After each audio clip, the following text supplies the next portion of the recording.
Hello, my name is Bird Musiclog, and I will be wearing a silly hat with you for the next 5 hours. This is my music hat, and it will enable me to wield and unite these two centuries. But before we get into the 20th century, we should talk about the 19th century and prior centuries a little bit. The best artist of the 19th century was Beethoven, by a long shot. He was also just the best artist prior to the 20th century as a whole. Like, there's nothing else competing with him.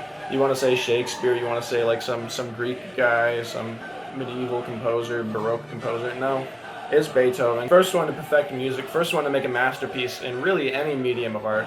And pretty much everything sets out from him into the next phase of music that everything comes from. Like, you get Wagner, and you'll see how there's a pretty clear path from Wagner into this whole spreading out in the 20th century. Wagner made the greatest work of the 19th century, and the greatest work of our pre-20th century with Der Ring, which I actually have on vinyl down here, but I can't pull it out because it's 17 hours in total in reality. By the end of the century, its grandeur has completely fragmented into a million different directions of avant-garde stuff and totally romantically excessive stuff. You get Dada in Uwe Roy, decadence in Oscar Wilde, transcendence in Verklärte Nacht by Schoenberg, inaugurating the new century, the final masterpiece, 1899.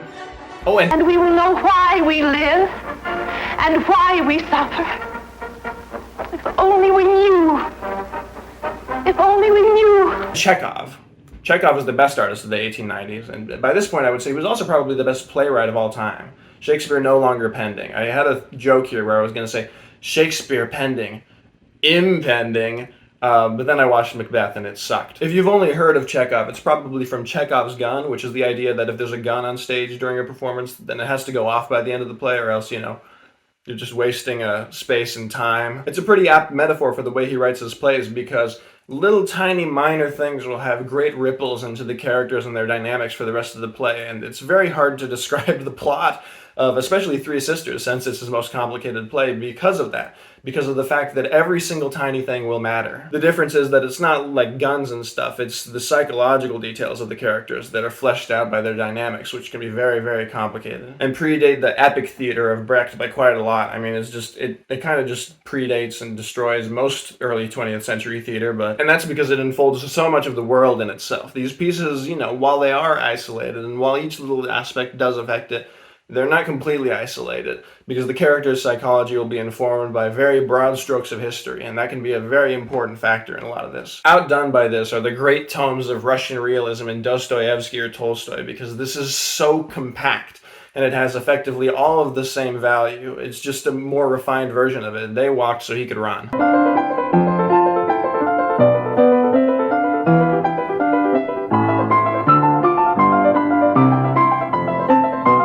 This is where the 20th century really starts. Not just because the 20th century literally does start with the 1901, depending on who you ask, but because this is when Thomas Mann released his debut novel Buddenbrooks at age 25. We're still in this romantic, grandiose era, especially in Germany, as this is taking influence directly from Wagner, the greatest artist of the 19th century, and his giant epic works of opera. This directly references Wagner and his musical ideas in the book itself, especially as you get toward the end and it becomes so much more abstract, or at least the plot of the narrative no longer has as much to do with the money and the affairs of this family, but the psychological conditions of the youthful generation of the family. The final chapters of this book stage a spiritual battle between the old guard and this new younger generation that takes place at the highest periphery of the century, because Thomas Mann had mastered the novel by this point. He had mastered reality, and he had experienced the aristocracy, and he could see its decline. And so this becomes a very art-affirming work of art, because you trace the aristocracy out of itself, and it's clear that something else is necessary. If something so enormous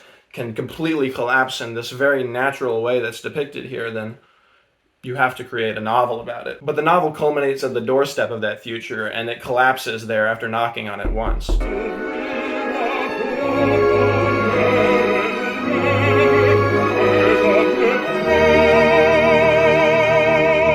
I hate Debussy, but Pelleas and Melisande is undeniable. This is an opera about the Prince Golaud finds Melisande in the forest, brings her back home to become his wife, but she falls in love with his brother.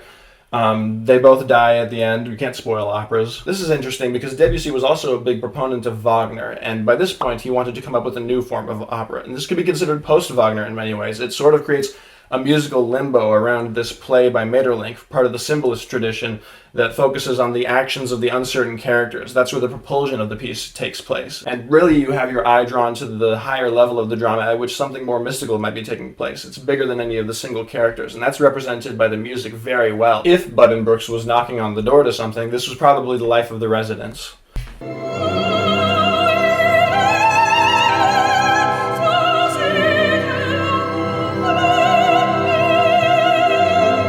Jenufa is a very singular opera, and a very, especially for this time period, uncharacteristic work of art that doesn't really belong to any specific tradition, and that brings me to something that I want to do with this video.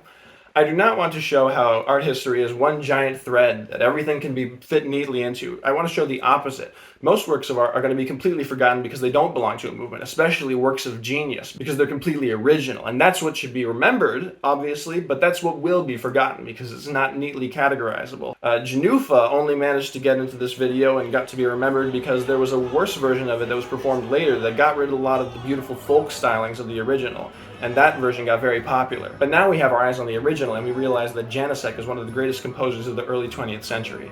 I know Janáček is not how you say his name. This is an incredibly intense and dark drama, but it has these moments of just beautiful pastoral highs and melodic frenzy of dancing and all of the characters in total bliss that it balances that out with. And what's interesting about it is that it's very down-to-earth and realistic. It's written in prose, in fact. Most operas at this time were written in verse, and this breaks from that in order to more accurately represent the people that it's representing. And that has a little bit of a predation of American musical theater and how it would have such a focus on the vernacular. This is one of the greatest dramas of all time when you can tap into it on that level. And hopefully I'll get links in the description of this video to all of the right recordings that I used for all of these things. There's one that I think is really remarkable for this one. In the unbelievable music of this opera, you can feel the town's joy and its beautiful melodies. You can feel their culture and its style. And when it comes to the end, you can feel its decomposition bring you to reality.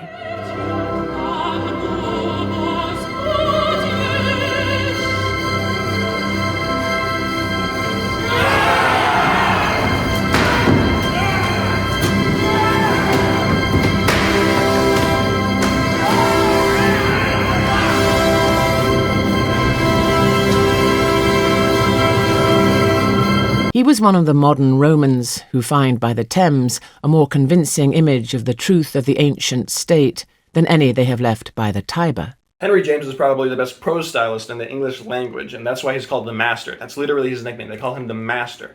He's the master of English. And he sort of has a foot in both the old world and the new coming modernist world. And that's why he gets that claim, because, you know, once you've mastered English, then in these final works of his, he's doing something with it. He's creating these incredibly dense books that catalog the psychology of very few characters, but with such precision that it feels like every single action of like 4 days takes place on the page. In this book in particular, The Golden Bowl, because there are a couple that come before this that would be the best of those years probably if it weren't for those operas.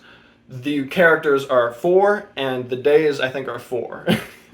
And then it's like a 400-page novel, and the sentences are the most complicated thing ever. It's like he doesn't actually care about the English language anymore, but he's using his perfection of the English language as a perpetual check on his understanding of human psychology, and that's really what he wants to depict. But the events of this fictional narrative are probably more thoroughly proven than any that have actually taken place in history. That's the power of the artistic mind. The others, the others, the others, the others, the others, for better or for worse, exist, and not just you alone. Have you finally learned that?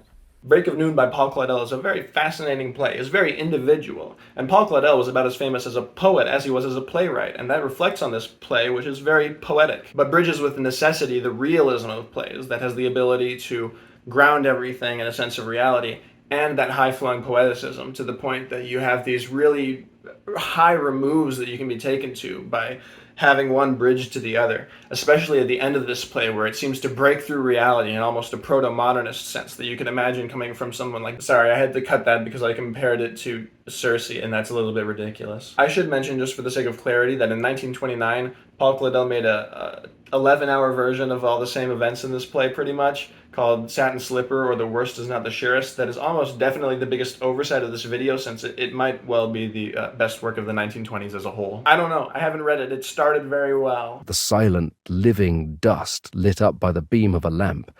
No, I'm not mistaken when I say that things have another secret life that goes unnoticed. The Confusions of Young Torless is the debut novel of Robert Musil, who will be the greatest artist I mentioned until about the 1970s. And this is a very bold work because, without spoiling too much, it's very sexually and metaphysically intense in a way that I almost only get from Bataille after this. And that's like the most transgressive work of the 1920s. Yet Robert Musil is here doing it in 1906. It almost makes modernism hard as a term to take seriously, since he is considered one of the defining figures of modernism, and here his style is invented like 14 years before it was even being considered a thing. Especially in this unbelievable speech that Torless gives toward the end of the novel, where he has this like Dostoevsky school board that he's just justifying all of reality, trying to figure out reality in front of them in the text, like breaching through beyond what they can offer him, and they're like, oh, this kid's crazy. Just shattering through that ceiling that is imposed by institutions, by school, by whatever. It completely sets out the stage for his later works, which will be some of the greatest of all time. In fact, maybe the greatest of all time.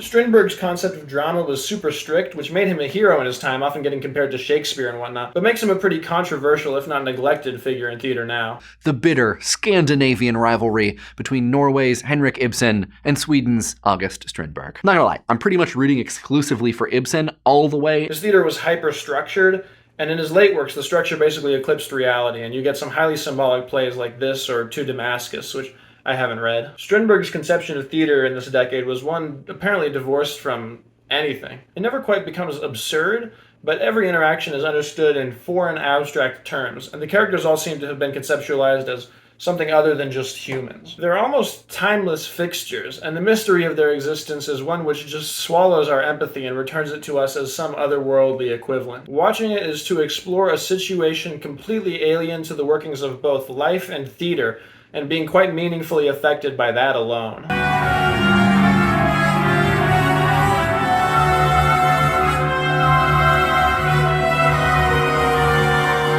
Oh no, this is the first instrumental classical piece, and I'm not very good at explaining them, but they also kind of need the most explanation.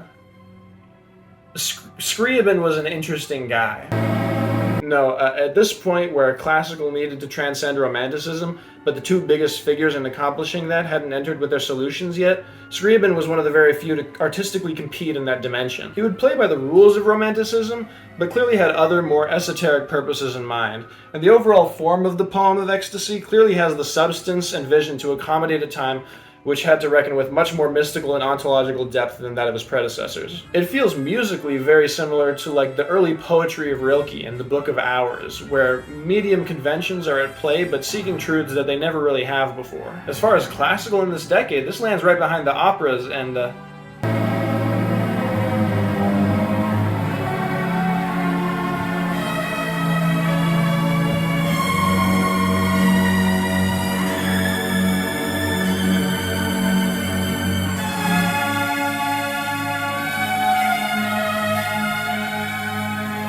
Mahler, Symphony No. 9. The best of the decade and one of the overall masterpieces of classical music. In fact, this will be the medium's high watermark in this century for like another 60 years, so I'll try to make this count. I think the most obvious thing that made Beethoven the best classical composer of all time is that you could hear how much meat was on the bones. Pieces weren't focused on being self-contained, they'd just grow and grow beyond the point of sustainability. A lot of people hold that against him and prefer the purity of the Baroque or classical eras, but for me, that approach gave music its first masterpiece. And with that being said, this is way meatier, and in a way that's far beyond the contemporary excess of late 19th century classical, like Bruckner or whatever, or even Mahler's other symphonies before this. The only candle being held to this was by Schoenberg, and even saying that feels a little excessive, because by this point, Mahler was in a whole nother dimension.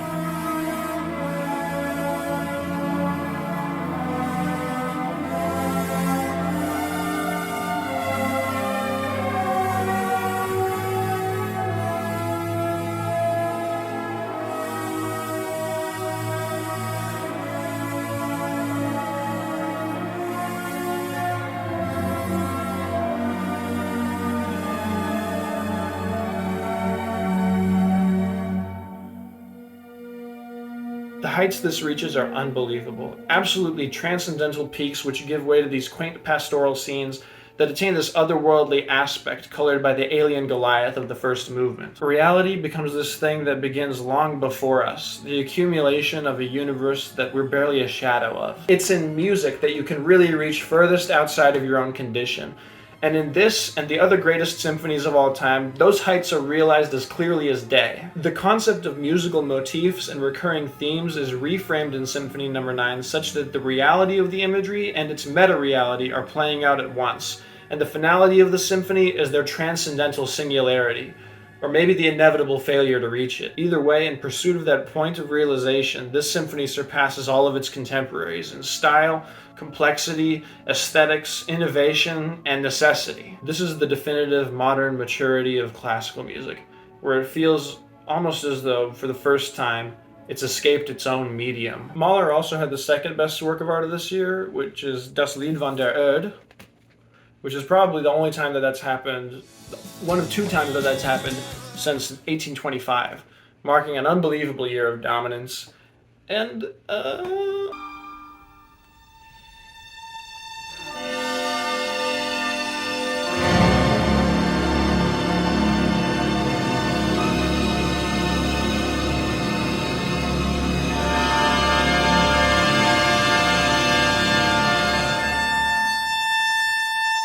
Alright, since we're only a decade in, I should clarify that this does not happen. There's no other artist in this video that has the 3 best works of art of a 2-year span, and the only other guy to do it in history was Beethoven. This is Mahler's unfinished final masterpiece, Symphony No. 10.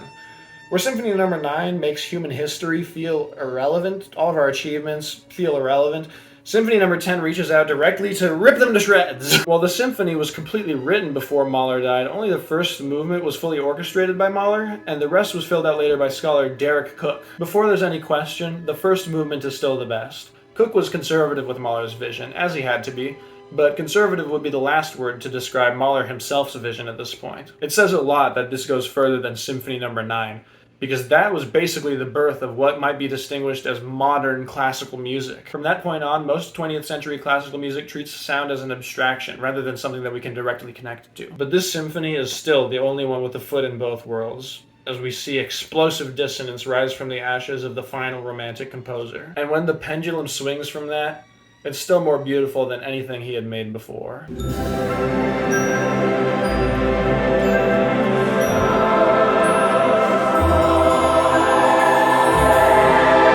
Arnold Schoenberg is one of the most important figures in music ever, and it's because he spearheaded the most aggressive revolution in classical music history. He invented serialism, a technique in music making designed to creatively liberate composers in their approach to structure. He did this by enforcing new rules about note-by-note sequencing, and while those rules don't forbid melody, they definitely don't condone it. So a lot of Schoenberg and his disciples' music is often considered atonal. Nowadays, I try desperately to avoid any classical piece I find labeled as serialism because 90% of it is just trash, but that's no fault of Schoenberg. He was a master who just happened to unfortunately be mistaken for a god. I admire some of his atonal stuff, but I think in the age of music upon us now, it's clear that the evolution wasn't really necessary. Of the dozens and dozens of great modern classical compositions, only one of them is serialist, and I might not even get a chance to mention it. While maybe the most earth-shattering thing 1930s concert halls had to offer, it should be relegated to a footnote in modern history. Or, well, not in history, but, in your collection. That being said, tonal Schoenberg is so good that it justifies serialism. Like Gurre-Lieder, which is by all accounts the most expansive work that he ever made in his tonal style. A 2-hour orchestral song cycle which betrays his desire to stray away from these forms, even though this was being composed, I believe, starting in the 19th century. He finished it only in 1910 because of how much it demanded of him. The grandiosity of this piece, while not as intense as Werkler Nacht, which I think is Schoenberg's masterpiece, shows how he is the heir to Wagner and all of his excess. Schoenberg just knew that the only way to match Wagner's physical excess was with intellectual excess. Hence all of his, later excess. You've had enough of that old world at last. O Eiffel Tower shepherd, this morning the bridges are a bleeding flock. All this Greek and Roman antiquity has exhausted you. Zone by Guillaume Apollinaire is a French poem from 1912, which constitutes the shortest work of art in this video. It concerns Apollinaire's religious contextualization of modern man as he takes this walk through the city of Paris, and retells that in imagery subtly at the same time. In that sense, it's one of the earliest indicators of modernism, especially given that in 1919 there's a work of art that practically has the exact same description as this, but is just very much closer to the modernist movement, to the point that you could say that this is basically the same thing 7 years earlier.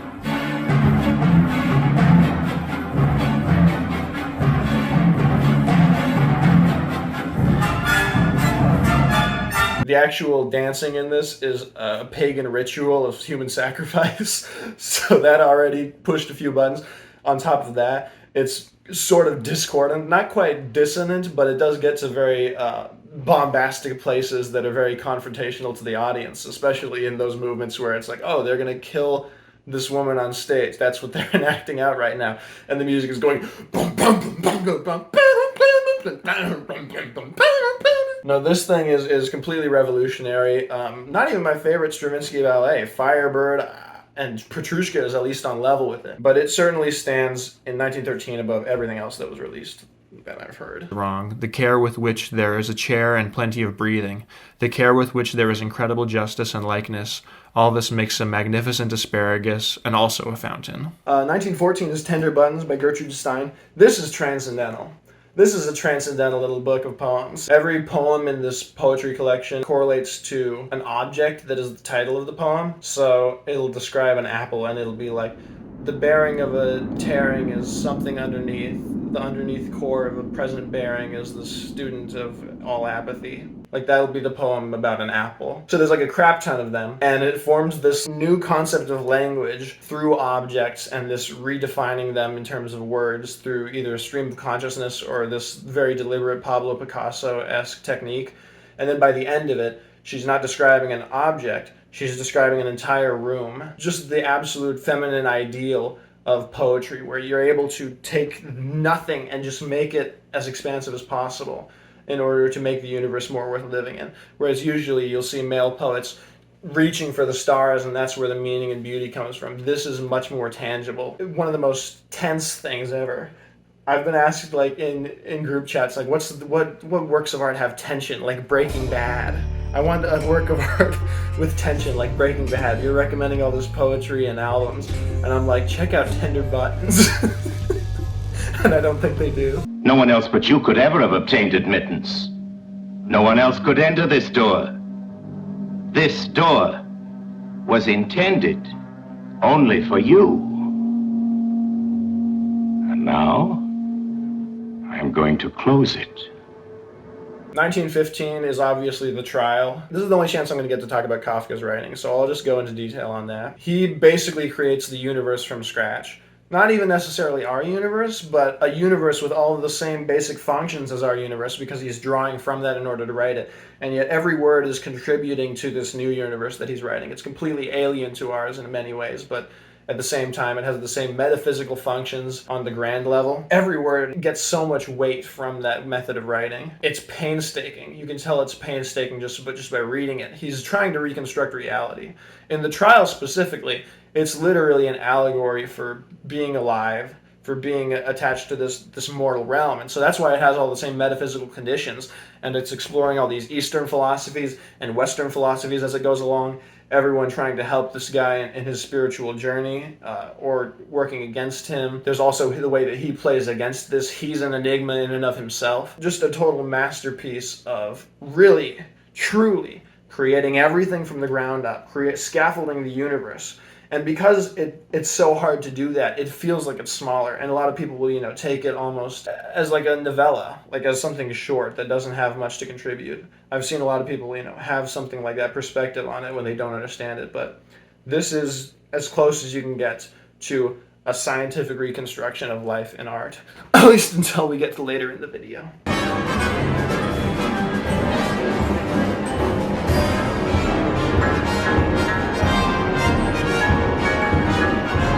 1916 is Charles Ives' Fourth Symphony, the first masterpiece of avant-garde music in America. Ives was a composer who basically composed just for himself. He got rich doing other stuff, And then he was like, I'm going to make compositions just for myself and pay orchestras to play them for me. Later on in his life, he starts to become appreciated and like wins a Pulitzer in like 1970, which is like, what? I think before 1970, but anyway. In his lifetime, his stuff wasn't really performed. It's pretty obvious why it wouldn't have been. The ideas in this work of art are next level. They weren't ready for this. They probably wouldn't have been ready for this in Europe, and this is like in America that he's conducting these pieces and making them. Orchestras playing like two pieces at once, clashing with each other.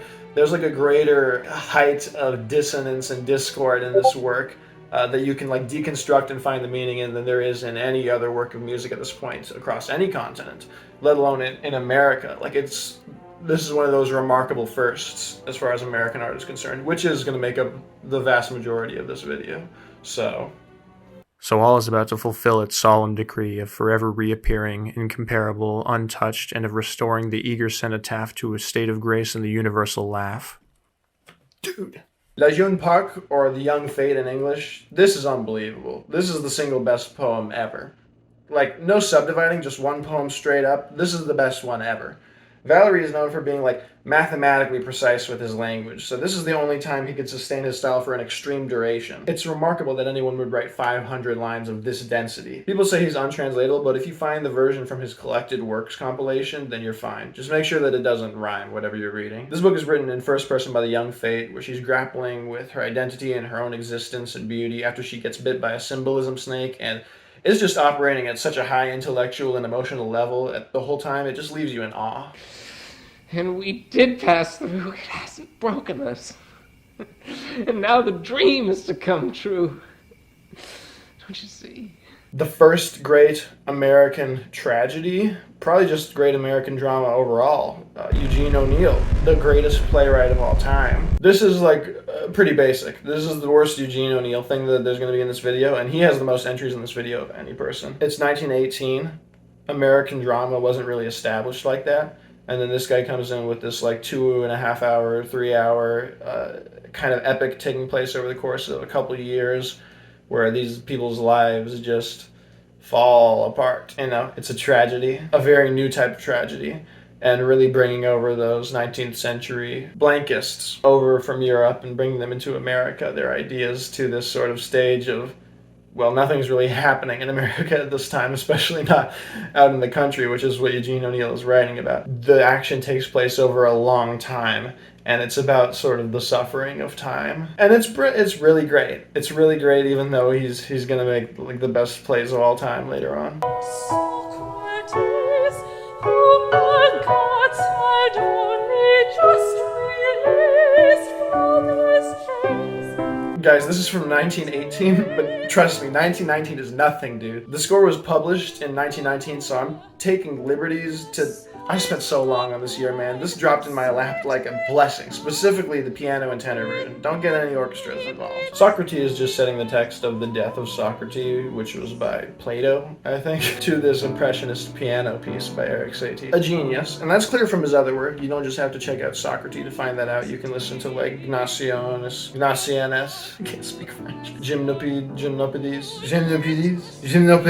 and you get a sense of how Erik Satie is like one of the best piano composers of all time. Solo piano composers. This is his masterpiece because it's now being fused with his human voice. Even if you don't listen to the words. There's like a specific recording on Spotify with a black and white cover with a lady on it, and that's the one you have to listen to because that has the most emotional weight. It doesn't have any of the words from the friggin' Plato text. Who cares about the death of Socrates? That's just what he was commissioned to do. But he's a genius. So you know what he did with it? Just the culmination of all of these ideas of musical impressionism, because he's a genius composer and he's a brilliant eccentric and he is one of the best composers ever. There died a myriad, and were the best among them for an old bitch gone in the teeth, for a botched civilization. This is a poem about Hugh Selwyn Mauberley, erected as this sort of mythic figure who will save modernity from the ashes of World War I. It redefined the way that Ezra Pound wrote his poetry. It set him on a new trajectory where he was now this experimentalist. And so in the coming years, you see Ezra Pound writing The Wasteland by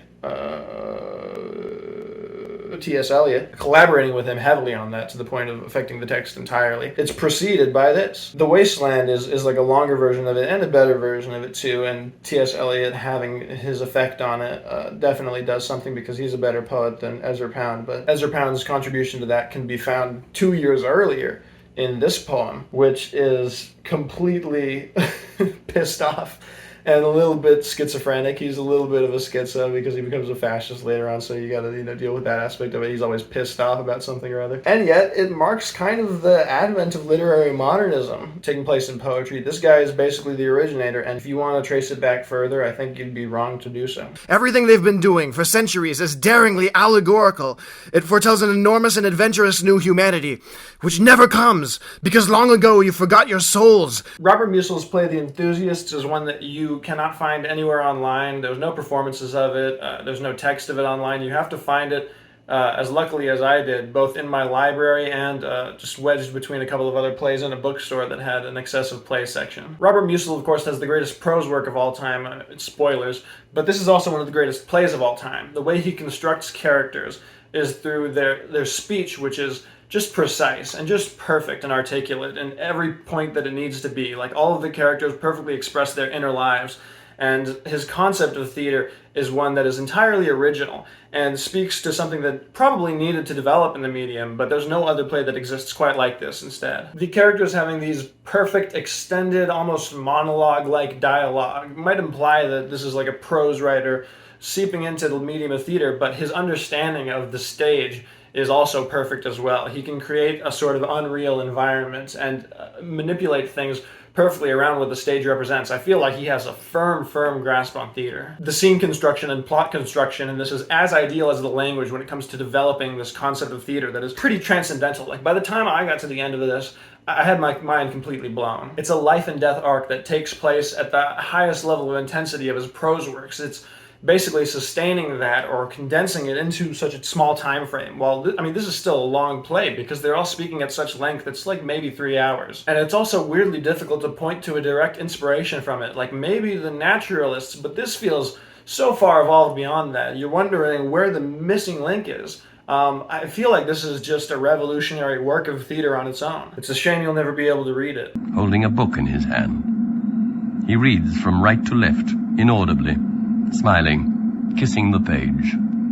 I actually don't even want this next to me. That's just like embarrassing. The early parts of the work are mostly this sort of stream of consciousness, internal monologue of the main character, Leopold Bloom, as he goes throughout his day, and the prior character, Stephen Dedalus, who is an insert for Joyce himself. While each chapter in the book corresponds to a book of the Odyssey, they actually start to have much more individual concepts as you go on from chapter 9. Like chapter 10, for instance, corresponds to his Dubliners trilogy, and I think this is when he started to get a little bit more experimental, because that's a series of short stories is what I mean by that. And then chapter 11, he goes a step further. It has this sort of musical overriding theme of it, which is a little bit tame compared to what comes later, because chapter 12 is when he really starts to write what people understand as Ulysses, with the Cyclops chapter, with these ginormous lists, and it's 20,000 words long, written in an epic style, mostly from the perspective of a random other character at this bar, and taking place half in the world of imagination. That's where the book really starts to be what people identify it as. Subsequent chapters all do something similar, like Circe is a play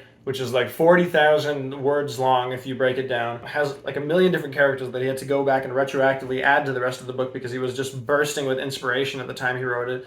That's where the book really comes from, is that chapter. It would be one of the best plays of all time, probably, if it were in any way stageable, which I'm pretty sure it isn't. You can't, like, put a goblin having the world roll on its shoulders as everyone's performing on the world at the same time. It's a ridiculous chapter. Ulysses was so far beyond anything that had come prior in terms of formal experimentation that people pretend that all experimentation subsequent is just downstream from it, as though it, like, invented all of it, because that's how absurd it is. Even in Joyce's time, they had no way of dealing with it. It and all the associated works just got put under the umbrella of modernism, which is as vague as a movement can possibly be defined. That's basically just saying, like, this is a new type of thing. That's every movement ever. If there's any thesis to this book, it's that the macroscopic level and the microscopic level are basically exactly the same. Hence why this is both the Odyssey and a guy walking around Dublin for a day. You know, the biggest, most epic adventure ever, and the smallest, most inconsequential one. The latter is written to carry the exact same weight as the former. I think if you want to define modernism by anything that at least the name sounds like, It's the internal equivalence of the past and the future within itself that really lays the groundwork for a sort of fourth-dimensional artistic medium. A lot of the greatest art ever wouldn't be possible to create without this, and I think it's one of the most necessary movements in art ever. Who, if I cried out, would hear me among the angelic orders? And even if one of them pressed me suddenly to his heart, I'd be consumed in his stronger existence. For beauty is nothing but the beginning of terror, which we can just barely endure, and we stand in awe of it as it coolly disdains to destroy us. Every angel is terrifying.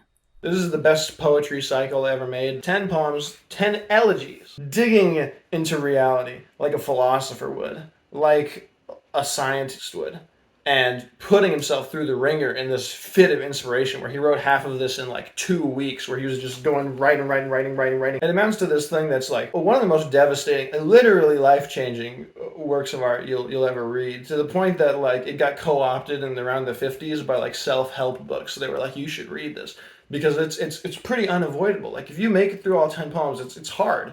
It's difficult poetry, but it's touching on everything, and it's telling you you can't escape this truth about pretty much every theme at the highest level of life. I don't know if there's a single poem in this collection that wouldn't make like a top, I guess since there's 10 of them, 20, like poems of all time list on an individual basis. And yet when they come together at the end, it is in the synchronicity of all the themes that have taken place before it, and they come together in one of the most beautiful conclusions to anything in any medium. A process of ceaseless decay and repair.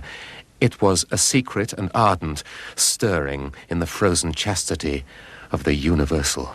Thomas Mann again, this time with a book about Hans Castorp, a character who goes up to a sanatorium to visit his brother and then winds up staying there for 7 years instead of 2 weeks. Thomas Mann writes with the idea and hope that just reading about things happening will be a joy in and of itself. Because they have consequence, because they have the feeling of consequences, and because you can have a certain amount of empathy that just completely transports you into something sort of fanciful.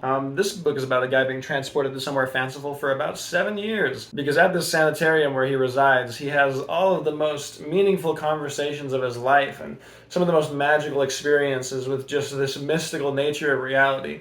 It's somewhat a metaphor for the aristocracy, or at least the higher culture that would be ripped away from Europe around the beginning of the century, and that is how the book ends, in a pretty stark conclusion. But there's a sort of epic scale to the minor experiences of life. There's an attention paid to the sensations and meanings, which apparently has a very profound effect on some of the greatest artists of all time. And in that sense, and the just kind of perfect setting for whatever Thomas Mann wants to write, his grand philosophical ideas, his associations with the world, it's all this sort of mystical setting that lays the groundwork for what I think a lot of people would consider his masterpiece because of that. So we beat on, boats against the current, borne back ceaselessly into the past.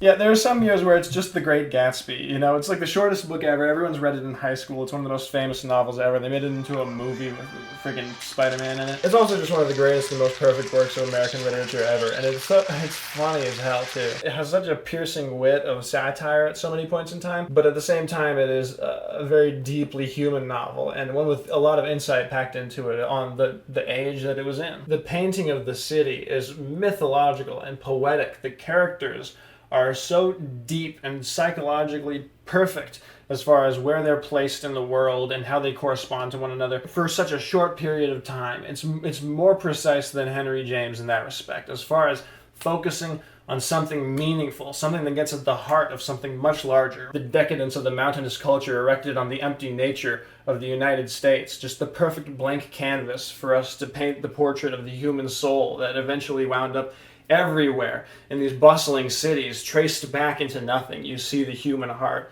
born as it really is. And I'm realizing now that that's literally like how the novel like basically says that at the end. I mean, that's what this is about. This is crazy. This is a crazy book, dude.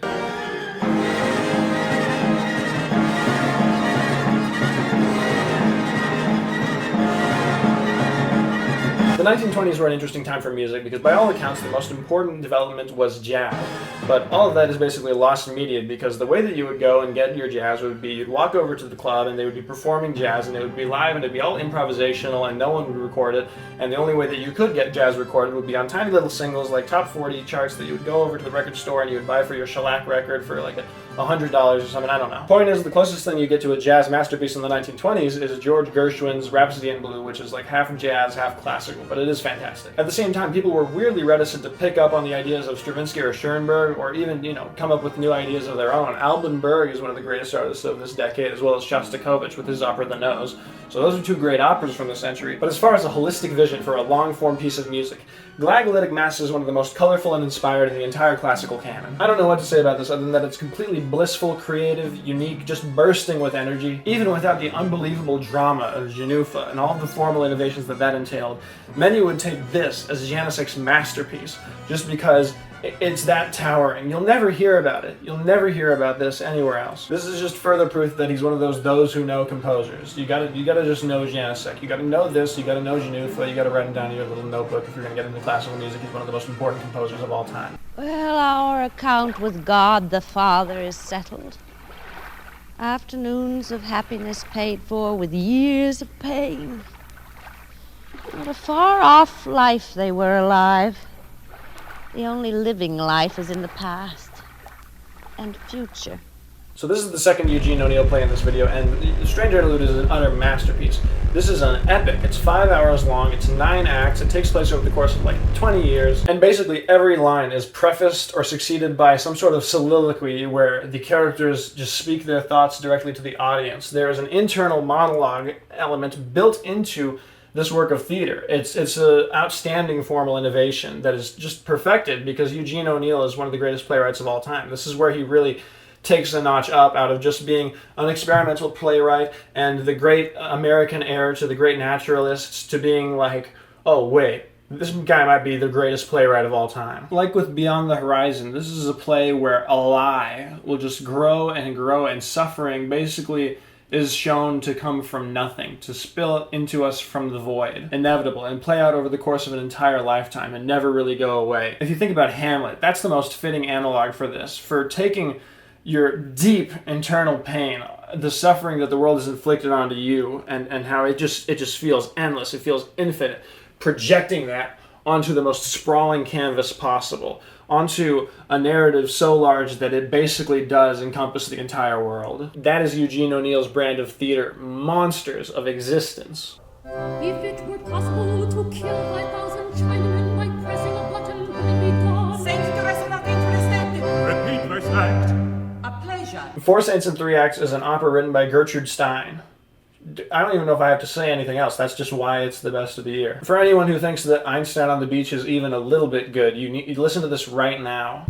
Einstein on the Beach is an opera like no other. There is no story, no hero or heroine, no obvious links between words, images, and music.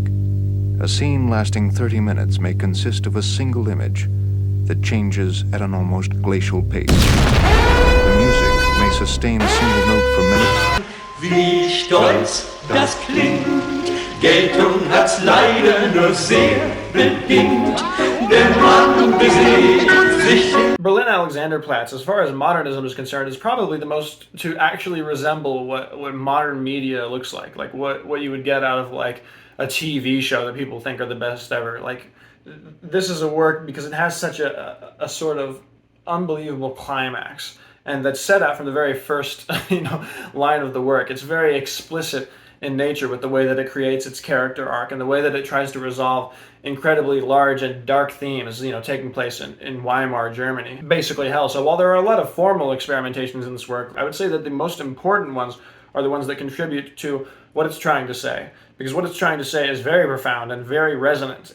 I know it's resonant because everyone in this generation likes Evangelion. They think that's the best work of art ever. This is basically the same exact thing, and it's from 1929. Panoramic slides with multitudes bent towards some flashing scene, never disclosed but hastened to again, foretold to other eyes on the same screen. The Bridge by Hart Crane is like the hardest, it's like the most difficult poem ever. It's more difficult than Ezra Pound because this guy is like doing rhyming stuff, which obscures it even further, even though he's doing more with the human language and it all serves a broader purpose. You have to be like the most literate guy ever to figure out what the hell is going on here. It was Hartcrane's only attempt at a long poem, and so most of the time he's creating much shorter poems that are also incredibly hard to read. This one just happens to be like 1,000 lines. But when it comes to the American epic poetry tradition, like truly American, I'm not going to say like T.S. Eliot or Ezra Pound, because they were all in Europe the whole time.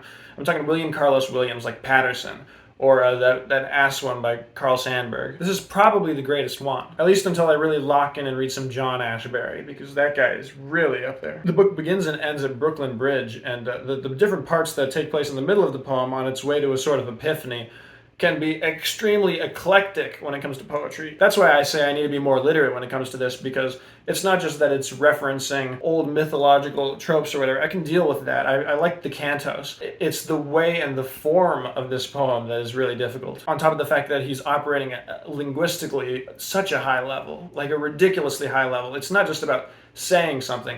It's really about what he feels about language itself. He has a formal aesthetic that is just the most complex that I know of. But it's still one of the most enticing poems in the canon. You can't ignore this. I'm not bound away, Seth. I'm bound here to the Manon dead. Eugene O'Neill, number 3. It's not even his 4th best, though. There's like 2 better than this. I don't even mention in this video, and this is also better than Beyond the Horizon. He's so stacked. It's ridiculous, and I haven't even checked all of this stuff. I've got more Stately Mansions just looking at you over there like it's not 400 pages long, stacked to the brim, longer than a novel. That aside, his longest play is this one. It's actually a trilogy, which is why that's the case. Mourning becomes Electra, directly inspired by Electra and by Aeschylus. Sophocles, I believe, his Oresteia. It's basically the same plot, but with all of the Freudian psychological elements of Sophocles and Oedipus, Electra, all of that crap, like really self-aware, because now we're in the age of Freud, and that's really a big element of Eugene O'Neill's psychoanalysis and his philosophy on life and everything. So this becomes an epic that takes place in 19th century New England. All of the characters correspond to certain ones from the Oresteia. The trilogy retells the events over 6 hours and takes not a lot of liberties with the original text, but definitely upgrades it and makes it more extreme, as though the original text is what's giving it liberty to do that. When you consider the culture around the theater of the time, this is pretty extreme. And yeah, as far as this is just a magnificent monument to all of the most significant, just take off another one. It's just another Eugene O'Neill play. He's just got a million masterpieces. Just give him another one. Sitting beside the road, watching the wagon mount the hill toward her, Lena thinks, I have come from Alabama. Light in August was the first Faulkner I read because it was the longest and potentially the most novel-like, which is what I was really desiring. After some of these long modernist tomes that I had finished, I was like, I want another guy who's just doing it at the highest level. This is my 3rd favorite Faulkner now of the 3 I've read, but still, he's just incredible. As per usual, it's dealing with these themes of fractured identity, which Faulkner will really narrow on to get at the heart of something much greater, some sort of hypocrisy or some sort of reconciliation of himself with his homeland in the South, his tradition that he comes from. And just, it's horrible, horrible sin. This isn't the hardest that he's held truth to scrutiny, but it certainly laid the groundwork for that, which is a very obvious one that we'll get to in a little. I'm always so sad when we have to laugh at ourselves, she asserted and laughed, because along with everything else, an old saying had occurred to her, which sounded quite strange, as idle as it was prophetic, for it proclaimed, Then the eyes of the soul were opened, and I saw love coming toward me, and I saw the beginning, but its end I did not see. Only its progression. This is Robert Musil's masterpiece. It's the ultimate work of literature, as well as the best. Its incompletion is the only thing right now keeping it from being the greatest work of art of all time. I just need to spend a lot more time with this, because my number 1 work of art of all time right now is an album, and I've heard it like 50 times, 100 times. I've only read this 1.5 times. And what I mean by it being the ultimate work of literature is that you probably couldn't imagine a better work of art than this, especially when it comes to the context of history. You're taking inspiration from just the greatest works of world literature at the most important time for world literature and taking it to its greatest extreme, so much so that you couldn't even finish it because you literally died before you could make it as perfect as you needed it to be. What this is similar to Kafka. You can imagine it's a work where every line is written to construct a reality while preserving, and this is what's really important, preserving possibility. There's the possibility in the trial that he will escape his trial. It goes on for as long as possible without that being the case, but that is the scrutiny. That is the difficulty, is that it's always there. It's always the next possible thing. It could be there still. You imagine at every moment that he could just do this or do that, and it would all be over, and you could solve all the problems. That in the trial, in the castle. This is another work like that. It's 1,700 pages long, though, similarly unfinished, under the same amount of scrutiny, and it's recreating so much more reality. Reality itself, not a fictional reality, but actual reality on the most enormous scale you can imagine, with the most incredible cast of characters in any work of literature ever, besides maybe the recognitions, but most importantly, the greatest single protagonist in any work of literature ever, because Ulrich, the main character of this book, is the character who embodies all of the possibility. Every other character, to an extent, feels sort of hopeless. Like, you understand their flaw, you see it baked into them from the start, and there's nothing that can be sort of done about them. And they just inhabit the world of Ulrich, who resides within it as some sort of perpetually evolving figure who never really lets himself be saddled down with anything. That's why it's called The Man Without Qualities. Especially during the year over which this book is supposed to take place, he never takes anything onto himself. He is sort of going further and further and further down this rabbit hole of possibility, the possibility of finding the best possible life to live, a sort of science of the emotions, a time machine, some sort of fourth dimensional existence where you're reading your own life as one reads a book. And by a certain point in this book, Ulrich will have gone further with this experiment than anyone has in their lives. It's the most important experiment, the experiment with figuring out how to truly live. And that's the ultimate focus of this book, even to the point that it reflects on society's failure to do so and how one must divorce themselves from society in some respect. By the second, or I guess third part of this book, Into the Millennium, The Criminals, he is now orbiting the truth. It's no longer this process of reaching toward it. It's the possibility of touching ground with it. And there's this dance between him and the deuteragonist that just takes place at the most incredible level in literature ever. It's the greatest love story ever written between anyone and anything else. Everything is a love story, and this is the best one. Taking place deliberately beyond the level of art or philosophy, inventing its own technique of essayism that becomes the reflective answer of the main character to all of reality's problems. That's how he's able to live in this and create this ultimate work of art. It's love that takes place on the level of truth. That is the only thing that it has its sights on. It's love as one more thing as the means towards the answer to everything. Nothing encumbers it. And at the same time, while this love story is taking place, you have the grand scale of society perfectly replicating all of the conditions under which World War I was created in reality.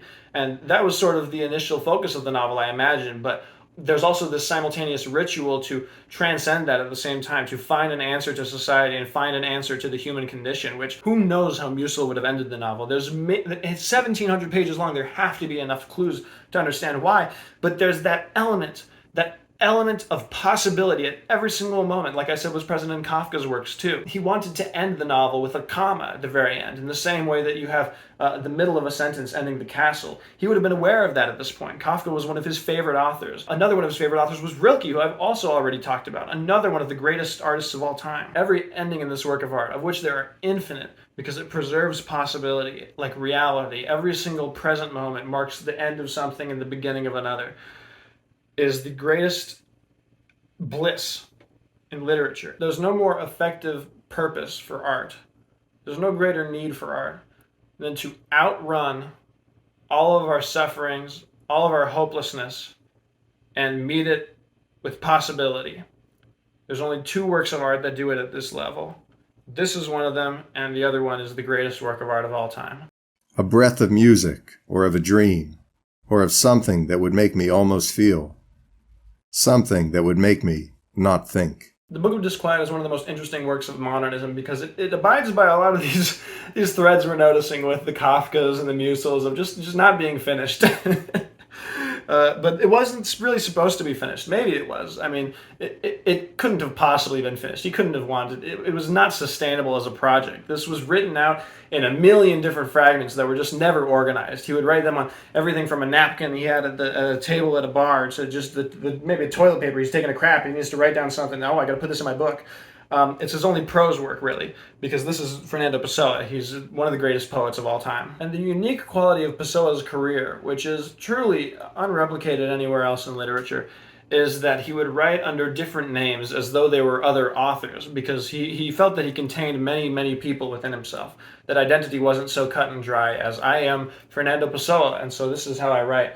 his style would be defined by a sort of fracture of internal identities. And this book is all written from the perspective of Bernardo Suarez, who is a librarian or just a bookkeeper and has the most uninteresting life ever, and simply writes about the universe and about how the universe reflects on him and his nothingness. It's all truth. This book is just a series of inspired moments of perfect truth that you can capture in a certain number of lines. And there are like 500 of these or so. It's a factless autobiography, which in some sense much more closely approximates our real lives and what they are actually made of at the most pure level. It's self-awareness. That's what people would describe this book as.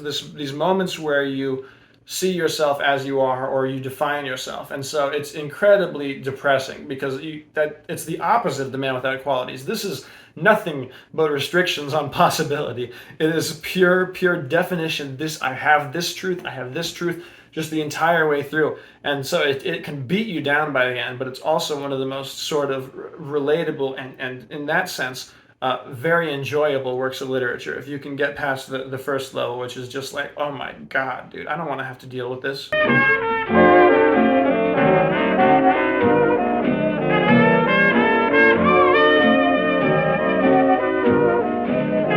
Duke Ellington at this point was the greatest jazz composer of all time, pretty easily.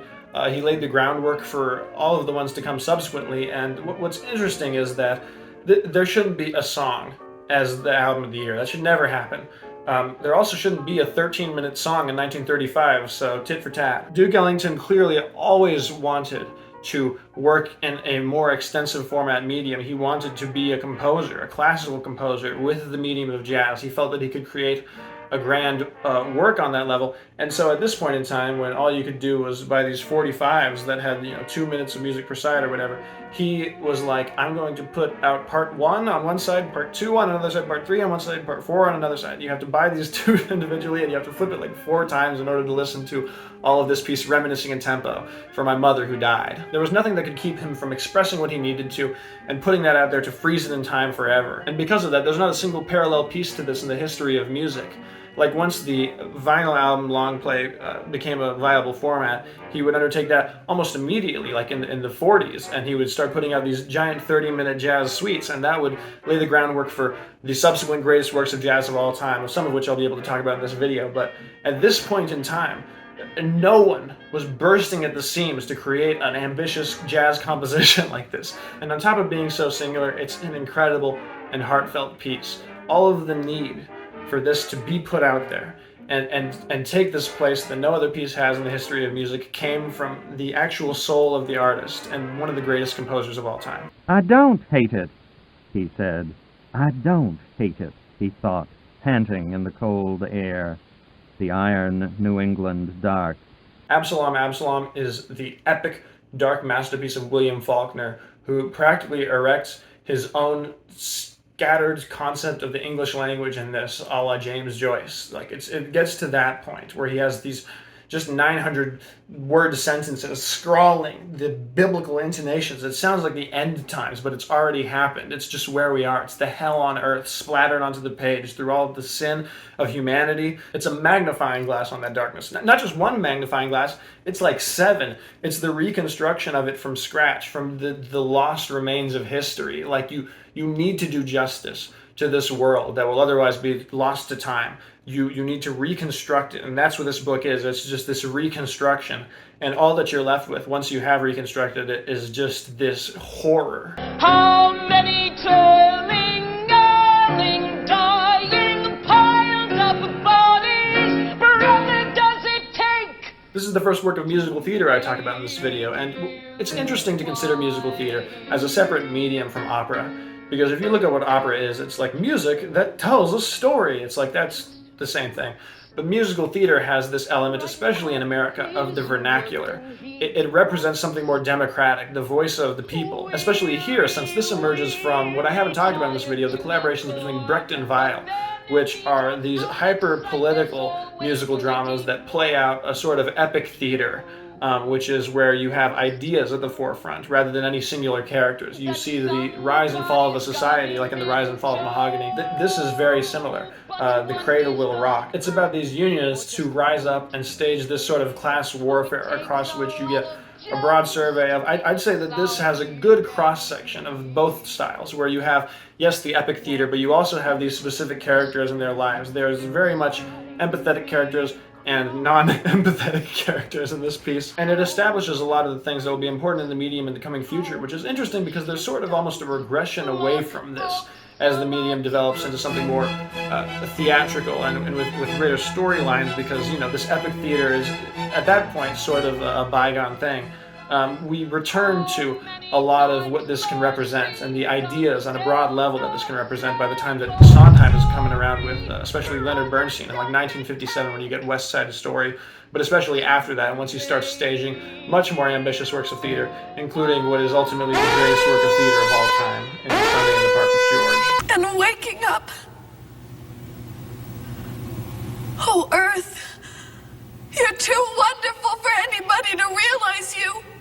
Our town is very important when you're looking at what you can do with the medium of theater, even on the barest level, because this is, by all accounts, an extremely large-scale work, but it's not because it has elaborate sets or, you know, interesting props and costumes. It doesn't have any sets or props.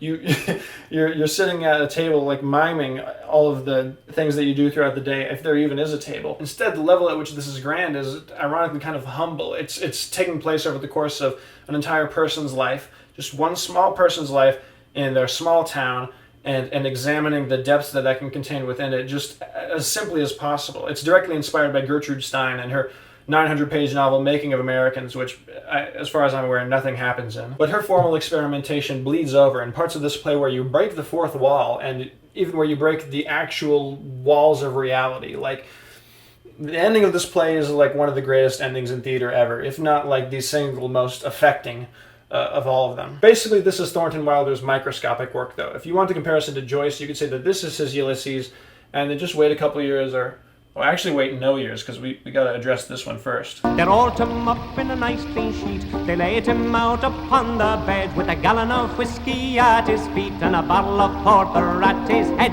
Whack for the Dano, that's dear partner, wet the floor, your brother's shake. Wasn't it the truth? I told you, lots of fun at Finnegans Wake.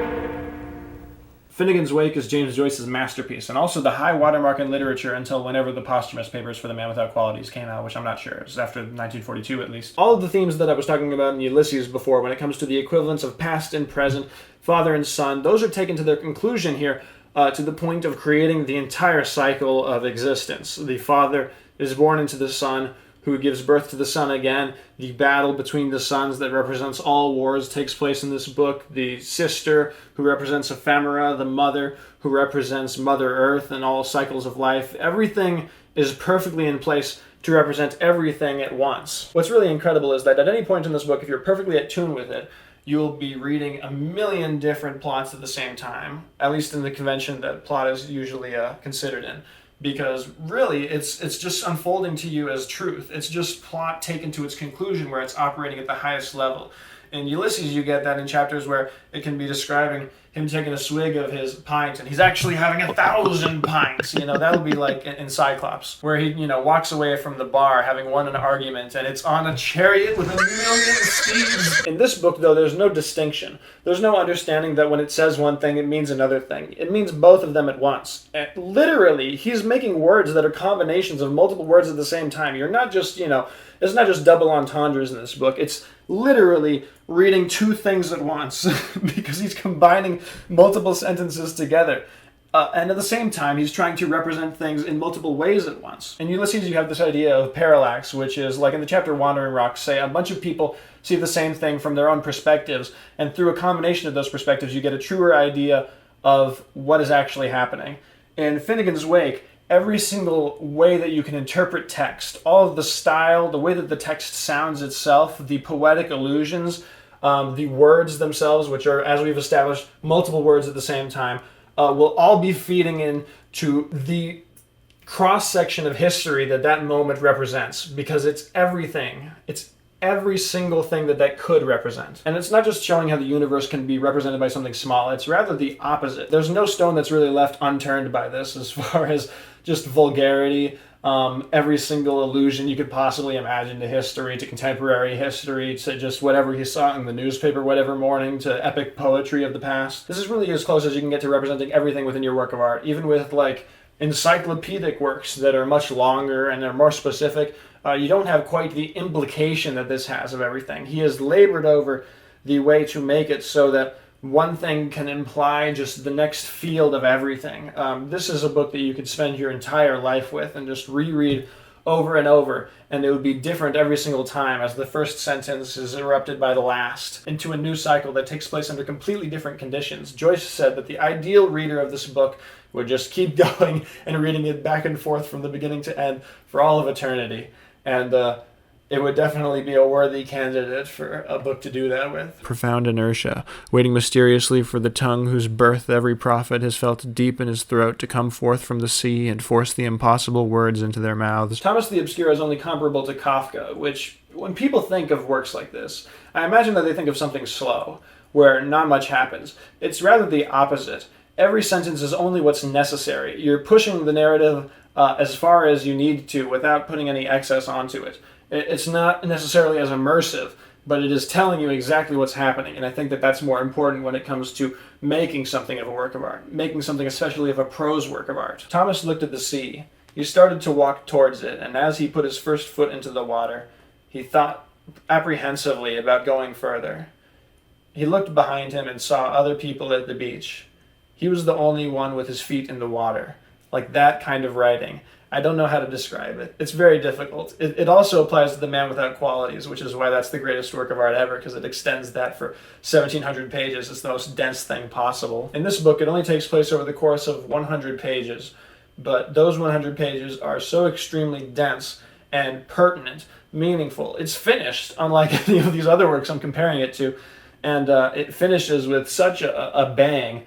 With one of the greatest chapters ever, I believe, is chapter 11, actually, not even the final chapter, but the development of this story slowly and realistically, with full attention paid to the meaning of these people as figures, as bodies within the universe. It's hyper-abstract, but also representative of what you can feel are some of the deepest conflicts that we have within us. I don't know what Maurice Blanchot's philosophies were, but he was one of the greatest philosophers of all time. I think, if you're a lot tapped in like that. If you're new to literature, you haven't really read many books before, and you were thinking about picking up Camus, reading The Stranger, take The Stranger and throw it in the trash, and go read this on Open Library. Just listen to that foghorn and the bells. Why is it fog makes everything sound so sad? Lost. I wonder. This is the greatest work of pure theater of all time. Eugene O'Neill, who, if you've been watching this video in order, you will at least surely have remembered his name if no one else's, demanded that this play only be performed 25 years after he passed away. Instead, the moment he passed away, his wife had it performed immediately, and it was received as the greatest play of the century. And the reason that he wanted it so far away from him, he wanted to be long dead by the time this came out, is because it's about him. It's the first play he's ever written where he is the main character, and all of the members of his family are the other characters of his play, the basic dynamic of his father, his mother, and his brother. It's telling the story of his life, essentially, over the course of one night, which goes from day into night, as it describes, from happiness into just the most dejected darkness possible, as though to burrow in and create the ultimate allegory for life, as he felt it. Without even having come out yet, without even anyone having experienced this play yet, it predicts like the next 10 years of theater just on its own. More than that, the isolate environment that would take place in Edward Albee's pieces, the familial drama that just burrows deeper and deeper into these lost and forgotten traumas. The Tennessee Williams autobiographical memory theater that I'll get into a couple years from now. I'm talking about all these things that come after it. This was published after all of them. It was written before all of them. It fit perfectly into a medium that didn't exist while he was alive. If this was published 25 years after he was dead, it would be the greatest theatrical piece of the 80s. It would be a stunning revelation for the medium. Eugene O'Neill doesn't write revelations about the human condition or life and death into his characters' speeches. It's in their feelings. You become transfixed by their soul, which is removed directly from his own. The main character is actually not named Eugene. All of the members of his family have their same names, but his brother is named Eugene, who was dead before he was alive, and he has transplanted his brother Edmund into himself. That's the main character of the play, which even more than the epiphanies of the characters littered throughout the work is just the most devastating aspect of the whole thing. And why the house hasn't fallen down about our ears long ago is a miracle. All right, so here's Thornton Wilder's other play. This is the Finnegans Wake equivalent. So much so that it was accused of plagiarism of Finnegans Wake by the most annoying man of all time, Joseph Campbell. Our town has no props, no settings. It takes place in a small town, one person's life. This is literally an equivalent to Finnegans Wake. It has like the most elaborate stage setting of all time. I think you literally have to have dinosaurs on stage. You have to have a million performers. A lot of them don't even actually perform in the piece because, like Finnegans Wake, it has a central cast of like 4 or 5 characters. It just also happens to have an ensemble fleshing out this world that perform like a million different things. What's really important in such an ambitious structural exercise like this, like if you're going to be like, I'm going to make Finnegans Wake into a play, then you cannot leave behind or neglect the emotional aspect of this, which, you know, shouldn't be a big ask for Thornton Wilder, and it isn't, because he delivers fully on that. While at the same time not departing from the theatrical medium. Like, you can really get lost in, you know, writing down Finnegans Wake and then just putting colons next to characters' names when they say stuff, and that's not what this does. This is very followable, even as complicated as it is, because it's literally straddling a million different stories at once, because the main character is a representative of all mankind, and the main woman is representative of all womankind, and they got the kids, and the kids fight each other, and they represent like Cain and Abel, and it's just, even so, it's not really ripping off Finnegans Wake. It's further away from Finnegans Wake than the average play is to, you know, the next average play. It's just that it's the only plausible comparison, because they're both out in their own worlds. This has so much of a spin on it that it's a fantastic addition to the canon, and it's a shame that this wasn't taken up as a new direction for the medium of theater, because while there are other great works in this decade, I mean, we just went over the greatest play of all time, nothing really stands out as creative or revolutionary as this until 10 years from now. And as creative, maybe not even. This might be the mantle for that. Dove descending breaks the air with flame of incandescent terror, of which the tongues declare the one discharged from sin and error. At the end of modernism, which we have arrived at now, where you're getting works like Finnegans Wake that no longer seek to resolve conflict between the past and the present, but treat it as though it's already resolved, and all you have to do is represent the beautiful whole. This is the ultimate work of poetry, to align with that exact ethos. From the first line of this, time present and time past are both perhaps present and time future. You are treating them as though they are inseparable from one another. And you can do that by encroaching on the dimension of possibility. Oh, how we've learned the importance of possibility within art. Which is why music is the best medium of art. You're constantly residing at the moment at which the present meets the future, and the possibilities are awakened by the abstractions of the medium. T.S. Eliot practically bookends the period of modernism as much as Joyce, just on a lower level in both cases. Because his poem, The Wasteland, was the ultimate statement of not quite pessimism, but just like, God, it's gotten really bad. Like, the present is really cooked because of how much Ezra Pound was rubbing off on him. We'll talk about him again later. But this is a work which seeks, if anything, to prove that heaven exists, and not only exists, but is inevitable. It's a sort of form of doctrine which incorporates everything under its grasp, and it's by a pure form of logic. You reach there by way of lines which are not abstruse or not difficult to follow through, but have a sort of deep emotional resonance at the same time as they are deliberately explaining it to you. It's just beautiful poetry, and T.S. Eliot is, of course, one of the greatest poets of all time, largely because of this. Maybe has the highest percentage of lines within any poem that you just want to live inside of, even counting the Duino Elegies, because some of those might be a little bit, bittersweet. O voyagers, O seamen, you who come to port and you whose bodies will suffer the trial and judgment of the sea, or whatever event, this is your real destination. So Krishna, when he admonished Arjuna on the field of battle, not farewell, but fare forward, voyagers. But I am the opposite of a stage magician. He gives you illusion which has the appearance of truth, and I give you truth in the pleasant disguise of illusion.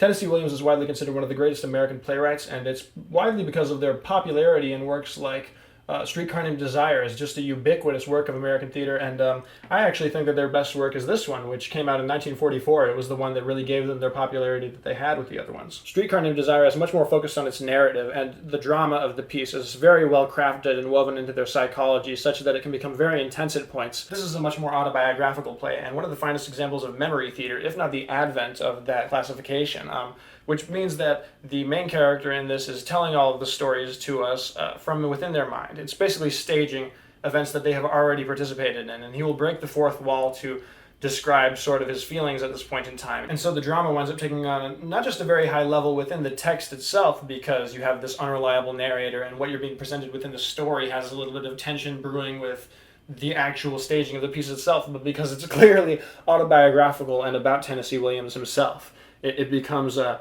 very deep drama into his own psychology. Even though he's not present for a majority of the play, he remains a looming figure. Literally, because their absent father is represented by a portrait on the wall of Tennessee Williams himself, which adds even more to dig into just as far as all of the symbolism in this play. It's very complex, despite not being incredibly dramatic on the surface level, or just very eye-popping in any way. It's still one of the greatest works of American theater. What thou lovest well remains, the rest is dross. What thou lovest well shall not be reft from thee. So in 1945, Ezra Pound was living in Italy in support of fascist leader Mussolini, because he was just a big fan. He wanted to fix history. He had these high-strung ambitions, being basically the birth of modernism. He had a lot of these ideas about the flaws in modernity that he wanted to correct, and he did partially so via his ginormous epic poem, the Cantos. And he also did so by recording these propaganda radio broadcasts where he would extol the Italian government that were so abstruse, because he's, a very abstruse poet, that at times they would think it was Allied code. This is actually a fragment of that epic poem, the Cantos, that he created as he was trying to move into the Paradise section, as it was modeled on the Divine Comedy. That became very difficult for him, because while he was writing this, he was being held in a 2-meter cage exposed to the elements in a prison camp in America, because he was, for some reason, classified as like a very dangerous individual, or like an insane person.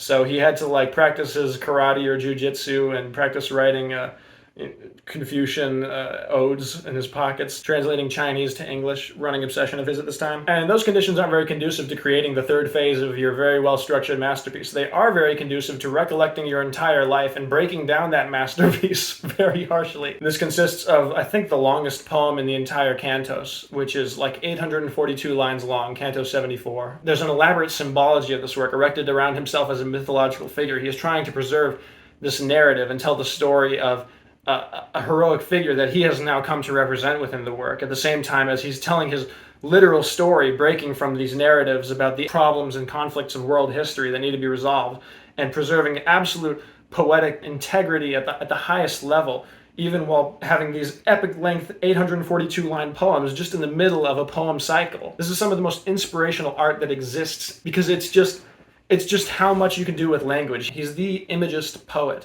He can't misuse a single word, and the words that are on the page are what they will wind up as when he's done with it, and they will contribute to not just one image, not just these tiny fragments that other poets will suffice for. He is trying to erect all of world history and the ultimate monomyth that will free us from the shackles of history into its paradise. In that sense, this is the paradise. Now let the end of my rope, right? Show me the way. I would love to be able to tell you that Catcher in the Rye is the best work of art of this year, but I have this interesting perspective on film by which it is both maligned and gets the benefit of the doubt when it comes to the audio of a film and representing a theatrical work through that. I have not seen It's a Wonderful Life. I have not seen many movies that I have rated. I have only listened to it. This is because my perspective on music is so expansive and so comprehensive that at the point that I was listening to all of these movies, I was like, yeah, listening to a movie is basically just like listening to music. I'm going to pay attention to every silence and every intricate detail of the sound design, and it will construct some sort of piece of music for me. Whereas my perspective on film is that it's ass. So at the same time as I'm giving film the middle finger, I'm also kind of giving it the ultimate benefit of the doubt. And that's why this manages to be better than one of the best novels ever. Because Capra is actually a wonderful writer, and the construction of everything in this, really. The town, the sort of metaphysical elements with the angel coming in, the emotional elements especially. Obviously, that's the most important and resonant part about this film. It's all operating at an artistic high in line with its ultimate thesis statement, which is both a deconstruction of and a monument to humanity. And another example of the peace which the old masters were reaching. It seems to be in everything at this point.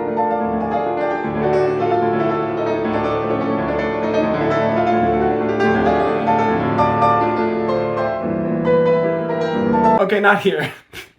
There's no peace here. Thomas Mann is not at peace in this thing. This is about as close to the opposite of peace as you can get within a work of art. The main character of this is like the most tortured artist possible. He conceptualizes himself as a Faust figure just for the art that he needs to create. And the ultimate artwork that he does make in this is called Hell. And he has this giant monologue before he performs the piece Hell, or before he has it performed. I think that he literally has like an aneurysm and like he goes brain dead after it, because it's such an unbelievable speech. It is the culmination of this Faustian bargain that he's imagined in his head.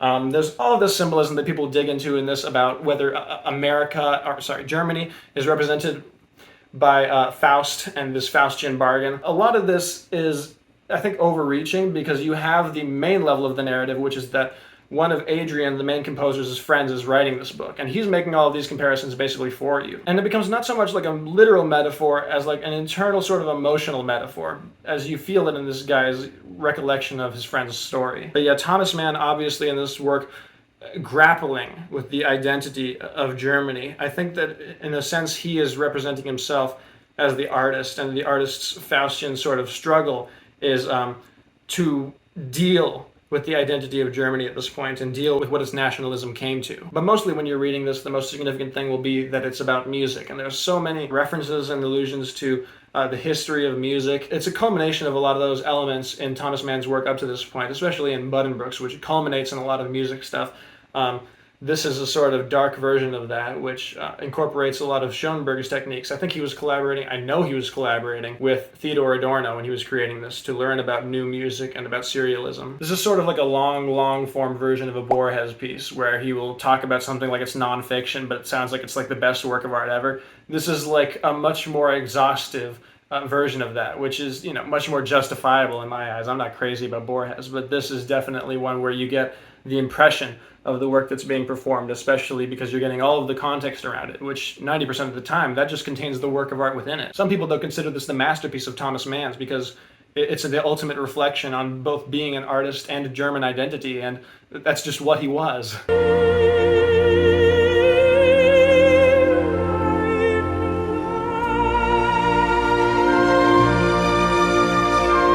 Four Last Songs is the Four Last Songs by Richard Strauss, and they're probably the most beautiful pieces in his catalog. This is a guy who has multiple excellent works of art, especially in the 1890s. I might have name-dropped him when I was doing that thing at the beginning of the video. Richard Strauss was in the 90s like the ultimate modern composer. He was being inspired by Nietzsche. He was doing all of these crazy things with his pieces. Some sort of program music that would stray away from that. But when he was doing high-level musical compositions that were these tone poems, also Sprach Zarathustra, Tod und Verklärung, those are some of the high watermarks of classical music in the 19th century. He stuck around for a supremely long time. I mean, we're in 1948 now. This is his Four Last Songs. Some people would shortlist this among classical music for all time and consider it his ultimate masterpiece. That's how good this is. Salesman has got to dream, boy. It comes with the territory. The Death of a Salesman is one of the more conventional theater pieces that I'll mention in this video. It obviously has a lot riding on it. These themes of American history and of the American dream that just get ripped to shreds. Like, this is much more brutal with it than anything else that I may have mentioned with at this point, especially The Great Gatsby. This makes The Great Gatsby look like, Teletubbies, because this is just an utterly brutal play. Like, the American dream just becomes the highest dream that's broken.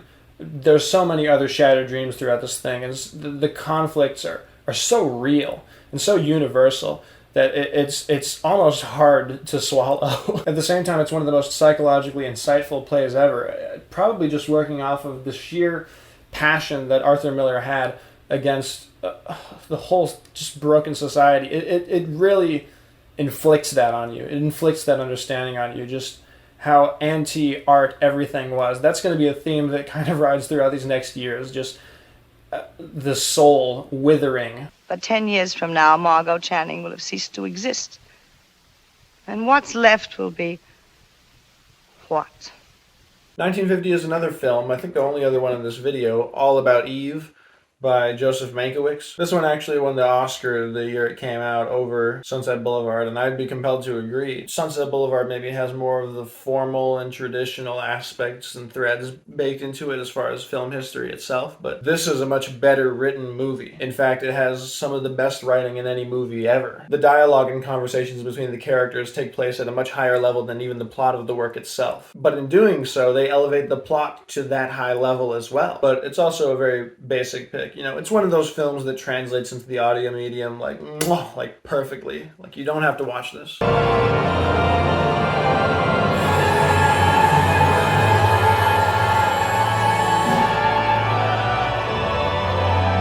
This is Sarabji's Sarabjfini, which is like 4 hours long, and maybe the longest thing I mentioned in this video. No, maybe the longest symphony of all time. Definitely the as far as I'm aware. Like, when you look up what the longest symphony is ever, it gives you one that's 2 hours, and this is like 4 hours. So it's just never been recorded. But you can still listen to it on YouTube because some guy created a fantastic MIDI version of it using some software that like basically creates a perfect demo of what you could expect this 4-hour symphony to sound like. And it's mind-blowing. It's like the most grandiose work of dissonance ever composed in the classical medium. Not even just the classical medium. This is the most expansive, dissonant, and experimental work of art in all of music. This has like no compare in the musical medium whatsoever. You'd probably have to go out into like the most experimental literature, like a Bottom's Dream or something, to find some medium equivalence to this. Finish grave still about the stones in the wood. I need you, Melisande! Abandon and finish the skull and calamari, break the tennis, the scandalize, the stones cannot tennis, the stones, so God! Waiting for Godot is the singular staple of theater of the absurd, which is an avant-garde theater movement that was very collected and centralized, as opposed to most other avant-garde theater movements, if you could even describe any before this point. And not centralized in location, but centralized in ideas. It's a lot harder to get a drama movement going in the same way that you can for a poetry movement, especially, or even a fiction movement. And the development of this movement is a testament to Samuel Beckett and his status as an author, as the sort of heir to Joyce. Like, literary tradition was in sort of limbo at the time in the 40s and 50s, where they didn't really know how to move forward from the modernism era that they were all tired of by this point. Samuel Beckett's plays and fiction are some of the best embodiments of the ideas that were developing at this time that were significant, like existentialism, absurdism was also developing. These things were all kind of intertwined, and you have Samuel Beckett making a play here about two men just waiting, just existing in a landscape as barren as possible, on as little as possible to occupy them, and just playing out something that doesn't really play out in real life, but just as well could be our reality, and kind of makes you juxtapose ours with theirs, and has a lot of interesting dynamics as far as playing it out in a theater space as opposed to in a literary space. And that's what inspired a lot of other playwrights to take on the same ideas, because it's very versatile. You can do a lot with it, and it expands the medium of theater beyond where it was before, and there is one of the masterpieces of theater all time to come that is very inspired by this and very inspired by this movement. But Samuel Beckett wasn't just a playwright, as evidenced by... All that opens on my story, that would surprise me. If it opens, it would be I. It would be the silence. Where I am, I don't know. I'll never know. In the silence, you don't know. Samuel Beckett's novel trilogy, Malloy Malone Dies in the Unnameable, it is sort of a quasi-trilogy. It's not really a trilogy as Samuel Beckett would have it, but there's an interesting aspect of it where each of the works is interconnected, and it seems like the author of The Unnameable may be the author of the two other pieces. It probably has to do with the way that Samuel Beckett was writing these. A weird fuguish state where he just gets lost in the work and it spills out of him, I imagine, because he probably didn't have the energy to do anything else. So it's very fascinating and individual in that respect, but also probably very tiring because it's just a marathon. Malloy is about a guy who just kind of goes about his daily life very aimlessly, goes on a journey where he just winds up back at home at the start, and it's the most colorful of either three stories, because then Malone Dies is just about a guy on his deathbed who can't do anything, and so he's just writing a story. And then The Unnameable, which is sort of about a detached existence floating in the void with minimal exposure to anything. The progression of the three novels is sort of like Russian nesting dolls, where the first one is as close to our reality as you're going to get, The second one sort of enfolds that one and moves out further into the void, and then the third one is just what I imagine it would be like to be a planet, if you were a conscious planet just existing in the void, and it was the macroscopic sense, as opposed to this microscopic sense where we live our lives, and there's much more to take in, and it's all about our input and what we are fed. If you were taking place on a truly grand cosmic scale, if you were something truly infinite or large beyond anything represented in maximalist literature like Joyce, it would probably be the most minimal circumstances surrounding you could possibly imagine. And so in that way, Samuel Beckett is like the inverse of Joyce, and that's why it's a valid progression out of that. Dear Lord, a little prayer I make. Oh, please to keep thy lovely eye on all poor creatures born to die. Now, Dylan Thomas died in 1953, so he had this completely written in 1953, but he planned for it to be recorded as a radio drama that would be published in 1954. And it was, after his death. And so I'm kind of rating this as I would an album and abiding by those rules when it comes to the publication and release of it. Does that make this the first great album ever released? No. But the first album this good, probably. This is one of those works inspired by Joyce that takes place over the course of one day and cycles back into itself when the night comes around and gets larger and larger as it accumulates more and more people and stories that exist in this town that it has an omniscient perspective of. But it has the bonus of enfolding all of these other mediums to it, because Dylan Thomas was a poet, and so it's all written in verse, and yet it's playing out through all of these characters' dialogue with each other at the same time as it's being narrated. And so you get much more immersed into the story, and the accumulation is much more real. Which compensates for how short it is. But yeah, it really stands out as something that bridges these two eras that this video will be very clearly divided into once we get past a certain point. Upraised arm was grasped in the dark so heavily that it almost pulled him over, and the lightning followed so fast on the words that followed that both were gone, and the transformation was complete, when Gwyn heard, "Father, am I the man for whom Christ died?" One of the best novels of all time, easily the best work of this intermediate period between modernism and between the era of rock and roll, where you have these masterpieces coming out of either direction. In the era of modernism, masterpieces were coming out of these people at the end of their lives who had all the experience to work off of.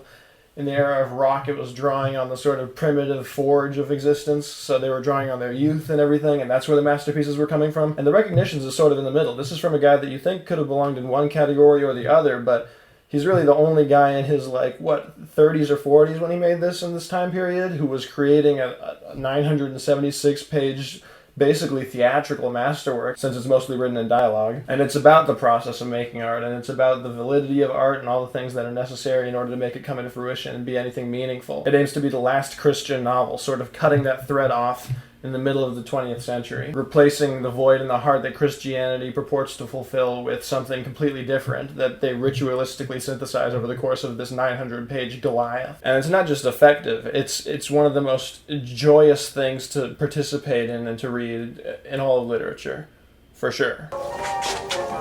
What did you do that for? I wanted to listen to the concert, that's all. What's stopping you? Everyone's making such a din, that's what's stopping me. Sorry, but I can't just stop everything because you want to listen to music. Why not? Really, Jimmy? Look Back in Anger. This is an angry young man theatrical piece, is what the genre was dubbed. The basic premise of this play is that in the UK in the 1950s, this working class guy has married a rich woman and taken her hostage in his home as such, spiritually, as though to get back at this class divide, and so it infiltrates their marriage and it kind of ruins their lives in some degree. Although weirdly enough, the way that the play ends seems to imply that the moral validity lies on the working class guy's side, even though he's a super big asshole through the rest of the thing. So in that sort of Bertolt Brecht way that I haven't had a chance to talk about in this video because I don't like Bertolt Brecht that much, the events of the narrative tie themselves into broader social themes and it becomes this sort of epic theater, as he would dub it. But it's sort of a twist that it reveals itself as such at the end, because otherwise it feels sort of like a family drama. Very fascinating play and very relatable to any British people, probably.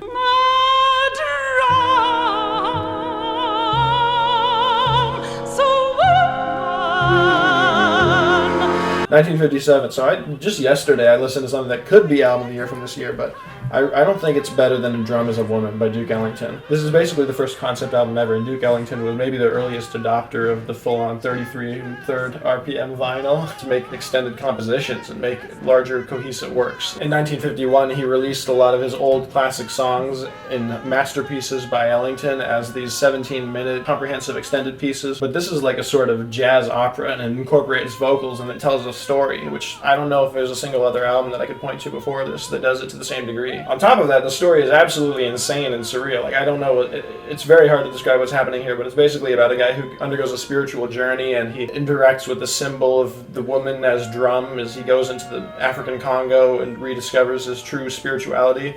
It's a very strange piece, and it can be very humorous at times, but I think it all comes from a very real high intellectual place, because Duke Ellington is one of the most genius jazz composers of all time. Why did the chicken cross the road? He wanted to. He wanted to. He wanted to cross the road. No. Why did the chicken cross the road? He wanted to. He wanted to. Why did the chicken cross the road? He wanted to. He doesn't know. He doesn't know. To revisit what I was saying earlier about theater of the absurd, Harold Pinter is, at this point, like, this is the furthest it's been taken. This is theater as music. This is events as their effect. It is so strong, visceral in all of the ways that things take place and all the interpretations that you could levy onto it.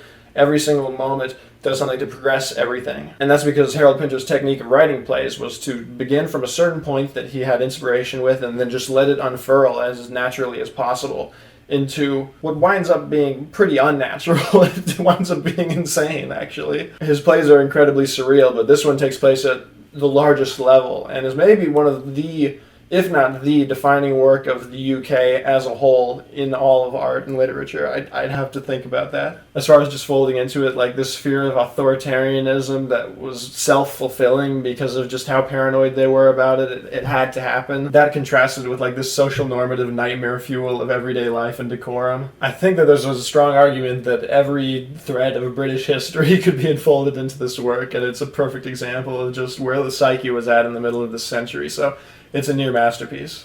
Now that I'm enlightened, I'm just as miserable as ever.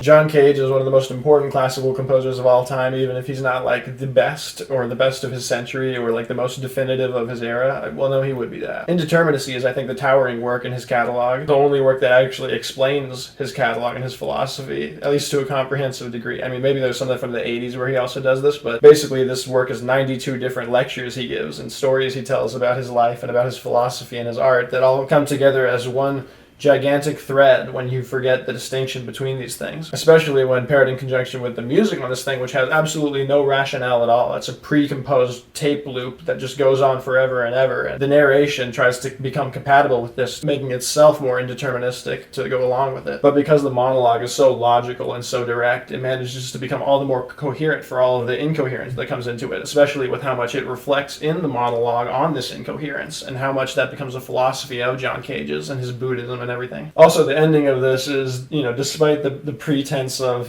indeterminism and, we don't know what's going to happen, it's one of the most powerful things, and I feel like it has to be at least somewhat deliberate. It's pretty profound. I see tunes above me.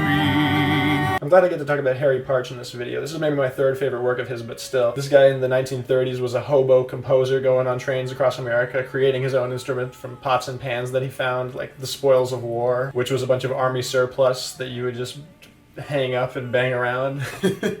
And because he was making all of his own instruments, he had to basically define his own tonal system, and so he becomes one of the most important, if not the most important, microtonal composer of all time, with certain instruments that he made having like 20 notes to the octave, or up to 50 notes to the octave, actually, I think. It's not even outsider music, it's an entire outsider medium, because he's creating all the means to create that music from scratch, and then taking it to extremely high heights, like especially in this, which is a nearly 2-hour opera based on the Bacchae, a Greek tragedy by, I want to say, Aeschylus? The whole thing features some of the most strange classical compositions you'll hear, especially folk compositions you'll hear, because he's fusing the two in such a way that neither of them have ever been heard in this form ever before. And so a lot of these songs will have twists on things that you think you understand structurally, because you can't, truly draw from nothing. You can't draw your art from literally nothing, but this gets pretty close, because, like I said, he's making every single instrument. The coda to this thing is something that you wouldn't imagine could be heard in music until at least like halfway through the 70s. It's completely out of its mind. And the narrative, which I think is slightly updated from the ancient Greek, is also pretty effective. Maybe those ancient Greek guys did know what they were doing a little bit. Not that I'm going to check that shit out anytime soon. Make a video, the best works of art of every year since -400. Well, Evie, now you know everything.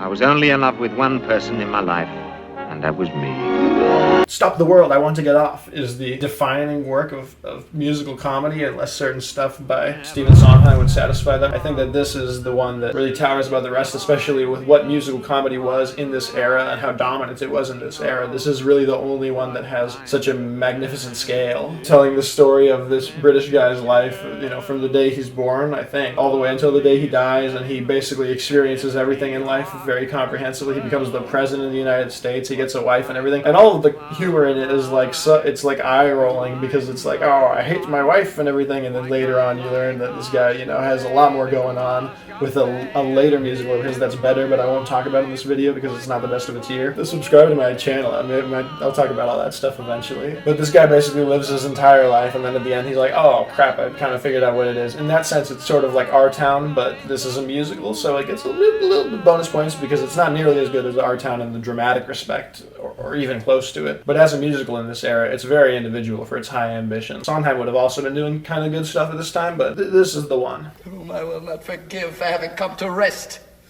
for having seen me and having said, yes, this will do, who has made the hideous, the hurting, the insulting mistake of loving me, and must be punished for it. As far as the culmination of John Cage's void, Beckett's void, the political void of 1950s America, all the voids that defined this era of art before the age of rock. Whoa, this is the comprehensive effort. This show concerns a couple, a very dysfunctional couple in a very dysfunctional marriage. Just a night, one night in their lives.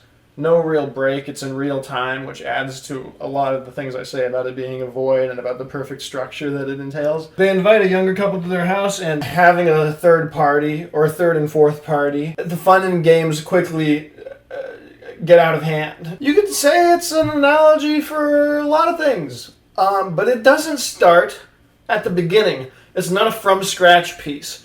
It is the void itself, and the trajectory of a void with an observer, I suppose. You have to listen to it. It's on Spotify. In the movie, there's no void. They're like outside half the time in the movie, like just on a swing set. It's like, what are you doing? That's not how this goes. There's like cuts. It's real time. It's a real time piece. That's why it's theater. It is participatory, as all theater is, but this especially so. So if you're watching a movie version of it, you're screwing it up. Also, Uta Hagen is like the greatest actor of all time, and this is her greatest performance, and this is an original recording with her in it, alongside other great actors like Arthur Hill. It's if you don't watch the movie, I don't care if you love movies, I don't care if you like The Graduate a lot, because The Graduate's great and I understand and everything, and like, you know, chamber film and whatnot. Chamber film is just theater. Listen to the album, please listen to the album. Don't watch the movie. Movies are so ass, dude. I hate movies.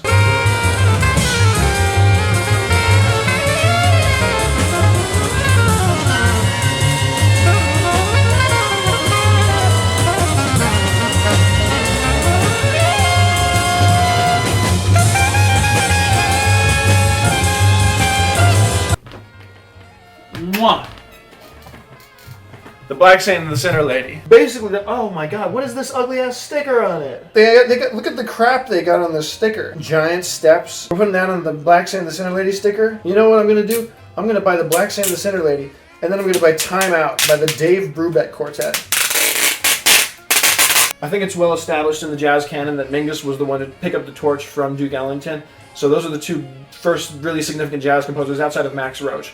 This is the ultimate jazz composition. That I can confidently say. So much so that it becomes one of the dominant compositions in all music. Ignoring the folds of jazz history that are baked into this thing and find their culmination in a lot of its new ideas are just the compositional ideas that spread across all mediums. This improvisation as decay out of structured composition as an analog for history, the players as allegories for people rather than as players to create their own art within the piece. The ultimate conclusion to like Beethoven's Ninth Symphony as like this democratic piece with 1,000 people in the choir all singing the song of the grace to the Lord. This thing is all of the voices of these instruments screaming for their freedom. The perpetual rise and fall of revolutions throughout history. I mean, the last piece on this thing is called Stop, Look, and Sing Songs of Revolutions. Saint and sinner join in merriment on battlefront. Of love, pain, and passionate revolt. then Farewell My Beloved Till It's Freedom Day. Just the title of the songs is probably the best thing ever written on the back of a jazz album. And then look at how much else there is. I've never actually read this.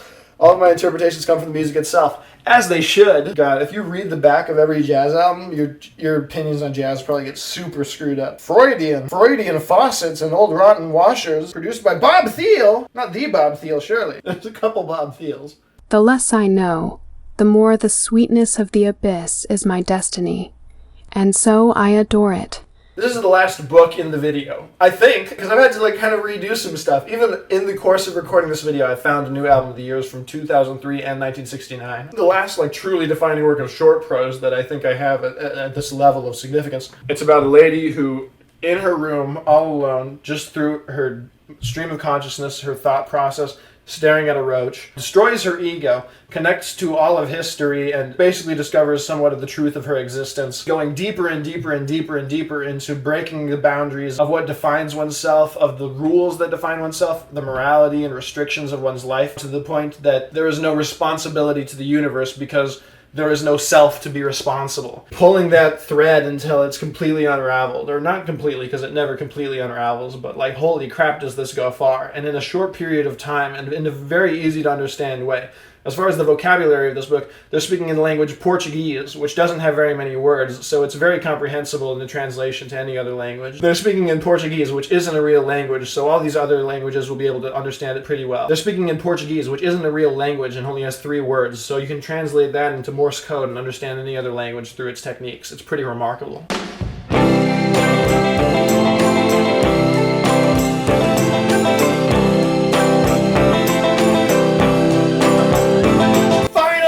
Music is real. There's a real album, finally. Okay, so Bob Dylan, the best poet of the Beat generation. He's better than Allen Ginsberg. He's better than the William Burroughs, all the other guys. I don't know if they won Nobel Prizes, but they're probably better than all of them anyway. In his other works before this, that poetic side doesn't really have an interaction, which is why the past few years haven't also been Bob Dylan albums. He was releasing stuff that was good since like 1963, but this is the point where it takes a leap, where he really, as a thesis statement to this album, says fuck you to the whole folk institution that he was a part of beforehand by going electric. That's the big famous thing, but on top of that, also just not writing politically anymore. Writing these giant poetic scrolls that he would then synthesize into this music about his creative vision. This is the most fucked up guitar album, but this is the song album with the first album with fucked up guitar on it. He's playing the guitar so fucked up that everyone got filtered by it and was like, you need to kill yourself right now, buddy.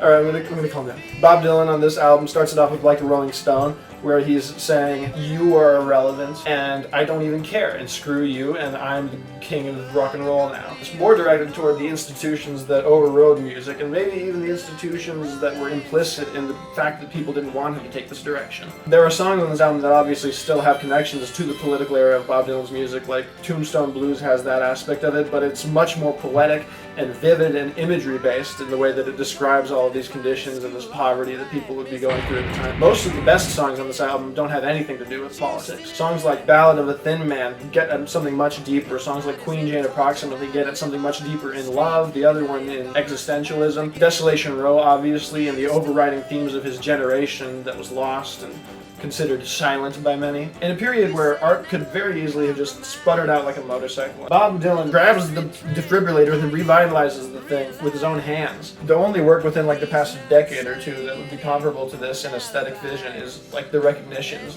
and its rejection of the entire culture and replacement of it with something that worships creativity and worships art and creative vision beyond anything else. This does it much more viscerally by just eschewing everything else to the wayside and saying screw you to everyone else that doesn't participate in this vision. And because of that, Bob Dylan is now remembered as one of the greatest artists of all time, but more importantly, we still have art, and we have an entire history of art that wouldn't have existed without him, really. Especially when you consider Louise and her lover so entwined,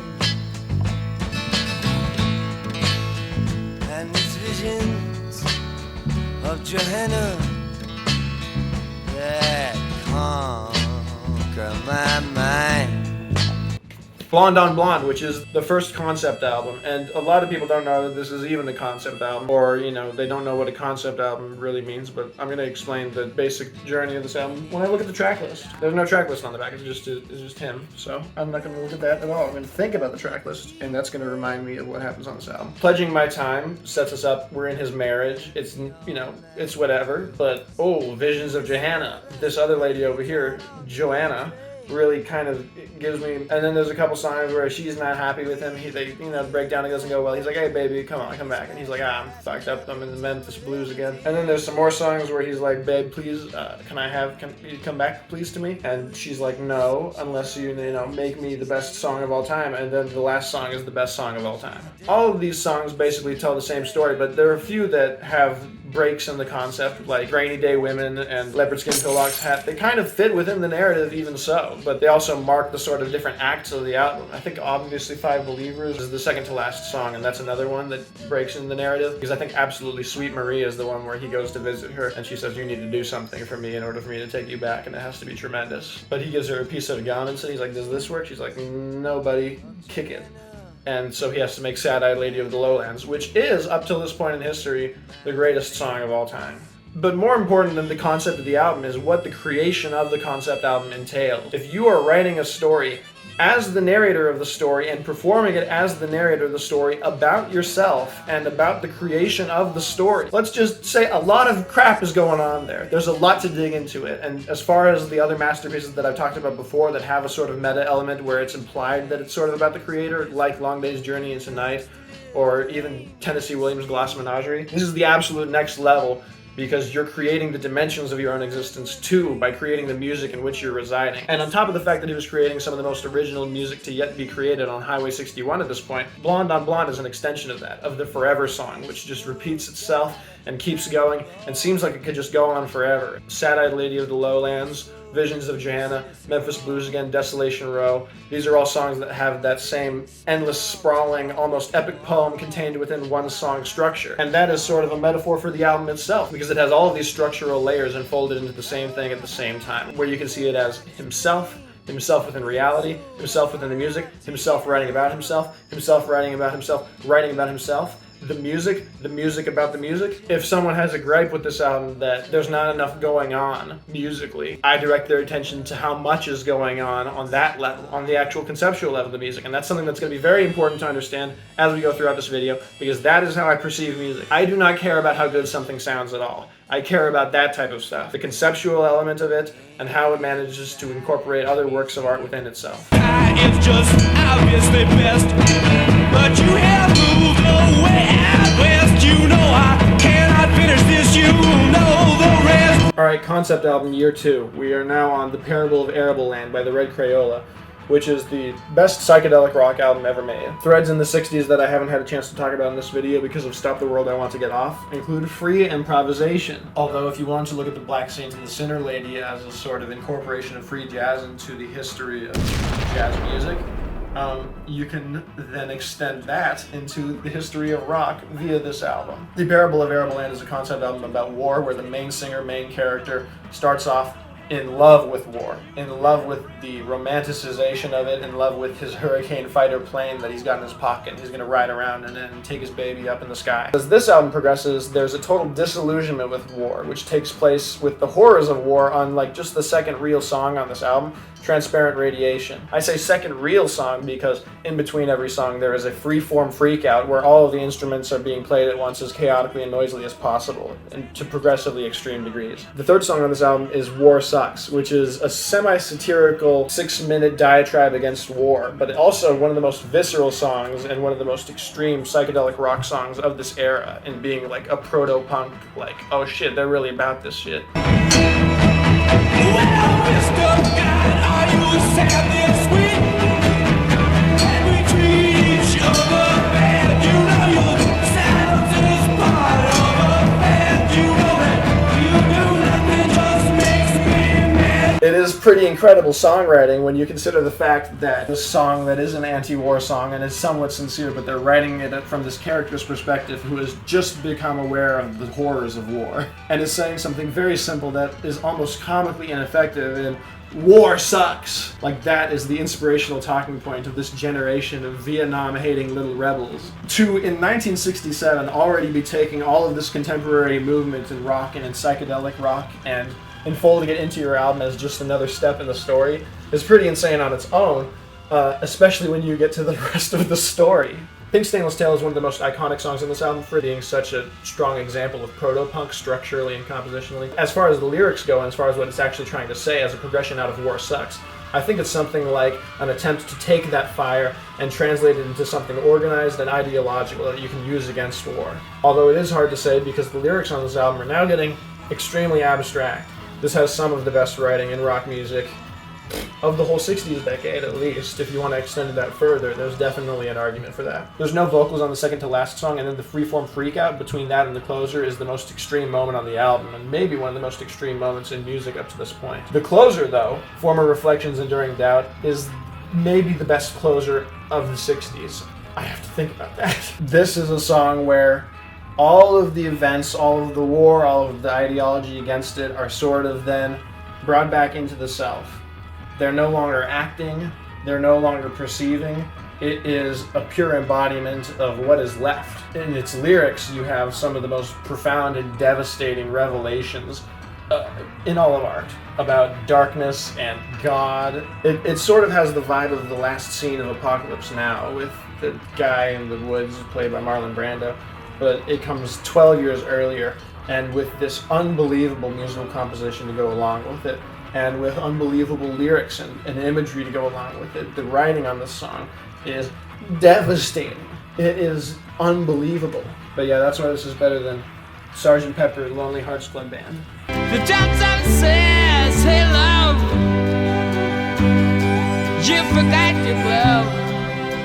And the love that loves, the love that loves, the love that loves, the love that loves, to love, the love that loves, to love, the love that loves. Yeah, this is the best album of the 60s.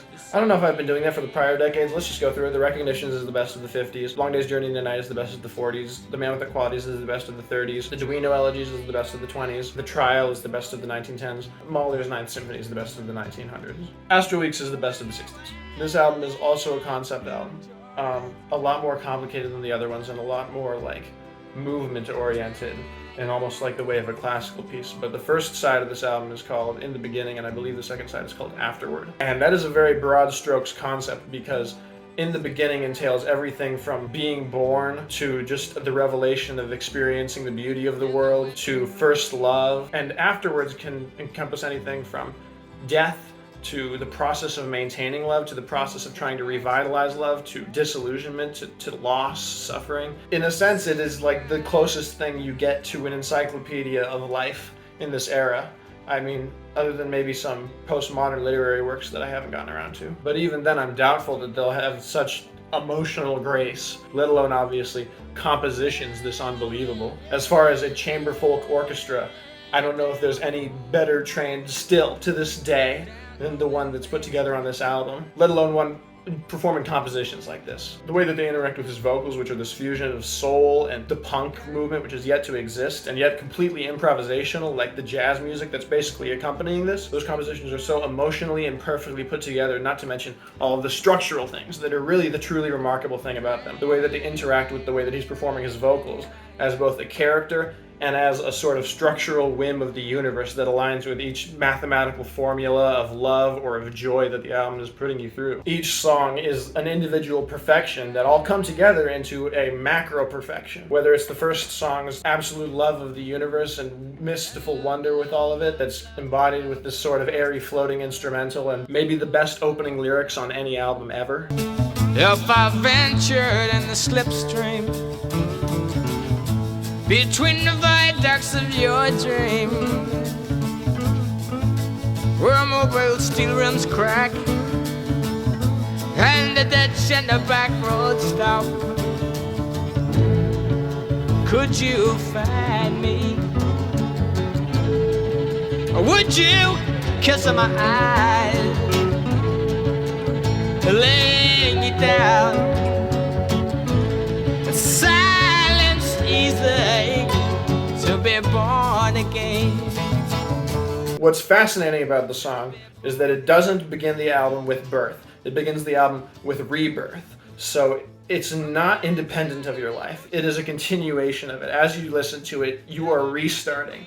And that lets it have a much more powerful effect when it comes to all of these things that will happen later on in the album, which are first loves, this sort of beautiful day-to-day, a willingness to put your new self completely on the line for this world that you love, and eventually the encounter with the fact that you're going to die and you need to savor every moment of this life before it's gone. Beside you has this improvisational cohabitation of the musical piece with the lyrics and the way that the instrumental comes together, so that while not completely apparently coherent to the outsider, the way that they are interacting is internally valid, and their bond is what keeps it together. Sweet Thing is this perpetual reverie of just, and I will be satisfied, and I will do this, and I will do that, and I will never give it up. That feels like it could just go on forever, and on top of that is bursting, brimming with joy, lyrically, emotionally, the way it's performed, the way that the music is performed. Cypress Avenue, where all the music just orbits this bliss of imagination that it never leaves until the end, where it truly manages to leave its own body. And the lyrics obviously concerning this distance between the onlooker and the subject of his affections that is bridged by that imagination. Madame George, Now Passing Sad-Eyed Lady, as the best song of all time, is about a man who lives at this party, has all of these little, very selective moments of imagery that leave him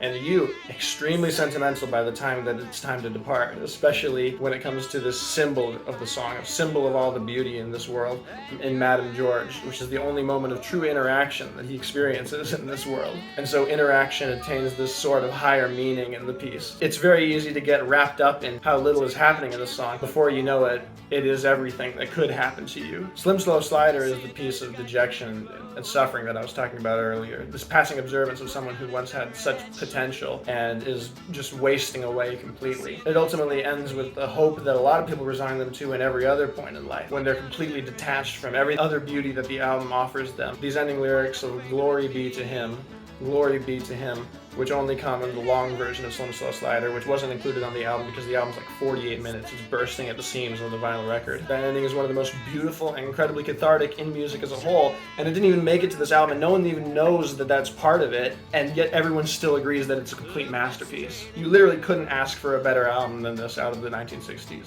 It's pretty impossible that this even exists at all. Once you've seen the faithful flower of your faith,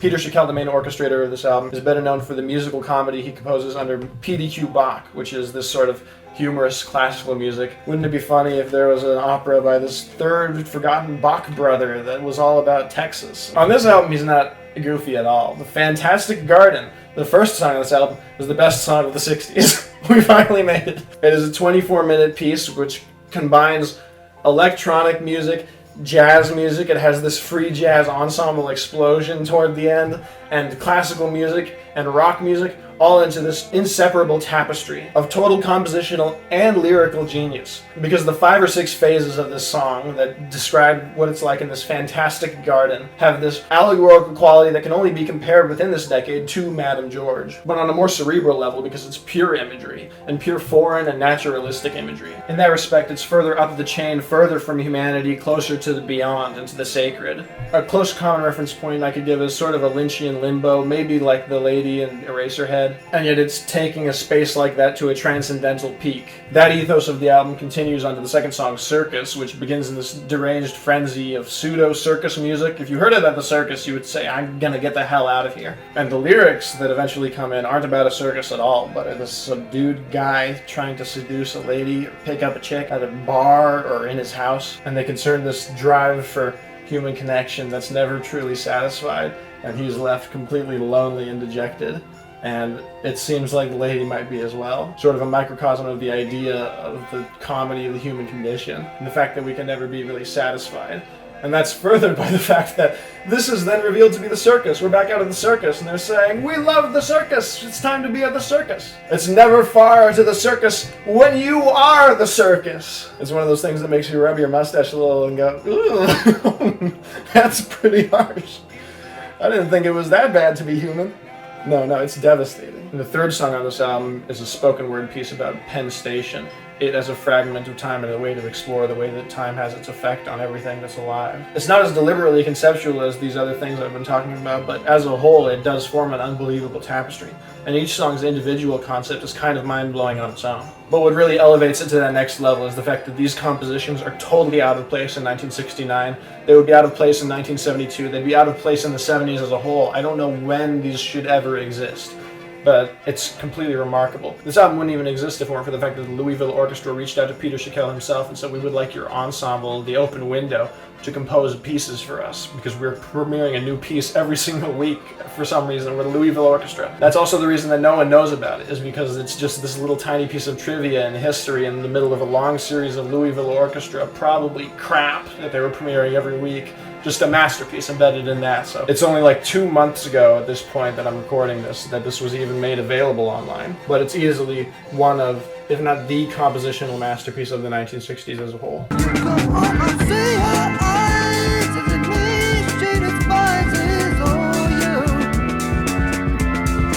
Guys, just pretend that this is third. Just pretend that this is the best album that Robert Wyatt dropped in 1970. For some reason, I have the second best one. There's some pretty unbelievable compositions on this album. The first, second, and fourth pieces are all instrumental. They're all 20 minutes on this album, and they have their own supreme qualities that mark them as truly significant within this era, to the point that I would consider them a great work on their own. But it's a masterpiece because the third song on here is like the fourth best song of all time. That, of course, being Moon in June, this 20-minute progressive rock psychodrama through the mind of Robert Wyatt in America as he's separated from his girlfriend and is cheating on her. Dealing with his crisis of conscience, as well as all of these other themes that he encounters as he's trying to get them all out of his mind, because it's really overriding everything. Everything that he's thinking and all of the things that he's feeling are feeding into this one feeling that he's trying to deal with. For such a small ensemble for this piece, like a classic rock ensemble of guitar, keyboards, bass, drums, I don't know if I've ever heard such a complex piece achieved with such little means outside of maybe Red House Painters. And even then, you'd have to string at least 2 songs together to achieve what this does in one. The diegetic reality of the song, where he's talking about his circumstances and he's talking about this crisis of conscience, bleed into the song itself to the point that it's very confrontational. And he's talking to you about how you're enjoying this song and he's out here having a hell of a time. Yeah, it's the masterpiece of Canterbury, or is it? We'll find out when he has it later.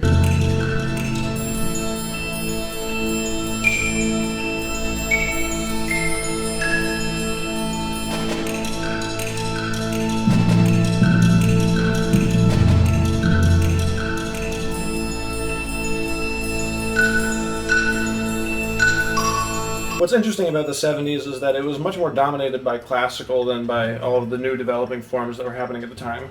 At least at the very peak, because this was kind of the culmination of classical as a medium in a lot of respects, when it was coming to minimalism, when it came to the masterworks of artists like Shostakovich, even when it came to a lot of other ideas that needed to refresh the genre, like Per Norgard's Symphony No. 3, which I don't get to mention in this video anymore. This point with classical music reminds me a lot of the inflection point you see with Stravinsky and Schoenberg in the 1910s, of this sort of renaissance for the medium, but there's a lot less eyes on this. It becomes a lot more insular and thus a lot more sincere with the way that its messaging comes across. There's sort of this understanding in the air that this is kind of the end for the medium, or at least that a lot of what formerly defined it is dwindling. Shostakovich being this figure who was sort of a placeholder for a lot of the 20s, 30s, and 40s for what Russia and what other countries up in Eastern Europe had in terms of a classical tradition. If you were the primary composer of the Soviet Union, you're basically a fiction. And so when time ticks up on that and you realize that you don't actually have anything to build with, you get something like this. In my eyes, this is the ultimate ode to the 20th century as a whole, from someone who felt the grip of the powers that were controlling everything so artificially firsthand. Shostakovich didn't literally write this on his deathbed, but at least metaphorically, that's definitely where he was when he wrote this. The 4 movements of this symphony are very allegorically fresh. They correspond to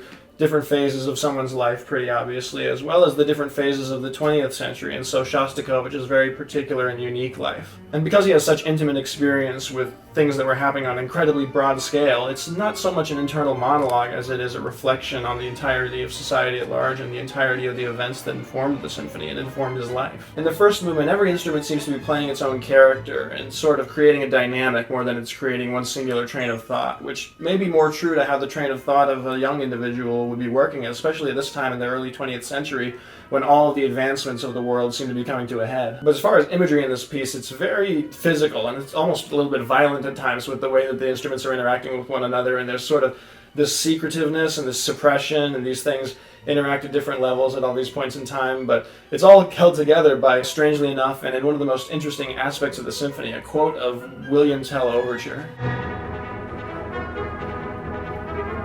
that reprises and becomes the main motif of this first movement. Super recognizable and repeats itself over and over. And the first time that I heard this, and the first time that I imagine a lot of people unfamiliar with classical music heard this, they were like, oh, I recognize that, as though this was the piece it's from. Whereas on premiere night, the purpose was very different. Shostakovich wanted to see how the concertgoers would react to seeing this super familiar motif introduced within his final symphony. But as you go throughout the symphony, motifs and quotes like that show up everywhere. And as I've gone further back into Shostakovich's catalog, I often find myself picking out little moments that are from Symphony No. 15, because he drew upon himself more thoroughly than he drew upon any other composer, even taking from Wagner at times, especially in the fourth movement. The integration of all these quotes into what becomes a sort of formless vacuum in the language of classical music has the effect of implying the culmination or entropy degeneration of the art form itself. So while the piece takes on all the significance I was implying earlier about the 20th century and Shostakovich's life and even the life of every man, it also takes on the aspect of the end of classical music itself and the culmination of this medium as a whole. And if I haven't said it so far, I do think that this is the greatest work of classical music ever. Anything that you find online, like I sought out when I first heard this because I was unfamiliar with classical music and I was trying to process what I just heard,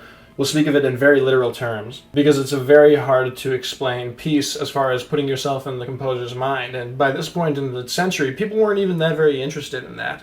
That was much more of a remnant of this older era where masters were more highly revered and were seen as the symbols of their nation, and even more than that at times. Shostakovich was the last one to truly be a part of that tradition, and yet his final piece is the most enigmatic of all. If I could compare it to something in a medium that's more understood, then think of the decline of film coinciding with, like, Twin Peaks' The Return, or the end of the novel with Finnegans Wake. Of course, those mediums would go on to live on, and of course classical would go on to live on, but some of this sort of ego is destroyed and evaporated into the void, like is sort of the principle of this work. You can kind of see it happen firsthand when listening to this, at least to some of my, I think, pretty believable interpretation. The first two movements sort of parallel the last two, and you can sort of juxtapose them with parallax in your head, and how the first half of a life might be similar to the second half, but different in very specific ways, specifically the characters that are embodied by the instruments and the way that they behave with one another, and the pieces that they come to form together are very different. Sometimes very different from all other music. I don't think that it's very easy to draw upon any other music to compare it to the things that are happening in this, even with all of the motifs and themes that are taken directly from other classical pieces. The final movement of this is probably the best piece of music ever, but demands the context of the prior pieces in a way that some of the songs that I've been saying are the best ever haven't so far, because it is the culmination of a lot of these themes and variations that are present throughout the rest of the music and the structural form. Not that my ear is keen enough to make them out and compare them to one another in an academic way, but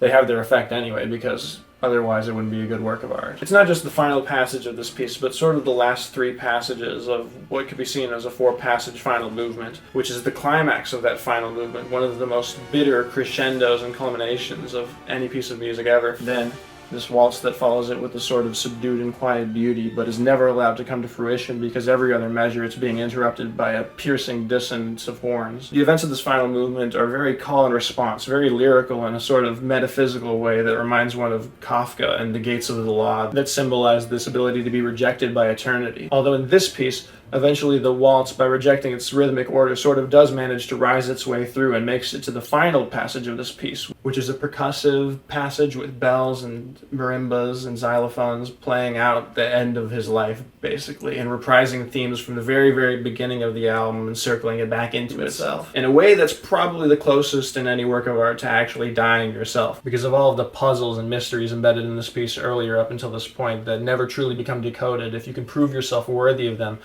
then you'll be admitted to the same transcendence that they find themselves making their way to at the very end of the piece. In that sense, what makes it remarkable is that it feels more like a space that you have to navigate than something that is inflicted upon you specifically, paralleling this feeling that we have in real life that there's something that could solve it, that literature has been trying to put its finger on forever and has never reached anything close to the ritual that this has right here.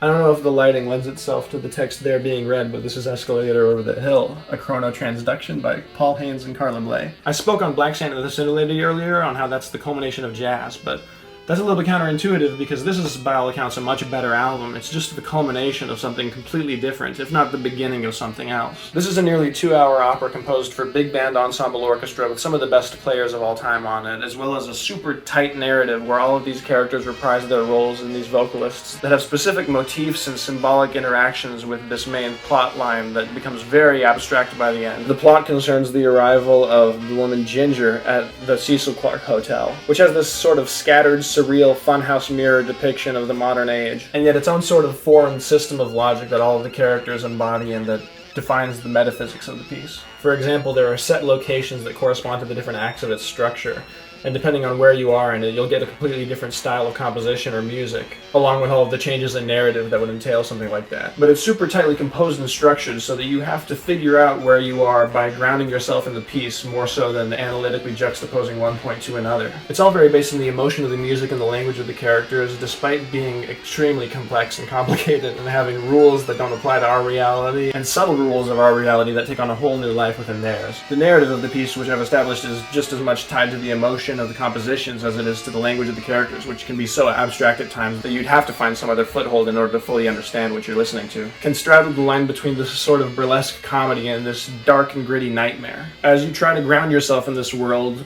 by the end of the piece you'll be completely uprooted by it in a way that is one of the most unbelievable, if not the most unbelievable endings to an album ever made, provided you look at Symphony No. 15 as something other than an album. But other than that, they have many similar qualities, whether it be in the way that it's put together or conceived, or the effect that it has emotionally and logically.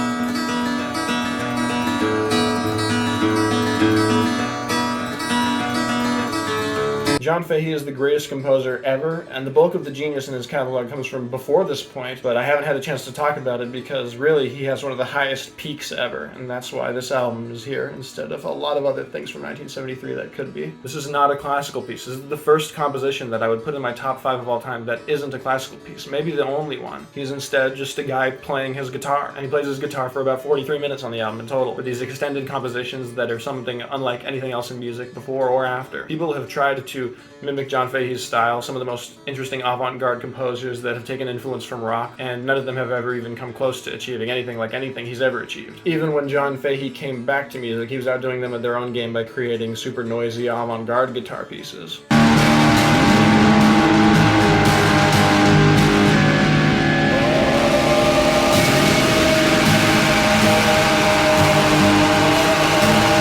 But at this point in time, he's developing one of the greatest discographies in music ever, and it culminates in this 10 out of 10 masterwork, which consists of these 3 compositions named after T.S. Eliot's 4 quartets, different lines to that which correspond to some symbolic aspect of the piece itself, but more than symbolic, the emotional aspect of the pieces, like Fare Forward Voyagers, the title track, which is this never-ending epiphany that finds its culmination after everything has already been said, which, you know, it knows is still not the case. There's very much the awareness that it could go on for another 40 minutes, but it keeps something in its sleeve until the very end for what it knows will have to be an inevitable conclusion, because only about 23 minutes max fit onto a side of vinyl, and he was pushing that even. Playing this guitar suite, which is very elaborately composed, such that it has the effect that really no other guitar piece would, with all this polyphony that he's able to create all at once, along with these propulsive rhythms that he takes from Eastern ragas. that give the piece an extra dimension even beyond the classical music that he takes so much influence from. Whether it be Gregorian chants and operas, anything from that to bluegrass and blues. His influences are the most eclectic and broad of anything that's had such a cohesive aesthetic. Because while at the same time as you're listening to something as simple as just a man playing his guitar, speaking over it none, orchestrating it out none, you're also hearing everything from Dvorak and Brahms to Mississippi John Hurt and Duke Ellington. It has the effect of taking you from the level of simplicity you can see in the guitar itself as a metaphor for yourself to the outskirts of the universe that are embodied by all of these high-strung classical pieces, and especially this piece itself, which I would say goes farther than any of them compositionally, even while being performed in such a small scale. But the best part of it is the emotional aspect, because even while it has all of these metaphysical reflections woven into it, it really just hits home. Because at its core, all of that stuff boils down, especially when you're playing it on one guitar, to something very simple, which is the fact that it could go on forever, but it won't. And one of the most inspirational aspects of this is the fact that John Fahey felt this in the first place in the blues and bluegrass music that he grew up on, despite that medium priding itself on being one of the simplest and most human art forms possible. In a sense, this piece literally takes being a human to the next level.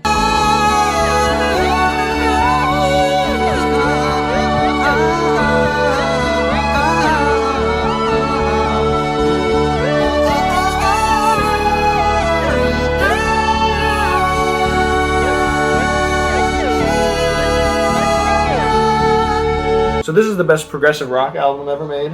Pretty obviously, I think, at least if you're not too obsessed with theatrical and orchestral convention, because a lot of what makes this the best is the defiance of convention and the way that he's redefining how you perform, not even lyrics at times, he's performing basically just vocal compositions at the same time as he's conducting these pieces that have techniques that have barely ever been put into play in any serious way. Extended passages where the vocals are just flipped around in reverse, using his breathing as percussion, treating free jazz music as like a bed of chaos which you can just reside over as a performer rather than something that has to take over and dominate a piece. Alephie and Alephib share the same lyrics but have a sort of dream-nightmare dichotomy whereon they take completely different contexts and serve as a culmination and partial repentance of the narrative that's been brewing since Third of this infidelity he's had to his wife and this irresponsibility he's had to his own life in favor of the drunkenness and apathy that eventually wound up taking away his legs before he made this album. The rock bottom of the album title is where you'll be dragged down to by like the halfway point of this album, where the psychological depths completely override the composition and you're basically lost in this babbling of backwards noises and vocals mixed below compositions, nursery rhymes fragmented like modernist poetry, expressionistic monologues, whether they be lyrical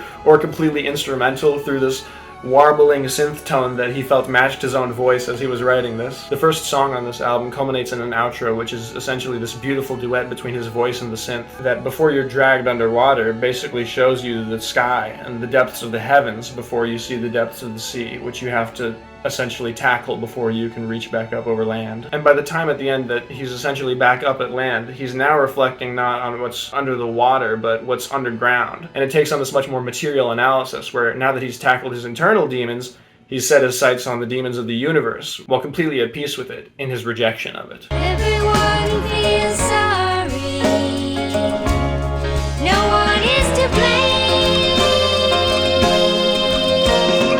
Despite being extremely obscure and just a private press release, this is one of the most well-considered and thought-out folk albums of all time, and probably the single best folk album of the 70s. The first half of this album has a 12-minute song recognized by those who know as one of the greatest songs of all time, Angels Don't Need Friends, which climaxes in this middle portion where Bill Clinton is literally crying out of loneliness on the song in sort of place of the rest of his generation. Not to mention that the outro, Stephen, is one of the most emotional folk songs that you'll get until like the indie folk revolution. And the first song on this album is the most colorful and the only one to feature another vocalist than him. Basically a thesis statement for the philosophy that'll conduct the rest of the album. The main theme of which is empathy as a means to transcend suffering by the dissonance between the feeling of responsibility that we have to a universe that we didn't ask to be a part of. This is one of the most powerful and earnestly empathetic albums that exists at this point in history, and the fact that it comes in this scaffolding of a real masterful work of art is just remarkable, because it's not just the emotional side of it, it's this monument that he's building to that emotion.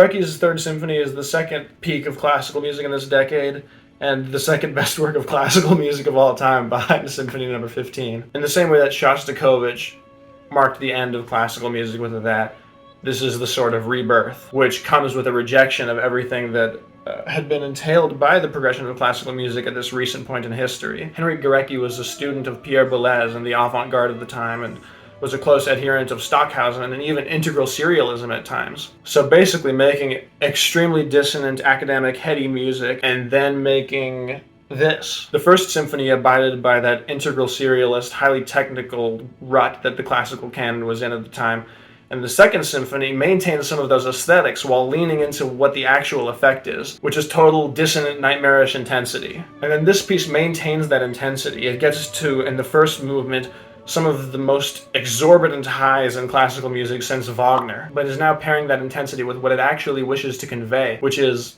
in keeping with the last album of the year, a deep empathy with the human race. The 3 songs that make up this nearly hour-long symphony are all about the theme of motherhood, and specifically the loss of children, and trying to overcome that absolute tragedy in the face of what the world has just had to endure on such a massive scale and has had basically no response to, other than that we must be more precise with the way that we act from now on. This is in bold defiance of that subtlety and precision, by instead replacing it with an excess of simplicity. Rather than be perfect and small, be human and enormous. That's the new overriding theme of classical music as set out by this. And so when it comes to the premiere of this piece, it's completely rejected by institutions. And Pierre Boulez, his former mentor, calls it shit. He yells that in the middle of the piece after there's like 29 repetitions of an A major chord. It wouldn't be until the 1992 version of this that we have right here that this would become one of the best-selling works of classical music ever, the best-selling work of classical music ever. And with techniques that have their roots in the developing classical music up to that point, just as much as they stand in opposed defiance of them. I think it's at least on the short list for most beautiful thing ever, and certainly number 1 on the list of most beautiful things that make their way there by means of truth.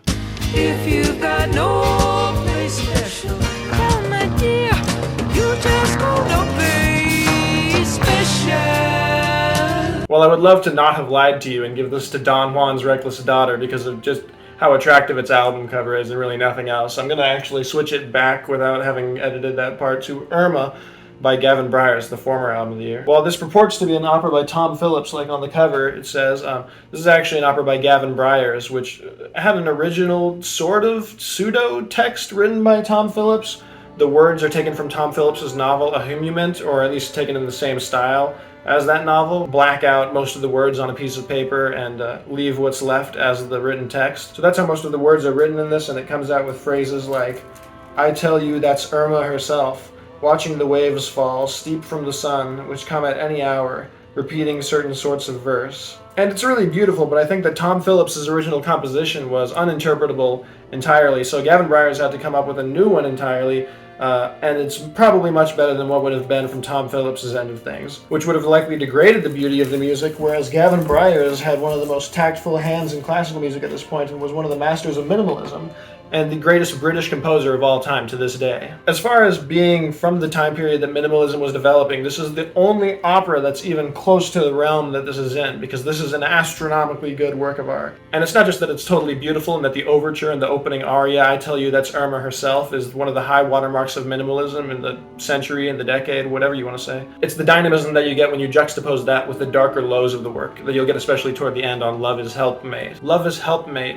being a very ambiguous sentence that still serves as the thesis statement of the album. It's the last line on the album, it's the name of the final song, and it's sort of this album's way of summing up its journey, which before this point is an absolute ethereal ecstasy unlike anything else in this decade. Except, A rhyme is only just a token left spoken in time.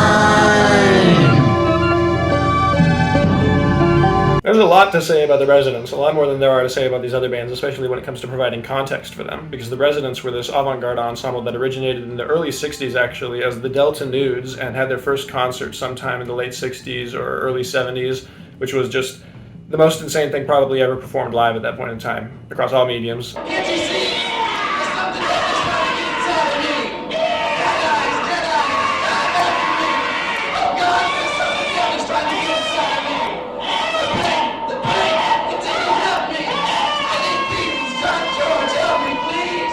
there's anything more transgressive or avant-garde, at least if you adjust for era, because when you discuss the most outlandish things of their time, obviously, we talked about Stravinsky earlier in this video in Rites of Spring. But the Residents were essentially the first movement of Dada and the counterculture. Dada being the original avant-garde movement of just rejection of capitalism and rejection of society as a whole in favor of these nonsensical works of art that broke down the meaning that apparently bolstered these systems. Here, with what I like to think is no influence from Frank Zappa, they have completely neglected that aspect of their music and moved on entirely to something completely different and aesthetic in purpose. An aesthetic embodied by the theory of obscurity that they developed, which implies that your music will be better the more alienated it is from all external conditions and the idea that it'll even be received at all. So their first album and a masterpiece, Meet the Residents, which I didn't get to talk about because of Rock Bottom, is sort of the mediation between the absolute embrace of the aesthetic that you get here and their early modus operandi of straight-up rejection of culture. This was actually written, recorded, and composed the same year, so it's almost like they got all of that out of their system, and they were having a therapy session on this album, as they put it. Now, normally, with a 4-year gap between recording date and release date, I would just attribute something to the recording date because that's a significant enough margin that they probably meant to put it out at that time, but in this case, nope, they did not. They actually wanted to forget about this album completely and only release it once one of them was like, oh, remember that album we made? We should put that out. And then that was in 1978. So that is the fulfillment of the theory of obscurity in its absolute form, because not even they were the audience for this album. It was completely cast into the void for a long time. The way that this album and most of the Residents' music was composed was with means that you think they would be out of their depth in, because there's a greater diversity of instruments and sounds and production techniques here than there are on like a top 40 album with a $1 million budget. And the balance comes with the fact that it sounds like complete outsider music, and you could probably come up with something that at least sounds the same if you were given all of these instruments with no training whatsoever as well. The quality comes from the fact that from that point, they erect this monolith to the human condition and all of these existential questions that have been brewing in the century without even a second straying from that vision to go into art for art's sake. The lyrics on this album are probably abstractified past the point that they think anyone would be able to interpret it, and yet it's very interpretable, especially as time has gone on since the production of this album. So it's sort of like a window into the humanity of even the most esoteric, highest intellectual realm you could possibly imagine. You get to feel the strength of that unfolded into how you feel and how all of us feel at any point in history.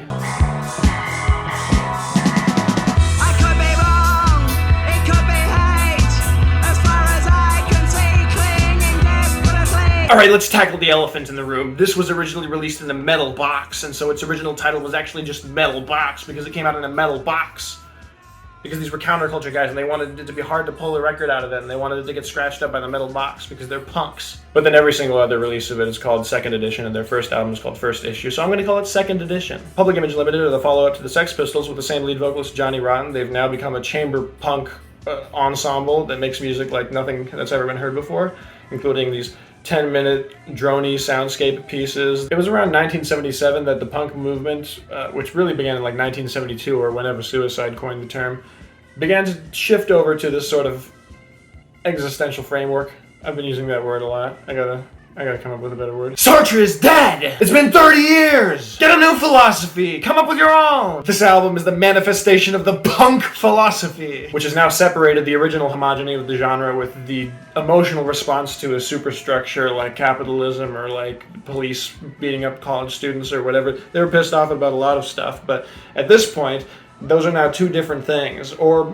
even more so, the music serves as an analysis and understanding of the relationship between an individual's emotions and the society which imposes restrictions on them. A song like Memories presents oppression, yes, but it's not a political oppression as much as a self-impression, and it can analyze that just as much as it would the oppression of a ruling class, because they all just pile into one thing inevitably, and that's what the real soul of the punk movement is, wherever it is. And compositionally, this also reaches well outside the bounds of punk, whether it be with these 10-minute super songs that transcend the 3-minute simple structure of usual punk music, instrumental or abstractified songs that just try to give an impression, or the through line of this album that it's less punk songs and more these dark chamber pieces being howled over by a madman. The number one contributor to the value of this album is its psychological weight.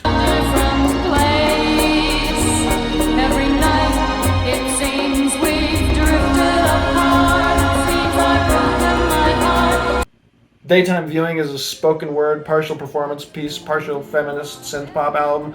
that doesn't probably seem to align with a lot of the other stuff that's in this video so far, but I'm a wild card, baby, and you never know which way I'm gonna zig, I'm gonna zag! Jacqueline Humber was part of a movement that I haven't had a chance to mention so far in this video, but is gonna become at least a little bit dominant in the coming years, privy to members like Blue Jean Tyranny and Peter Gordon and David Rosenboom, who did the electronic compositions on this album and on her prior album, and I think might have been married to her. The two of them collaborated to create My New Music in 1977 and Daytime Viewing in 1980, which is a much superior version of a lot of the ideas on that album, taken to their natural conclusion and taken to a lot of their compositional and lyrical conclusions, as well as being a large-scale performance piece with all of these electronic video effects and a full unwatchable performance online because it's so low quality. But essentially it's just a performance of the song cycle and spoken word compositions on this album anyway, so there's not much lost when you're listening to it as this because it's intended as a piece of music and it was published as such. Sort of at the time of release, sort of not, kind of as an album in 2018 or so. That's a rule that we have here at Bird Music Blog, is that the cover, if it has the year on it, that's the year it is. That's why Tunnel Canary is also 1980, because I can use that as an excuse because that's the only year that's attributed to anything on the actual release, even though I do know that some of that was recorded a couple of years after. But yeah, this is effectively the other side of punk music. It equally concerns the liberation from the grips of society, especially in a psychological context, like only was being recently developed in punk, but there's this aspect of synth pop at this time that sort of is an inverse of that, especially when it's as compositionally complex as this, and it bears more relationship to like the progressive punk stuff that like Ludus were doing at the time, or even the Raincoats. To the degree that your music history considers the feminist revolution that was taking place in the late 70s, early 80s as like a contemporaneous movement that could be enfolded into the music and consider it a sort of singular movement, this is the masterpiece of it. This is the best one. Like other than that, you gotta wait until indie folk comes along and you're getting female singer-songwriters to get something that's better than this.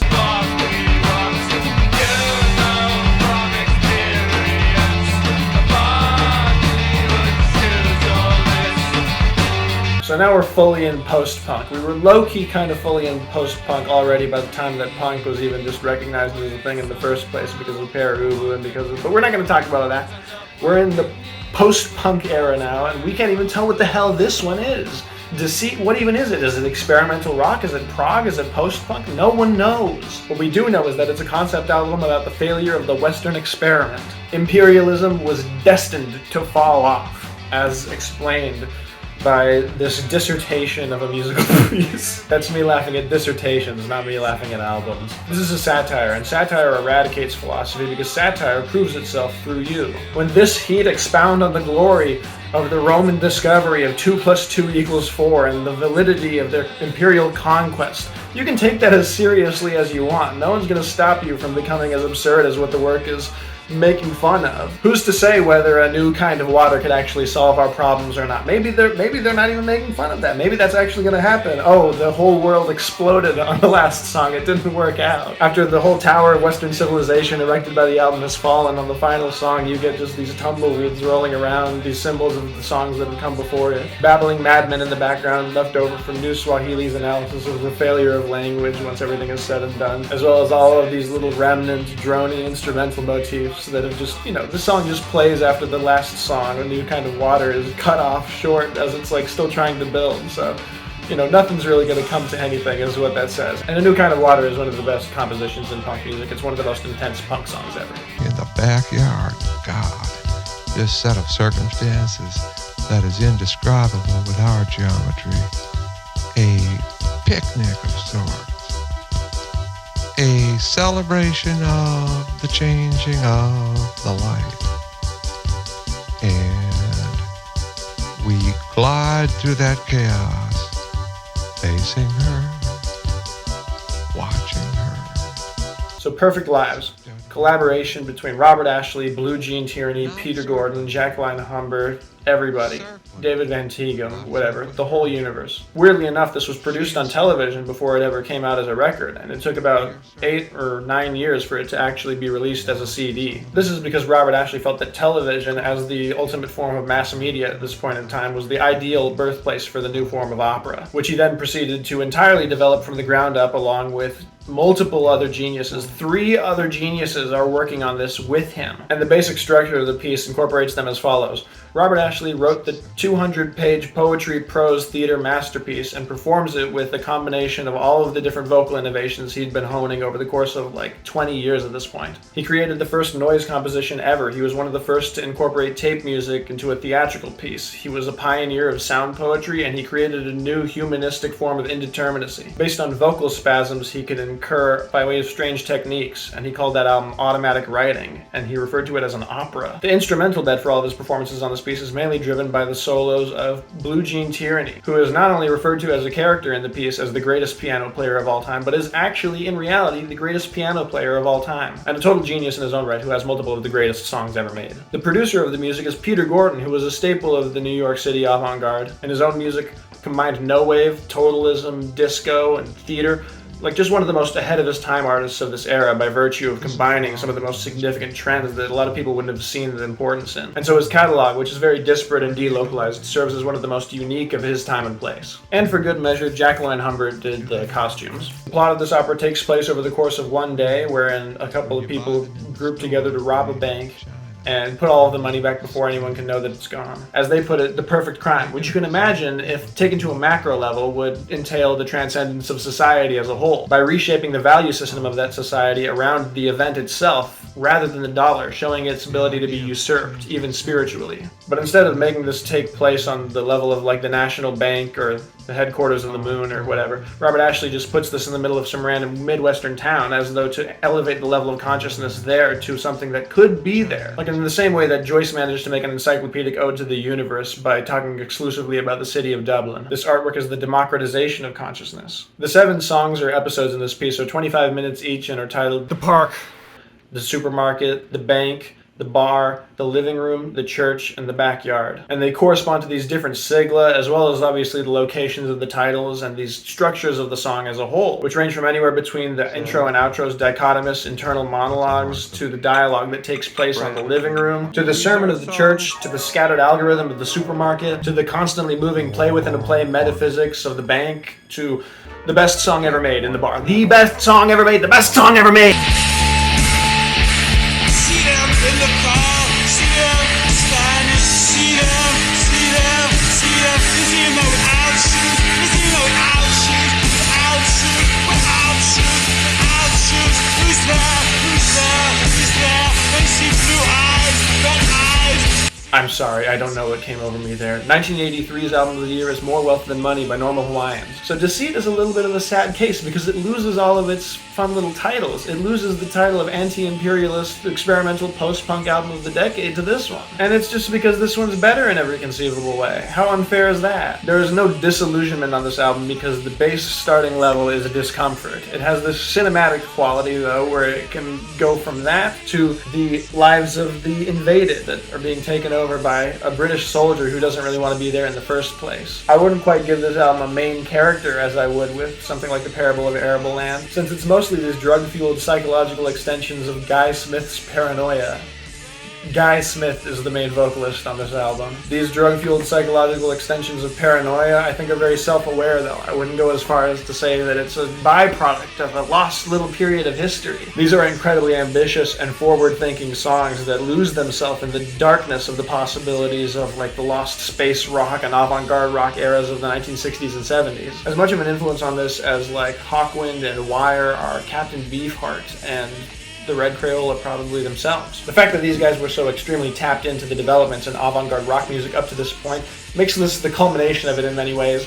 Yeah, I use culmination a lot. It's the culmination. What are you going to do? The same year that Swans are like barely starting to be good, these guys are being called like the originators and pioneers of post-rock. And while I say the album has no main character, it does follow a very clear psychological descent into utter madness, at least if the music, lyrics, and performances are any indication. It's like if you took a microscope to side B of The Parable of Arable Land. It starts off with this disillusionment, but a much more realistic disillusionment, where a guy is dealing with the fact that he has to be enlisted as a soldier in some Vietnam War or other, and by the end of the album has been completely traumatically isolated from the rest of the world. After, of course, going through all of these incredibly deep philosophical motions of these songs that have incredibly profound lyrics and observations about the state of culture as well as the state of politics in the UK at the time. And all over the Western world. Secret, secret. I gotta cue in this mic on it. And all over the Western world. And the closing track is the only permissible drone outro in music because it's 1983 and they get a pass, and also there's a lot that can be symbolically interpreted from it, literally framing the Ouroboros of Western civilization as a creeping tide traveling west with the shadow of the Earth's rotation. You'll dread the day you meddled in the East, you Western pig, or the day that you read a book and felt bad about it. Whichever one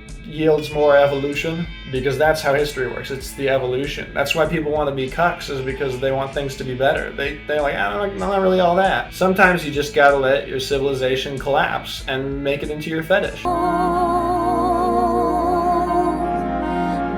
most of all,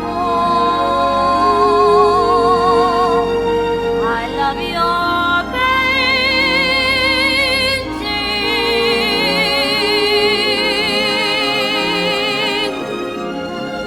Sunday in the Park with George is a musical that also happens to be the best theatrical work ever made. Even if you took away all of the music, which is some of the best music ever, you would have the greatest piece of theater ever introduced to the stage, for reasons that I'm not allowed to explain.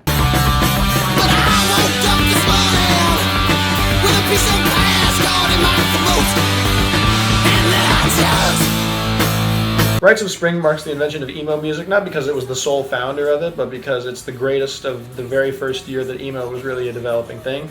There's other artists that were developing it at the same time, like The Hated, but Rites of Spring is very clearly the best in that first category of invention of the genre itself. A lot of these bands were worshipping the hell out of Husker Du for their albums in Arcade, which was a double album, concept album, about a guy who is just drowned in suburbia and really wants to make a new way in life, and probably, I don't know, I'm not too obsessed with that album or anything like these guys were, but I could see why it would be the inspiration at that time for a whole nother movement. Essentially a recontextualization of punk away from the genesis as a sort of analysis of society, or at least the pretense of some sort of change that would be enacted by the rebellious spirit of these youngsters, to just the pure aesthetic expression of those feelings on their own is valuable. So they're using these feelings to dig as deeply as they can into the universe, and that becomes the sort of universalized quality of this work of art. Sorry to the old punks, the enemy is eternity now.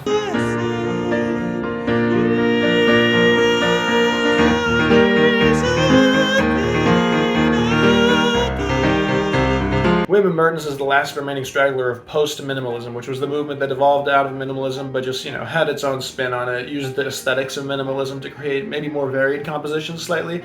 And on the pieces on this album, the variation on that theme comes from the emotion of the vocals and the compositions themselves working together being the actual end of the piece rather than some sort of algorithmic thing as Steve Reich would have done, or some sort of meditative thing as Terry Riley would have done. All of the early minimalists had their own reasons for pursuing what wound up being a very important movement, but in this work, you have basically distilled what the importance of minimalism actually was, and in that sense it is post-minimalist. We are now narrowing on what it's possible to do with that genre. It becomes about the energy, passion, and bliss of egolessness. Almost if you had a character residing in those old minimalist pieces, what he would be and how he would have no fortune and a name to come, because the MO of those old pieces was to sort of understand the waves of eternity and how we reside within them. So now there is a guy residing within them, and it's not human. It's a very alien piece, and that comes across with his vocal delivery. He's not reflecting our lives in some sense, but he's taking this understanding of this form of minimalist music and using that to represent and to transform our lives into something completely different, by proxy of his ghostly vocal inhabitation of these pieces.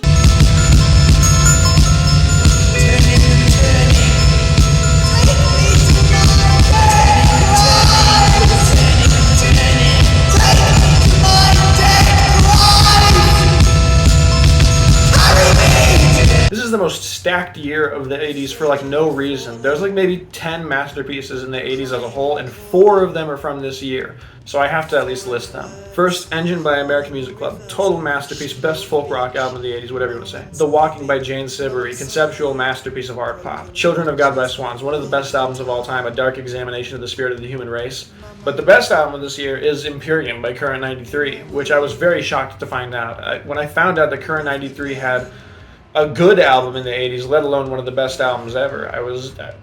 It was a crazy night, because a lot of Current 93's very early stuff is this tribal ambient drone music that just reflected the live concerts that they did, where they were trying to like freak people out in the UK because they hated the pop charts or whatever. And even after this album, they went back to that. They just went right back to it. This is their only concept album in the 80s, and it's their best album by quite a bit. The first half of this album is the sidelong suite Imperium, which sets the stage for the rest of the work by describing the world in the mystical terms that the rest of the album will perceive it in as well. And then after you skip a bonus track that I think is on most streaming editions of this, you get the second half of this album, which is also not as much of a suite, but it is one cohesive work as well, because the song titles themselves literally spell out Be Locust or Alone. Locust or and Alone combine to make one of the greatest final 3-track runs on any album ever, outside of maybe Pure Comedy. It's hard to say that there's anything else that's really of that caliber when it comes to just concluding something remarkably to the point that you recontextualize the whole work as one of the greatest ever. And while the album deliberately goes to the darkest places it's possible for an album to go to,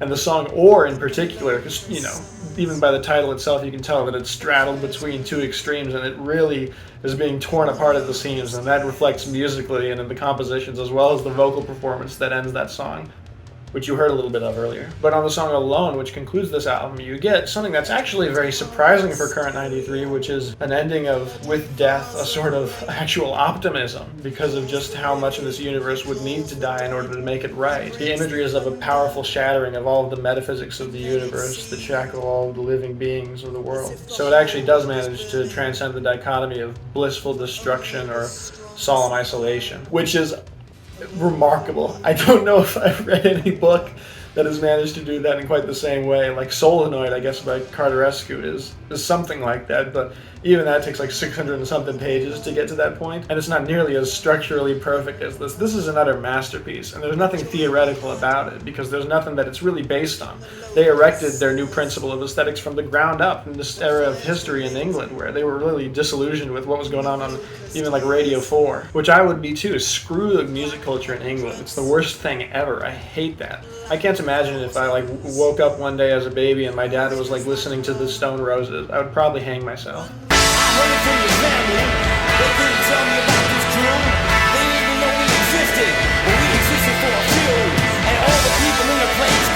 This is an astonishing inclusion here. I don't have any hip-hop album of the years from the 90s. I don't have a hip-hop album of the year, actually, until you get to 2010, I think. And yet, randomly, in 1988, one of the greatest hip-hop albums ever was released, and no one knows about it because it's completely buried by idiots on radio music like Diction. Ramelzi was a Basquiat ex-Samurai Street prophet who released the first work of experimental hip-hop ever in 1982 with Beat Bop, a 10-minute song that literally sounds like it was from the 90s at least, and it's from 1982, before there was even like The Message by Grandmaster Flash. And then you get this album, which came out the same year that Slick Rick was popping off. It sounds like the Blacker the Berry meets Glenn Branca. It feels wrong to say that the book of hip-hop history should start here, even though that's intuitively correct, because there's nothing like this until like the 2010s. Like there's literally nothing this good in hip-hop for at least another decade and a half. To cap it off, the closer on this album sounds like literally no hip-hop song ever made, and essentially functions as a lecture on the spiritual importance of the MC as a modern-day prophet. Ridiculous album. Better than any hip-hop album released in the 90s. Easily. Easily.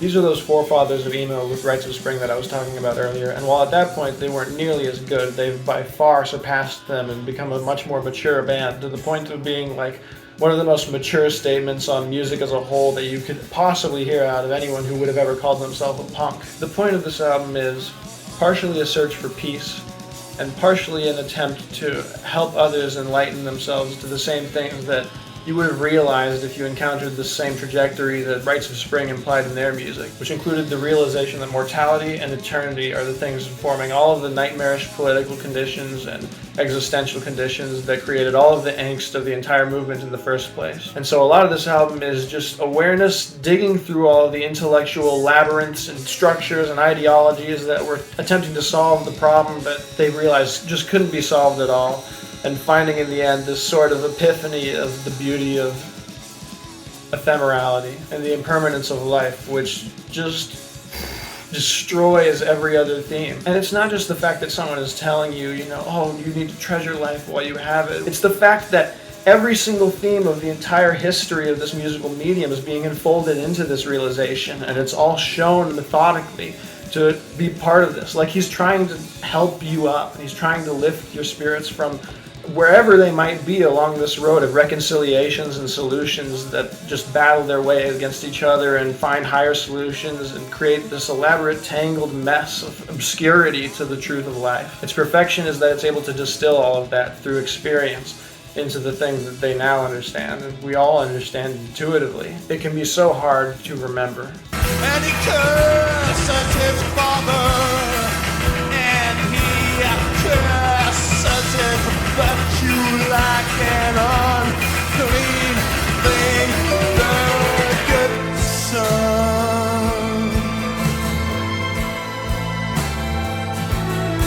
This biblical monument to the destiny of humanity is the conclusion of the entire singer-songwriter history up until this point. At this point in history, there is no more perfect ode to the human condition through song than this album. You might notice that a lot of these artworks are for movements that had already dried up. It takes a little while for the masterpiece of a movement to come out of them, like whether it's Public Image Limited coming a little while after punk, or The Hated from emo. And Nick Cave had been this artist who was like brimming with the most potential ever throughout all of the 80s. And you're just waiting for it to burst into something.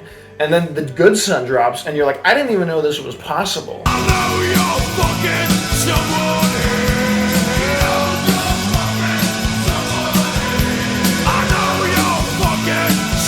I know that these two are one Rorschach test interpretation away from being the best album ever made, but if you're just looking at the ink on the paper, I think that this one edges them out. Playing the character of a fascist whose girlfriend has just cheated on him, Peter Steele on this album continues his project of satirizing American culture by creating this character's hypothetical ode to the murder of this girlfriend. On his prior albums with Carnivore, he would worship war and puke on religion, just scatologically, wherever the hell he wanted to and whatever he wanted to do, just to piss as many people off as possible.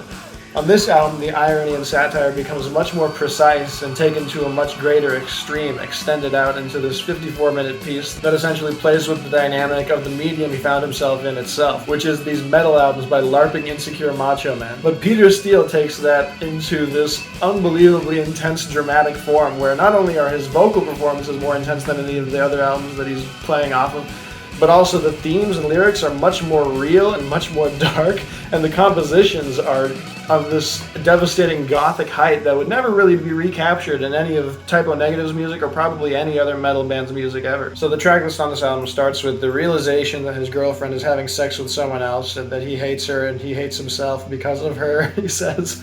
The second song is about how poor people need to get off of welfare. The third song is about how he's gonna kill the hell out of his girlfriend. The fourth song is about how he kills her with a jackhammer. And then the fifth song is called The Glass Walls of Limbo Dance Mix. And this is sort of a dark ambient psychological inquiry into his state of mind. Then there's a 1-minute song called The Misinterpretation of Silence and Its Disastrous Consequences, which is just a minute of silence. And probably the best minute of silence on any album ever, given all the context. There's an argument that can be made that that is the crux of the album right there. And then on the final song, gravitational constant G equals 6.67 times 10 to the negative 8 centimeters negative cubed times grams times meters to the negative first power times seconds to the negative second power is a song about how he's going to kill himself out of guilt now. Or maybe not even out of guilt. I think he still has the pretense that he hasn't done anything wrong, but basically, this is the rise and fall of the male ego. And to top it all off, the album cover is a very close-up, grainy shot of a penis entering a vagina.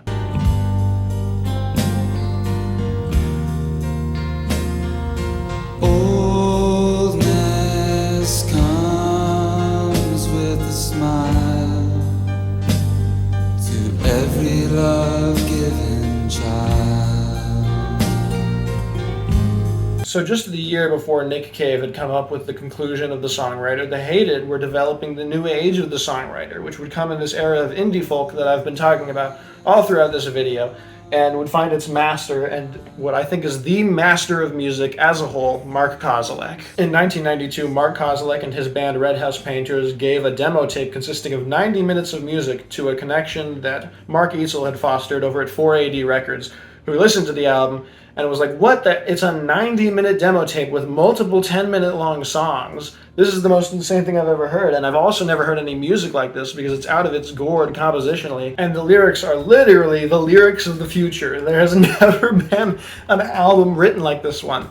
And it's because there's this sort of pseudo-non-self-awareness of Mark Kozelek about himself, which you could say is the natural conclusion, or at least the new dawn of what the Hated were beginning on every song. These songs bear the truth of Kozelek's condition and the analysis of the condition all in one, to the point that it's also kind of the conclusion of Blonde on Blonde, and the old concept album, the original new birth of the songwriter. Structurally perfect because every second of the music has some sort of reflection of a decision made by the same character who all of the music is about, that we have a sort of one-way mirror into the condition of, but he can't see out of, because he's bearing his entire heart autobiographically on all of these songs as a 24-year-old who is unwittingly the most relatable person ever. There's also a connection to the Residence's unwittingly universal outsider music, because Mark Kozelek is writing these songs that only apply to himself in his very specific condition, and he's tortured by the loneliness of it, and yet every single person listening to it basically understands it completely, whether because he's making a big deal out of it or because they've gone through it themselves and they understand the weight of it. These compositional spaces that he wants to live in are approximations of stillness to sort of ward off the inevitability of mortality, and it just winds up enhancing the misery of his condition. In that sense, it's a perfect metaphor for his mind state. And the full album version of this is 90 minutes. There's a whole nother album length that just didn't get published for whatever reason because the label had control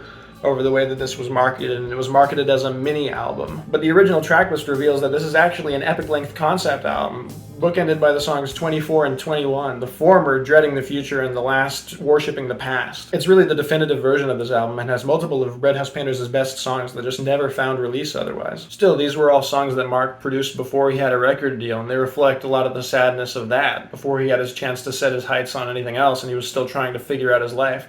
So the number one governing thing about this album is its confusion. Once he got his record deal, he would have a chance to execute his vision, something like The Wall, but 2 hours long with 30 million songs on it. That would be, we'll just... We know who you are. I read your poem while you were sleeping, and I read through your diary, and the secrets you've been keeping, we're already aware of. And now for dinner, maybe tomorrow, have a drink and talk for sure. This is the best rock album ever. This is no longer just the beginning or ending or climax of some movement or other. This is what every single movement developing in indie rock before and after this serves. Shoegaze, post-rock, noise rock, dream pop, drone metal. These are all genres that have established by this point, or maybe not even, their symbolic sort of dimensions. Noise rock reflects the dissonance between the youth and their environment. Shoegaze fills the cracks of our loneliness. Drone metal is what God feels when he runs his fingers across man-made earth. Dream pop is an escape from reality. Not only are all of their styles unfolded into the compositions of this album, they come together thematically to form the most perfect portrait of the modern world in the way that youth reflects it of any piece of any music ever. They crop up with their symbol of exactly whatever is felt in Mark Kozelek's perfect lyrics, and show the world of 1 second of our psychological universe underneath its microscope. This is Penelope's monologue in Ulysses, an affirmation of the connection and realizations we share and have of one another, even in the modern day, which fucking tries to destroy us. Structurally, all potential energy of this album is created and destroyed in the same breath. Even the songs that extend to 10 minutes are two halves of the same coin. Katie's song, by all accounts an expression of lost, has an outro which is just the purest expression of self possible and what you still have when you have nothing. The inner world that the entire album is an exhaustive examination of, even to its darkest corners, where every mention of suicide is like the sun going dark and the threat of the entire universe to explode. Through all of its words, performances, compositions, narratives, inquiries, the album is just about wordless understanding. This is the greatest album by the greatest artist ever. There's something you need me for, but I can't give anymore. I gave it all away, less and less So yeah, this is the story of Geek the Girl, who is basically a symbol of the trajectory of all the suffering in the universe over the course of a human being's life, as simply and concisely as possible. An innocent discovery of the world, a learning of your relationship to it, which is now we're already growing to hate ourselves, I guess. The systems of the universe just destroy the self, one song after another, until the point where you're like, oh, you know what would be pretty good? Cancer. I think I'd like to have some cancer. Like, I know we were just talking about Red House Painters, but this is the deepest depression of any album ever. While never losing optimism, that's the thing about this album. Even while it's like following a character who's being actively destroyed from every direction in all of the pain of the universe, basically a sort of Christ figure. It's like it's just a byproduct of seeking the next moment, which is the ultimate point of it. Oh my god. Yeah, can you hear me? There's a 2-act structure to this album with 3 intermissions to listen to some mice playing flutes. The first act is basically the loss of innocence, a descent into the darkest potential of the human spirit. The second act is the attempt to reestablish and regain some sort of identity that you can reclaim for yourself. And there's this sort of desperation to that search, where you're reaching like very far into the metaphysical beyond in order to find some solution to problems that you realize are more deeply embedded than you can possibly imagine. When you feel like love itself is completely corrupt, you have to fundamentally reshape your worldview and reshape your own identity in order to deal with something like that. So you get songs like Of Love and Colors or A Guy Like You, which is one of the greatest songs ever made, that are not quite hopeless, they're just more wistful and estranged, which leaves the door open for Stars, which finds meaning in the beyond and its proximity to the world, or at least reflects on the possibility of doing so. Even that it's kind of estranged from. Just as much as it's estranged from the dealings of the universe, there's this sort of implicit resolution to the album that the character has just conquered their demons by way of the natural healing of time, which is pretty true to how problems of such high magnitude get resolved in reality. You just grow distant from them. That's why old people don't really find themselves very empathetic to the struggles of young people, even when they feel so high-flung to them. It's all distant. Every April, flights of parrots fly overhead, red and green, green and tangerine. I see them fly.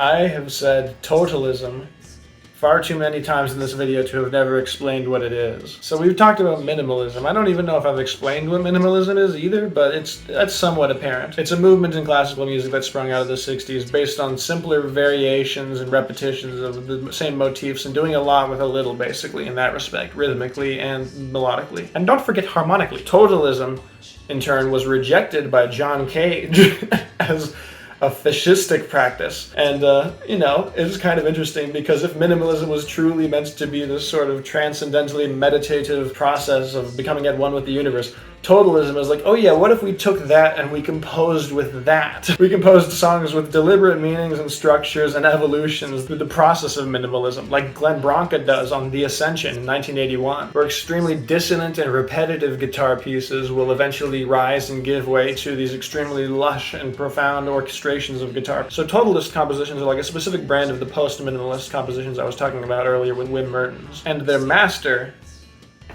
is Michael Rouse, who has been making music since the 1970s, whether it be the art punk music that he made with his band Tires in the late 70s and onward, or the Michael Rouse Broken Consort's instrumental settings of his pieces, or it be the art pop that he was making just before this on an album like Living Inside Design, which is incredible in its own right. But it's this piece, Failing Kansas, which marks the point when totalism became more than just a one-trick pony with which Glenn Branca created a couple fantastic symphonies and individual albums in the 80s. This is a multimedia one-man opera which surveys America using the text of Truman Capote's In Cold Blood to represent a lot of the themes that ride over our nation, and it's sort of the beginning of Michael Rouse as a master of Americana, representing a million voices figuratively with Michael Rouse's one voice that overlaps itself in the composition deliberately. It comes together to form a tapestry of a sort of spiritual and moral inquiry into the United States of America. The strict and rigid compositions actually serve as a pretty vivid metaphor for the spiritual spread of the urban disease even beyond the boundaries you would think would withhold it. Like through this societal game of telephone by which responsibility and righteousness become these ambiguous, hard to define traits. And you can only really understand the scheme of the world as a whole. That becomes all the more front and center as a theme on his next opera.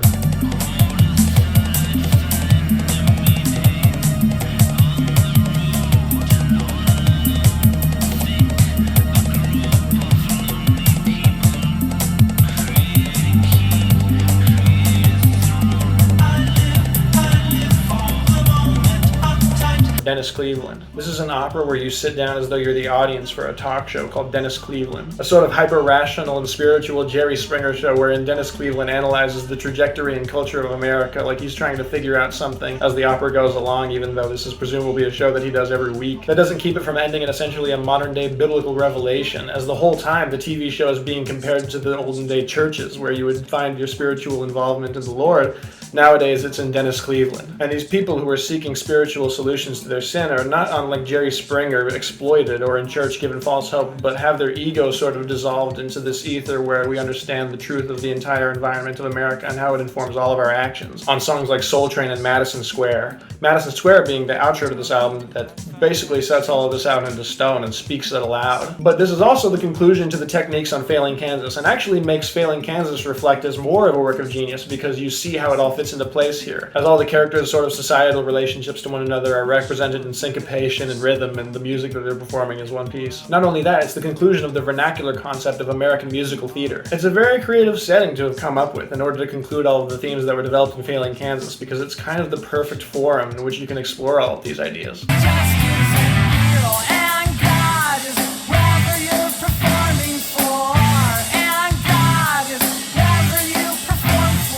The first song on this album describes eternity in very involving terms that use a lot of different senses to put you in the mindset of the afterlife and making sure that you don't go to hell, because Doug Marsh is a very obsessive fellow. That lyrical language of high concept metaphysics is one that's just integral to the identity of the band, especially on their next album and the biggest hit that they ever had, which is Carry the Zero. But it's on this album that you get these extended pieces and these thematic continuities that make it into one of the most important works of art of post-rock and indie rock of this decade. I don't remember which member it was that was added to this band to contribute to this short-lived era of fiery experimentation, but what eventually comes out of it is this shift in their songwriting, this shift in their compositions to this much more ambitious scale that makes it really only parallel to like Slint's Spiderland, at least in the 90s. And what makes that more interesting is that the albums have similar strengths, whether it be just the unbelievable closer or their spontaneous yet incredibly thoughtful lyrics, all forged in the same melting pot of the Midwest, or, well, I don't really know where these guys were from, but it can't have been good. Daddy, please hear this song that I sing.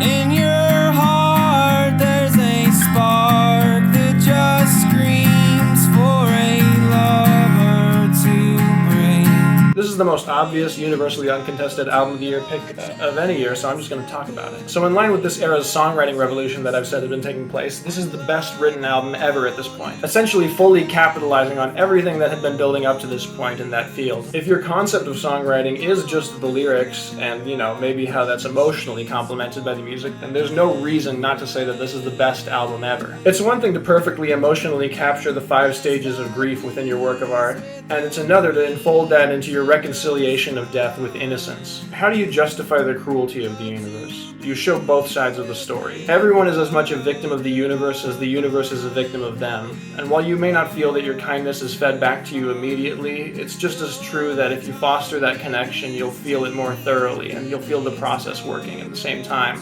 and all of your pain will be alleviated in that sense. This album very much could be seen as a way of showing you the process of the universe, because if it isn't a journey through the inner machinations of the dream of God, then I don't know what these lyrics are. Steps only lead down, and still your hands won't leave a mark. With us so ambitious in all it tries to hide.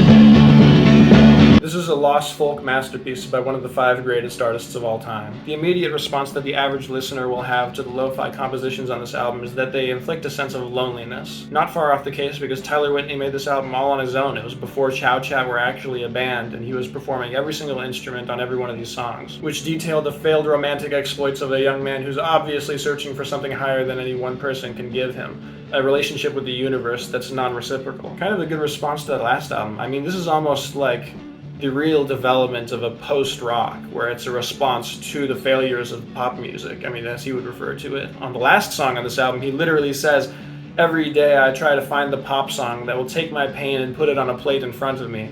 obviously a trapping of his old life, treating art as a consumable number of pain rather than something which enhances our self-awareness. But this album's through line is a dreamy sort of symbolism. Most of the songs on this album are these intellectually rigorous, self-consuming psychodramas of Tyler Whitney's relationships, which never really fail as relationships, but are abandoned as enlightenment projects toward happiness, which attains this quality of an intangible sort of perfect ideal. When one is depressed, everything needs to become the solution to some unsolvable problem. There's no taking things on their own terms because it comes with an estrangement from reality. And somehow even honest accounts of depression, like maybe David Foster Wallace's In Infinite Jest, don't manage to quite be as profound and astute as these symbolic ones, where the entire album is constructed around these figures that never really come into contact with the main character. The most powerful moment on this album comes on the penultimate song, Burning a New Leaf, when just as he's about to give up reaching out to the universe finally reaches back out to him in the form of this new partner who doesn't give up on him, and represents youth, beauty, and eternity. The final song, Letters in Black Ink, is an inversion of the first, where corresponding with the same deity, he manages to have the exact opposite response to every single thing that they pose to him. Ambiguity goes from a dead end to a world of possibilities, and action usurps passivity. It's an album as structurally perfect as it is spiritually effective.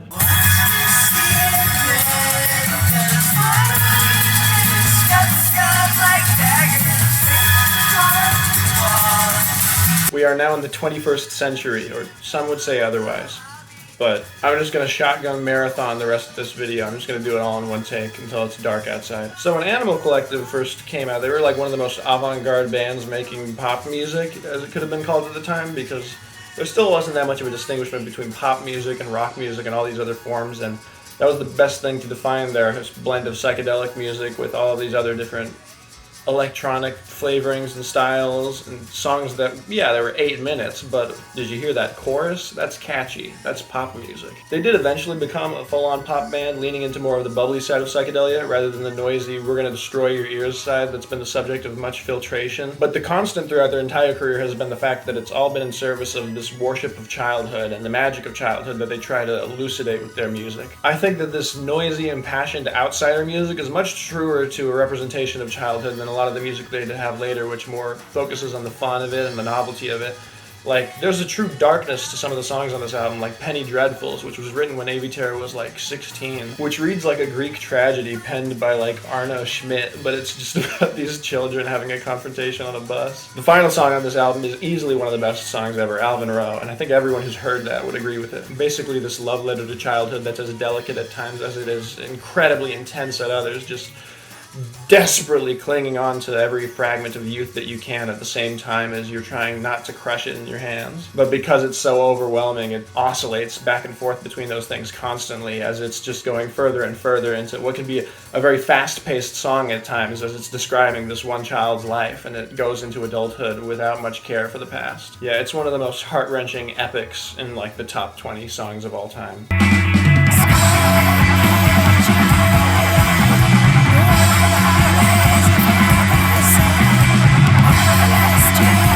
A lot of people consider Unwound the best band of all time, and it's because they're sort of the pinnacle of the post-hardcore movement as a whole, which encompasses a lot of the stuff I've talked about in this video, whether it be Slint, oh, I haven't talked about them, but The Hated, you know, Rites of Spring, everything that's from that sort of side of the musical world.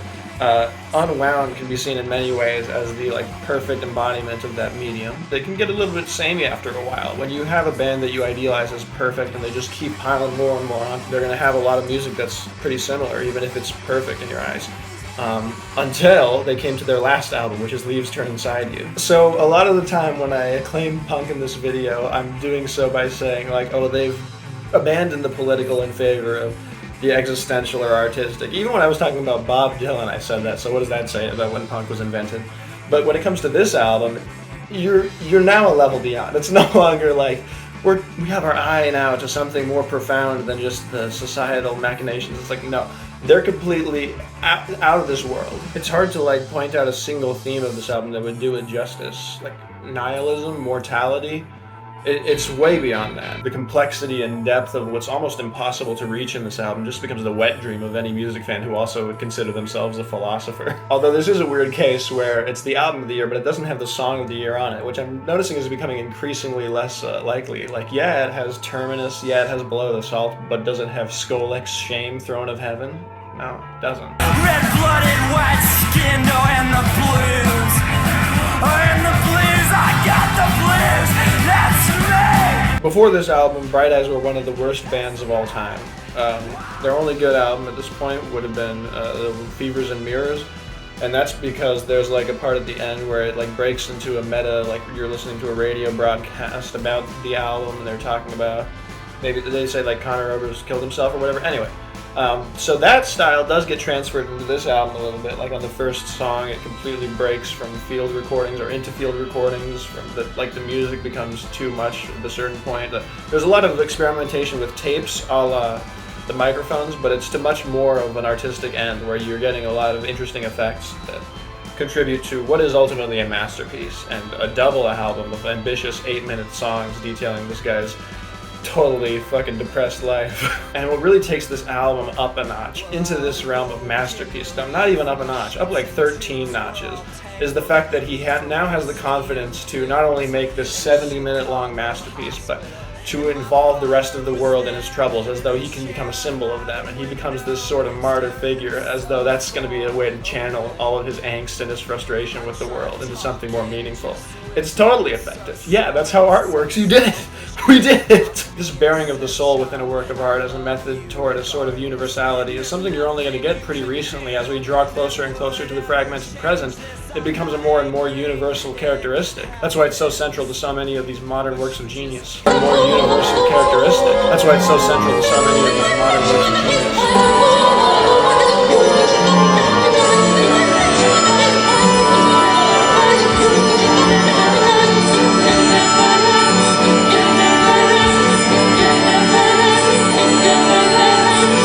Machunas is an opera composed by Frank Giahotteri with a libretto by Lucio Pazzi, which was written over about the same time frame between the disbanding of Red House Painters and the formation of Sun Kill Moon. It's the most recent addition to this video, as well as the greatest work of classical music of this century. It belongs in this century too, because the main theme of the opera is the final avant-garde movement, Fluxus. I say the last avant-garde movement because it's the last one truly resembling the olden avant-garde movements, whether it had been Dadaism or Imagism, where all of these artists who are supreme in their own domain come together under a shared moniker. In this case, Fluxus, which was founded by the namesake of this opera, Machunas. The opera's 4 different phases correspond to the different stages of his life from birth to death, but also to 4 different colors and 4 different ensembles of instruments. And while classical and opera can often get really caught up in this hyperstructured stuff, and obviously I've gone on a rant about serialism in this video, in this particular case, it doesn't really succumb to it, and the compositional style remains the same throughout the entire opera, even as it's being contorted around these different symbolic figures of instrumentation and of stylistic choices. One of the many far-flung ideas of this work is that Machunas himself is singing one note the entire time, and the entire piece revolves around him and reshapes that, because he is a constant in this world.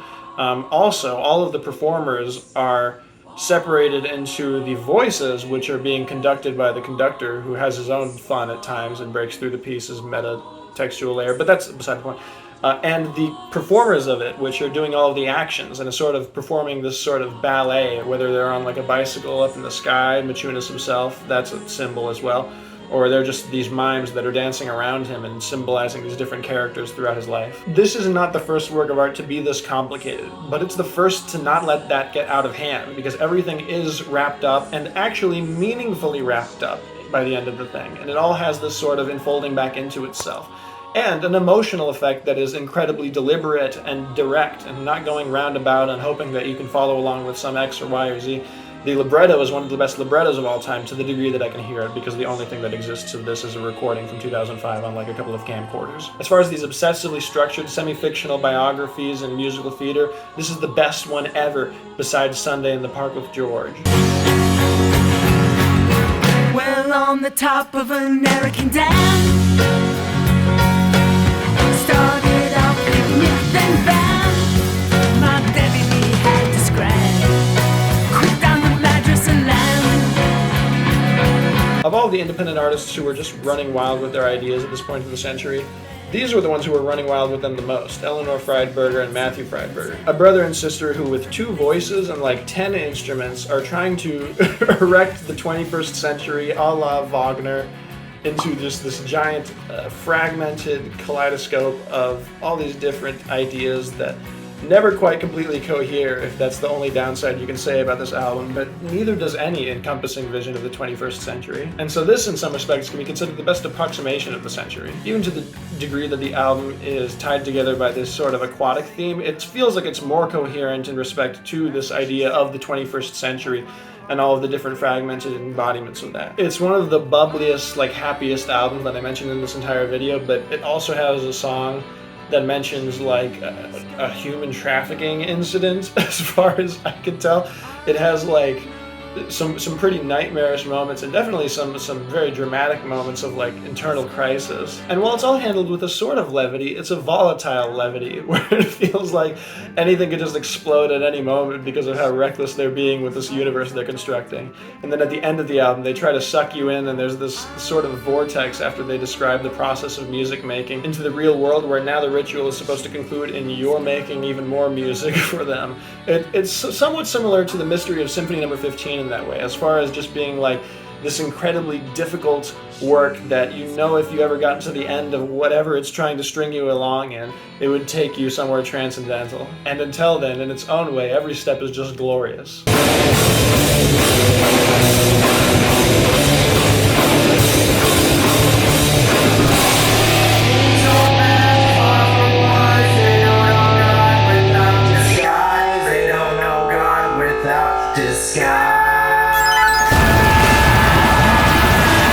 Zach Hill, before Death Grips, was in the band Hella, which pioneered math rock and created some of the most exemplary music of the genre, but it was all instrumental, at least until this point, where this is the first half of a double album called Church Gone Wild, Chirpin' Hard, that split the band into 2 sides. The second half of it, Chirpin' Hard, is by Spencer Syme, the guitarist, and is entirely instrumental prog music. And the first half is Zach Hill's, which has his glorious lyrics and is one of the masterpieces of music of all time and the greatest noise rock album ever. This album begins with this psychedelic twirling noise over which a dialogue takes place between a character whose voice is heavily pitched up and another character whose voice is reverbed to the point of having like 3 echoes, where the former is asking the latter questions like, have you ever written a song before? To which the answer is, yeah, once. I was standing in line and I got thinking that some guy was going to punch me in the back of the head. What? And I realized I could punch the guy in front of me in the back of the head. Wow! Of course, I would never do that, but I just think about how I could. Anyone can do that tonight if they want. And then the question, have you ever gone to church? To which the answer is, yeah, church. And then the album just goes batshit for like an hour. Like you're on this Hyperloop train just shooting off into the atmosphere past every philosophy and artistic achievement known to man, like it's just to be brushed aside in pursuit of infinity. Like it's just never gonna end. It is probably what it feels like when Zach Hill is drumming. Like it's just the unveiling of the human spirit into this progressive cacophony of even more complex rhythms as they compile onto themselves and think about what has already come along and react to that in a way to make the most possible of the existence that's being taken from it actively with every moment. The album literally ends when he breaks a mallet on his drums. Like he can't drum anymore because it died. The mallet died. Otherwise, it would just go on and spill on into infinity forever. It'd be a 30-hour album. No one has found a more free-form expression for the psychology of madness in music than Zach Hill does on this album. It's not even just like it's an emotionless, process of like, what? He's really crazy. Like it's all, you can follow along up to a certain point with the ideas that it's trying to put across, but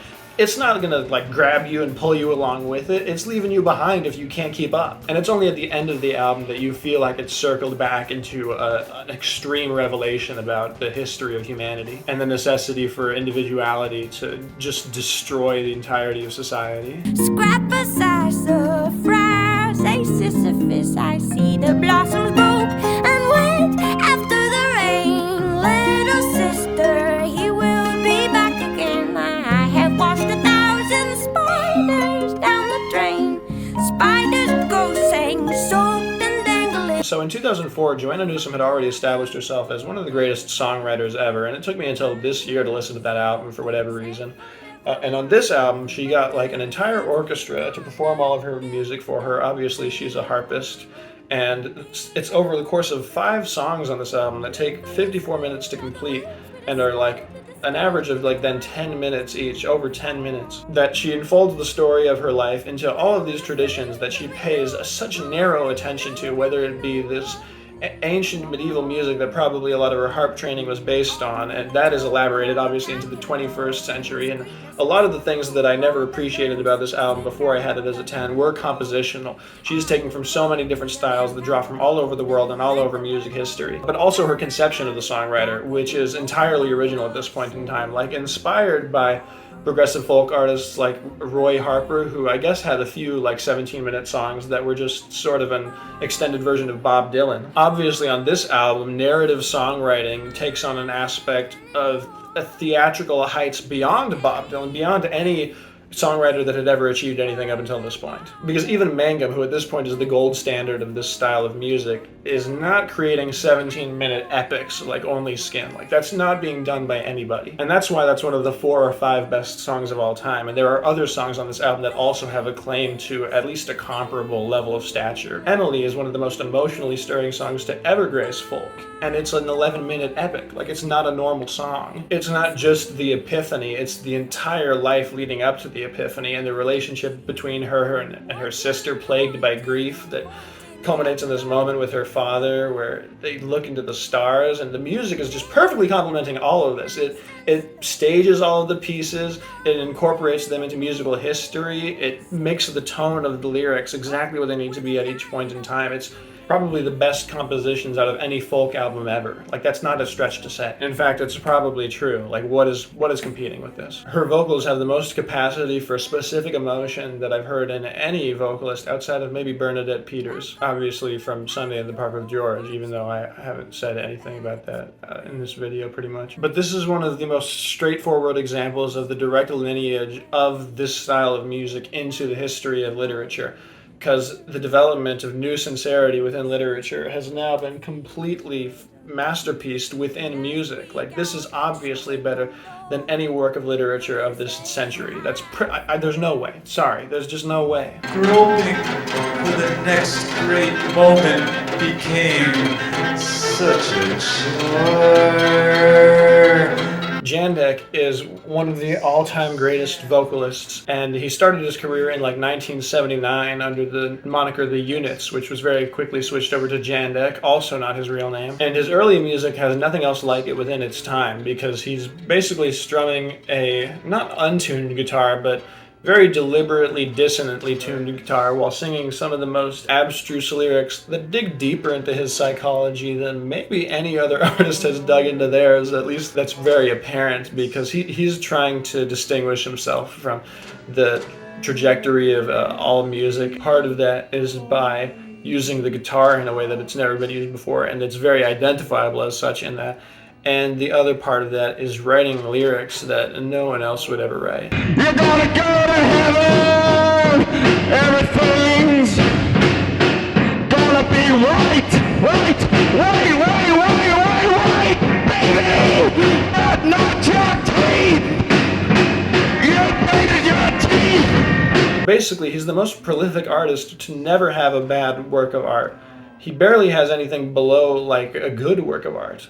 Because, and I've listened to like 30-something albums by this guy. I've listened to everything he released between 1979 and 2002. Also this one from 2007, which was only released in 2011 later, because at this point in Jandek's career, he was now releasing a bunch of live albums. He was performing live, which he only first started to do in 2004. Before that, he was this utterly reclusive figure. But the live album becomes his medium, and this is the best live album of all time. As far as translating his outsider music sensibilities and his outsider lyric sensibilities into a giant 2-hour single song chamber orchestra, it's one of the most surreal and beautiful pieces of music ever made. Lyrically, it's in line with something like Pessoa and the Book of Disquiet, because he's describing dynamics of himself with a universe that he sees himself as external to. It's the outcast of civilization is the real name for this album. Atlanta Saturday is just in the vein that he titles all of his live albums after when and where they occurred. But over this chamber folk ensemble that sounds like nothing else ever recorded, because it's 90% improvisational with the guiding piano voice being Jandex himself with the strangest sensibilities of any guitarist or musician ever. He's performing this giant monologue that serves as an explanation of himself in mystical and metaphysical terms. The lyrics have this singular identity, at least within music, because they bear a resemblance most to maybe the prose works of Kafka, where you feel the unfurling of a sort of universe that starts from a 0 point. Or like even Thomas the Obscure, which I talk about in this video also. But yeah, he's an utter genius, and this is maybe the hardest work in his catalog to argue against masterpiece status for. Like, people do it for every single one.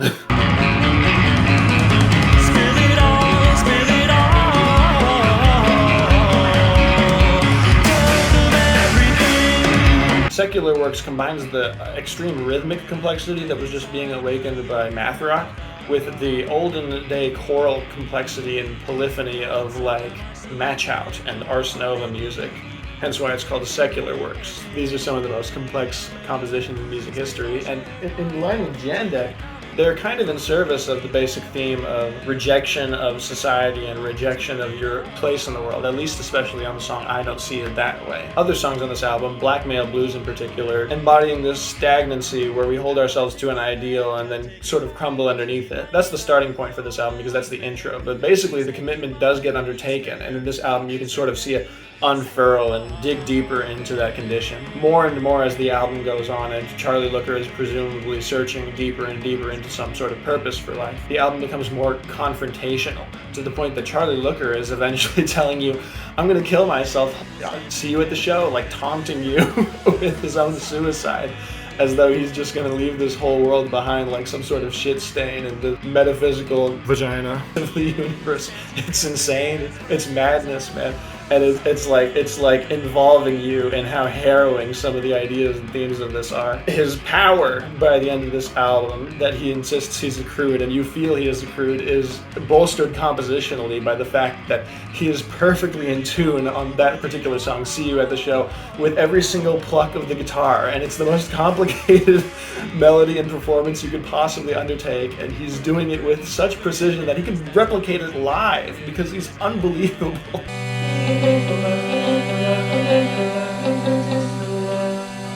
But it's fine because I'm in the factory. You work for me, you work for me, you work for me. I'm getting onto this new party, absolute version of Shredding. Instead of that, I'm trying to do it. So the dogs will dance more. Can't stop even ready for my name.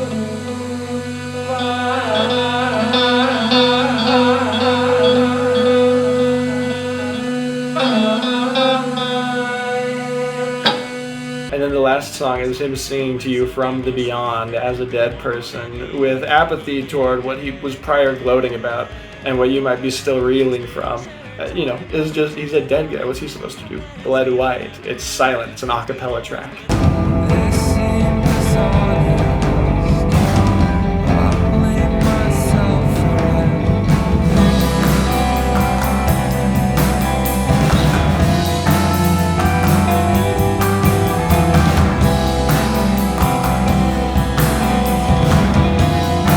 This is the most perfect album since Red House Painters. It feels like that album's perfection and unity of the medium becomes even more fluid here to the point that these compositions are like beyond the life of music. Something that I would only usually expect to say about like the highest reaching classical pieces, but this attains an equally abstract world. And what makes it crazy is that it's happening by way of the medium that was invented by Bob Dylan, that autobiographical singer-songwriter melancholy that was epitomized by Red House Painters, and then by himself even in 1999. Essentially the masterpiece of the 2000s. This is the greatest work of the 2000s.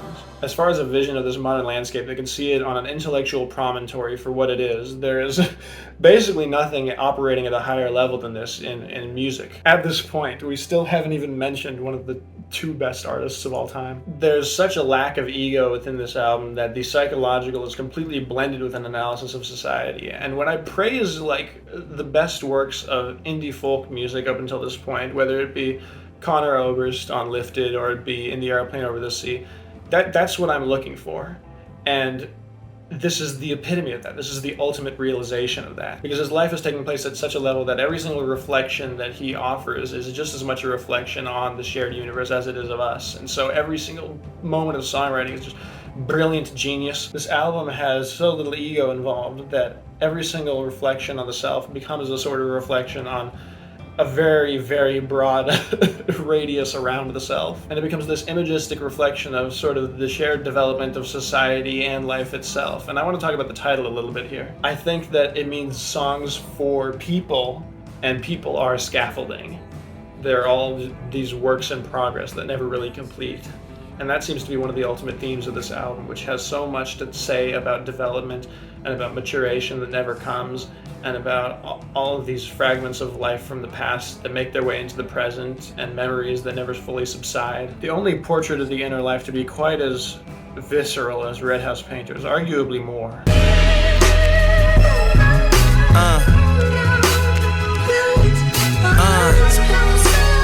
I love it though. I love it though, you know. Put your hands to the constellations. The way you look should be a sin. You my sensation. I know I'm preaching to the So at this point in Kanye West's career where he was like, you know what, I'm just gonna kill myself. I'm just gonna be done with it. That'll be my final statement. That'll be the most grandiose work of celebrity I can possibly muster. He does the song Power instead. Something dissuaded him. I don't know what. He was really far down that path of just complete psychological dejection, and he synthesized this, which is the greatest hip-hop album of all time, out of it. There's no bolder introduction of Black American culture into the broader strokes of the Western canon than this album, embodied by the imagery of, even on the first song on this album, Nicki Minaj taking Roald Dahl's perversion of the Cinderella story and ghettoifying it into this new version that Kanye had to perform as the preface to this whole album, basically describing how you are going to get a reworked version of history through Kanye West's mind. The album follows an expansion of the rise and fall of a great man archetypal structure, where you have the beautiful side of the album with song titles like Gorgeous and Power and All of the Lights. The dark side of the album with songs like Monster and So Appalled. Then things get a little bit twisted with the portion of this album where the song titles have a good side of it and a bad side of it. Devil in a New Dress, Hell of a Life, Blame Game, Runaway. That portion of the album is a sort of extension out of it. That dichotomy also is something that Kid Cudi would take for his masterpiece, Speed and Bullet to Heaven, with the madness and sadness theme of that album. It's definitely something that he got working with Kanye on this, since he's one of the many features on this album who all reprise their role twice, except for Sci-Hi the Prince, who wasn't supposed to be on this album. I think there's a sort of structural integrity to the fact that everyone has two verses, whether it be Nicki's beginning of the album and then on Monster later. You have a sort of ability to create a parallax between the place that they are at the first part of the album and then later on. There's symbolism to that and the role that he puts them in, corresponding to his psychological as well as material status at whatever point. But of course, it's always his lyrics that have the most thought put into them, that are trying so many different things at once, whether it be in the outro of Power, where he's so excited and then that becomes suicide and that marks the sort of decline of the album. All of the Lights features this sort of crux where he has the potential to either go to jail or retain his life that he would have had beforehand. Every woman on this album is a metaphor for fame. Every time he talks about a woman on this album, whether it be on All of the Lights and he's talking about, I slapped my girl, she called the feds, it's like that is him losing his status and recognition that he desires so heavily. He starts abusing women on The Monster and So Appalled. And by the time he's at Devil in a New Dress, he's sort of lost his faith with them and they've lost their faith in him. Runaway is his apology to his status and fame, and then Hell of a Life is one of the most brilliant songs ever made because of its threefold metaphor for his relationship with status and fame. In one breath, it is an entire lifetime of marriage to a porn star. In another, it's this sort of dirty romp one night at a nightclub. And then it's also this immediate psychological experience that he has with himself masturbating in the bathroom. That song has all three phases of his life and possibilities of his career. Those are themes that he still hasn't resolved to this day. And much of this album is very predictive of Kanye's trajectory and analytical of his past. Gorgeous is this song of his sort of rise up as a backpack rapper, where he has his sights on the systemic failures of America. And then that becomes on Power, just about, power. Like he is now obsessed with how much he can do with his artistic vision at this point. So that is basically a shift that occurs between late registration and graduation in his actual career. All of the lights is representative of the exact point that he was at when he was making this album, where he's sort of exiled from society. His girl called the feds and now he's gotten taken out, but then when he comes back, he has to make sure that she doesn't get stolen by some other guy who's going to treat his children wrong. Basically, the trajectory of art can't be determined by some artist who's weaker than him and is going to leave the world worse off than he would. That's probably the reason why he didn't kill himself. The conclusion of this album is a prediction of the end of Kanye's career, which is sort of this flux that's still taking place, although more extreme with every year, because the last two phases of Kanye's career has been his Christian phase, where he's going to get married to Kim Kardashian, and his Nazi cuck phase.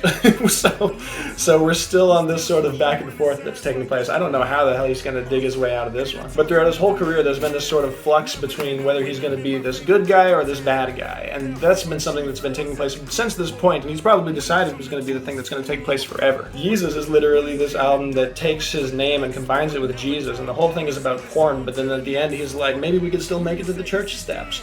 And then Life of Pablo is an album where the cover literally says, which one, all over, with the picture of him with a nice Christian family and then a model's big butt in the other corner. He's been making theater of this conflict for years and years and years now, to progressively excessive degrees, and I think if there's anything that makes him feel like this isn't a good album now, it's because he kind of let us in on his secret.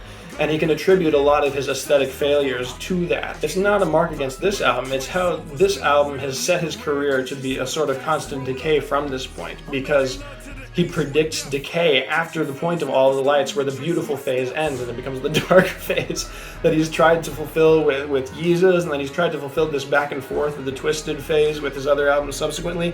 And it's just, he let us in on too much too soon. So this perfect aesthetic embodiment of the zeitgeist of the 2000s and this reality TV obsession with celebrity that he's tried to fulfill into this transcendental extreme may never come to fruition because this album was too good. Oh, and also Chris Rock on his sketch on Blame Game is a metaphor for all the artists that would take over and reap the benefits of the artistic world that Kanye laid out for them, which has taken place even while Kanye is still here. And the beautiful death on Power isn't the literal suicide that he never partook in, but the public image suicide that he did undergo, which was for the purpose of letting him know that he had the power to let power go. A sort of plucking of the apple from the Garden of Eden, like, I have everything, but I'm just gonna boop.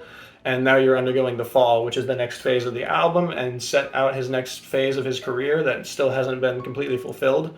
Maybe it has. I mean, maybe he did it like with one album at a time. Maybe the fall was just Yeezus, and then from the Life of Pablo on, he's been doing this sort of back and forth thing forever. But yeah, we'll see if he makes another masterpiece after Bully. I would cut my legs and tits off when I think of Boris Karloff and Kinski in the dark of the moon. This is one of the best metal albums of all time because it basically consists of Lou Reed just fascistically using Metallica as his avant-garde metal orchestra, over which he basically performs the final statement of his life, one of the darkest and most psychologically revealing, but also one of the most intense, which is pretty impressive for the guy who invented noise rock. And it achieves all of this by way of an extremely abstract concept where he combines his own life with the sort of character of Lulu from Wedekin's plays Pandora's Box and the Earth's Spirit. It becomes this drama of self-discovery as Lou Reed breaks down his concept of self to the point that it can incorporate the other gender and even another person entirely. From someone this old, it's one of the most heartfelt and just heart-wrenching odes to human loneliness and human connection. It also has probably the best opening lyrics of the decade.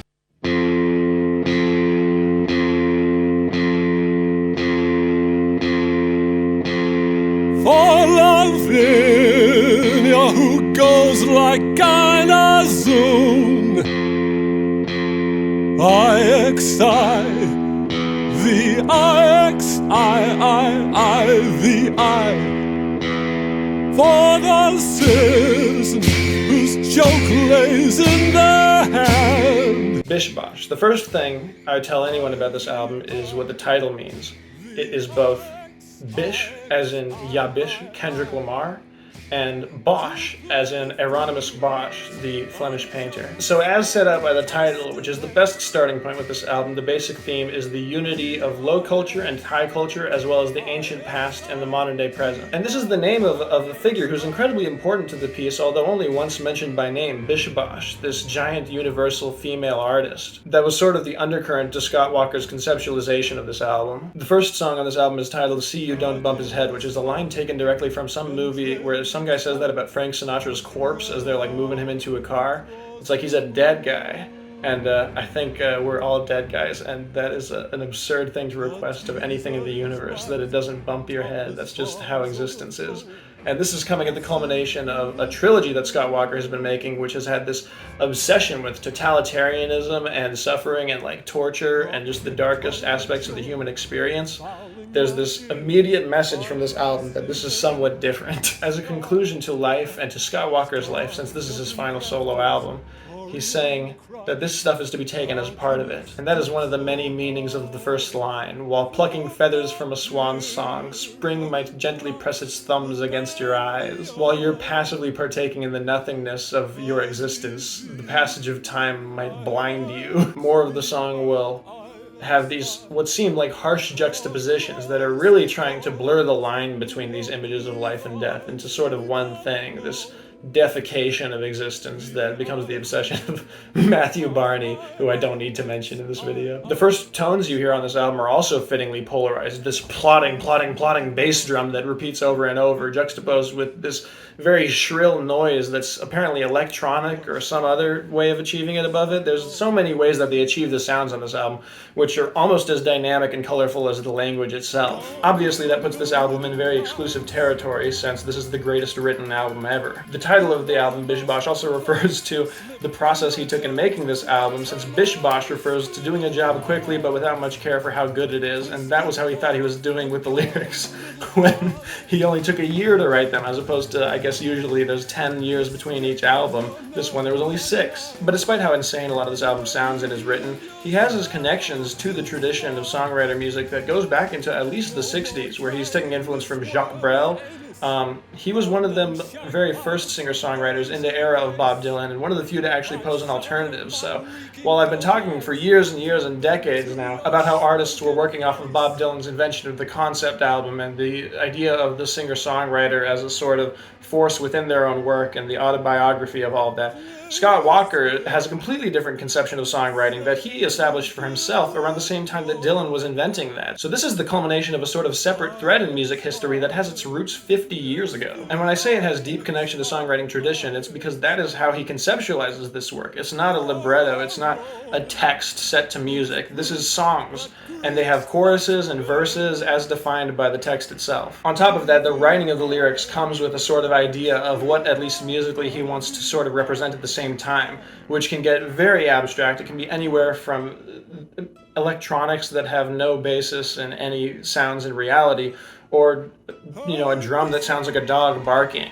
or a little machine that makes a fart noise. He also uses a lot of instruments that have specific associations with specific cultures, as well as obscure esoteric instruments that never really get used very often, like the tubax, which is like a tuba saxophone that plays on epizootics. His concept of songwriting is stretching out very, very far at this point, because he realizes how much he can actualize with all of the resources he has available within his songwriting. There's an anecdote about John Cage writing the music for the radio drama The City Wears a Slouch Hat, where the radio ensemble informed him that he would be able to produce whatever sound his heart desired with their ensemble.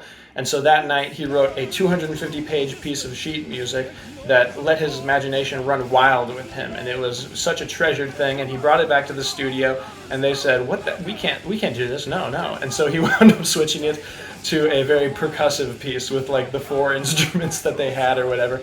And you just imagine that a real artist's creativity like that in this 21st century would sound something like this. The centerpiece of this album, Zircon, a Flagpole Sitter, tells the story of this noseless, lisping, hobbling runt comedian named Zircon, which sort of serves as a stand-in for all performers and a commentary on performing and even the songwriter itself as an art form. He lives in this palace with Attila the Hun, and he sees it like a bathroom. So he goes and flushes himself down the toilet and goes on a journey to become a flagpole sitter who sits at all of these different levels of height and takes off from all of them to see if he can reach a new spiritual plane of existence. But then eventually, by the end of the piece, he's going too far up this one flagpole, and he goes all the way up into space without being able to come back down because he's greasing the pole behind him so that no one can follow him back up.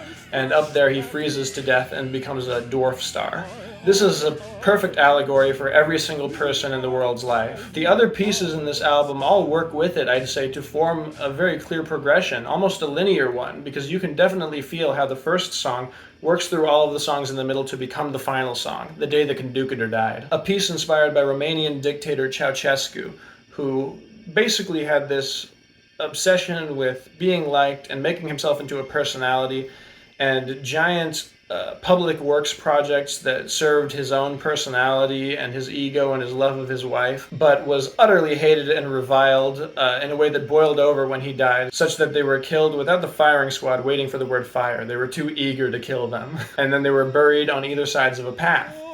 This song is a personality test. The actual lyrics are personality questions like a BuzzFeed article. And in the actual lyric booklet for this album, you can fill out your little answers. I am merchant, compassionate care,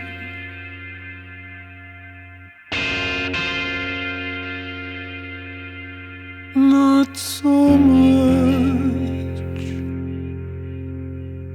very much. I am outgoing, socially active, not so much, very much. My ideal partner should be assertive, not so much, very much. It's a lot of questions that you can dig into deeper as to how they relate to your personality, except the chorus is, and nobody waited for fire. Nobody waited for fire. Nobody waited for fire.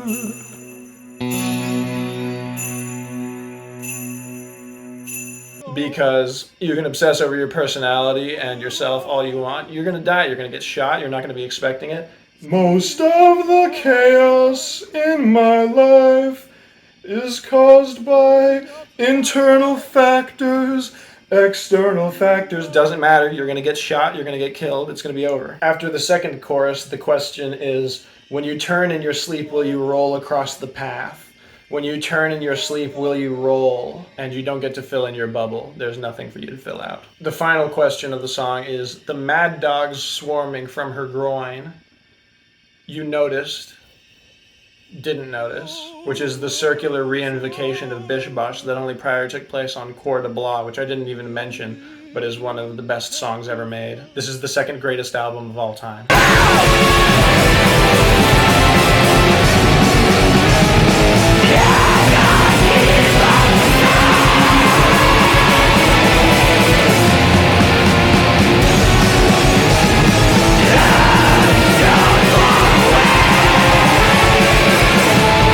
Toby Driver is one of the greatest composers of all time, and this is the greatest metal album ever released. This was created in collaboration with another member of Driver's band who wrote all of the text for this piece that is this sort of semi-epic poetic narrative about the cycle of artistic sacrifice and rebirth into the inspiration for the coming generations. And that narrative is what allows this album to be one of the greatest ever made, but it doesn't mean that the strength of this album doesn't lie 90% in these unbelievable compositions that have never been achieved by anyone else, because they're at such a high level of incorporation of a million different styles. The palette is a lot darker than a lot of these other albums I've talked about that incorporate many styles, but that's because it's a metal album and it's drawing from post-rock, noise rock, avant-garde jazz, cold wave, gothic rock, noise, avant-prog. It's all weaved perfectly into this allegorical narrative that sort of flips Western history on its head as its capstone. It takes art as the replacement for this Christian tradition that belies the entire history of Western civilization practically and finds its grubby fingers permeating everything. As far as post-rock, as this new form of music which finds itself completely extricated from all prior forms of music, but does so by way of extremely deliberate compositions. There's nothing else you could say is the masterpiece of that medium other than this.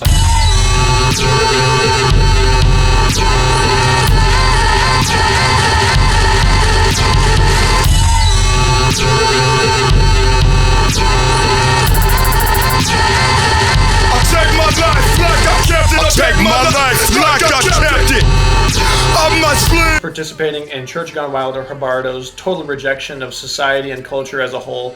This is the most personal of the albums in that vein. And MC Ride's vocal delivery is a big part of that. It is spilling out of him practically, these lyrics, which are obviously somewhat labored over, but at the same time just feel like they were the things that needed to come out of him. In that sense, it's very similar to The Residents' extremely abstruse and incomprehensible lyrics that have a very human resonance anyway. In this case, a lot of that is held up by just the most passionate vocal performances of all time over the most alien compositions ever, because this is taken from actual samples that singer Björk gave to the band, and they programmed over a drum kit so that Zach Hill basically drums all the compositions of this album. They're as visceral and psychologically poignant as the lyrics at times. It's just this tapestry of expression that all feeds into this ultimate refusal of everything inflicted on it. And they find their way there by way of anything. All of these techniques employed, especially lyrically, these philosophies, these invocations of names, as well as these extremely specific pieces of imagery and things that you just have to know about in order for them to mean anything to you, all thrown into the mix, and that's what makes this so personal and grippingly effective, even as it's so universal. But MC Ride has the greatest vocal delivery of all time. These are the best lyrics in hip-hop, it's the best performances in hip-hop, it's arguably the best compositions in hip-hop. It's just, not as much of a masterpiece as MEDTF. Or I forgot that my number one hip-hop album of all time is Common as Lead and Love, Red Valleys of Blood by Mark Kozelek, which I otherwise wouldn't be able to mention in this video.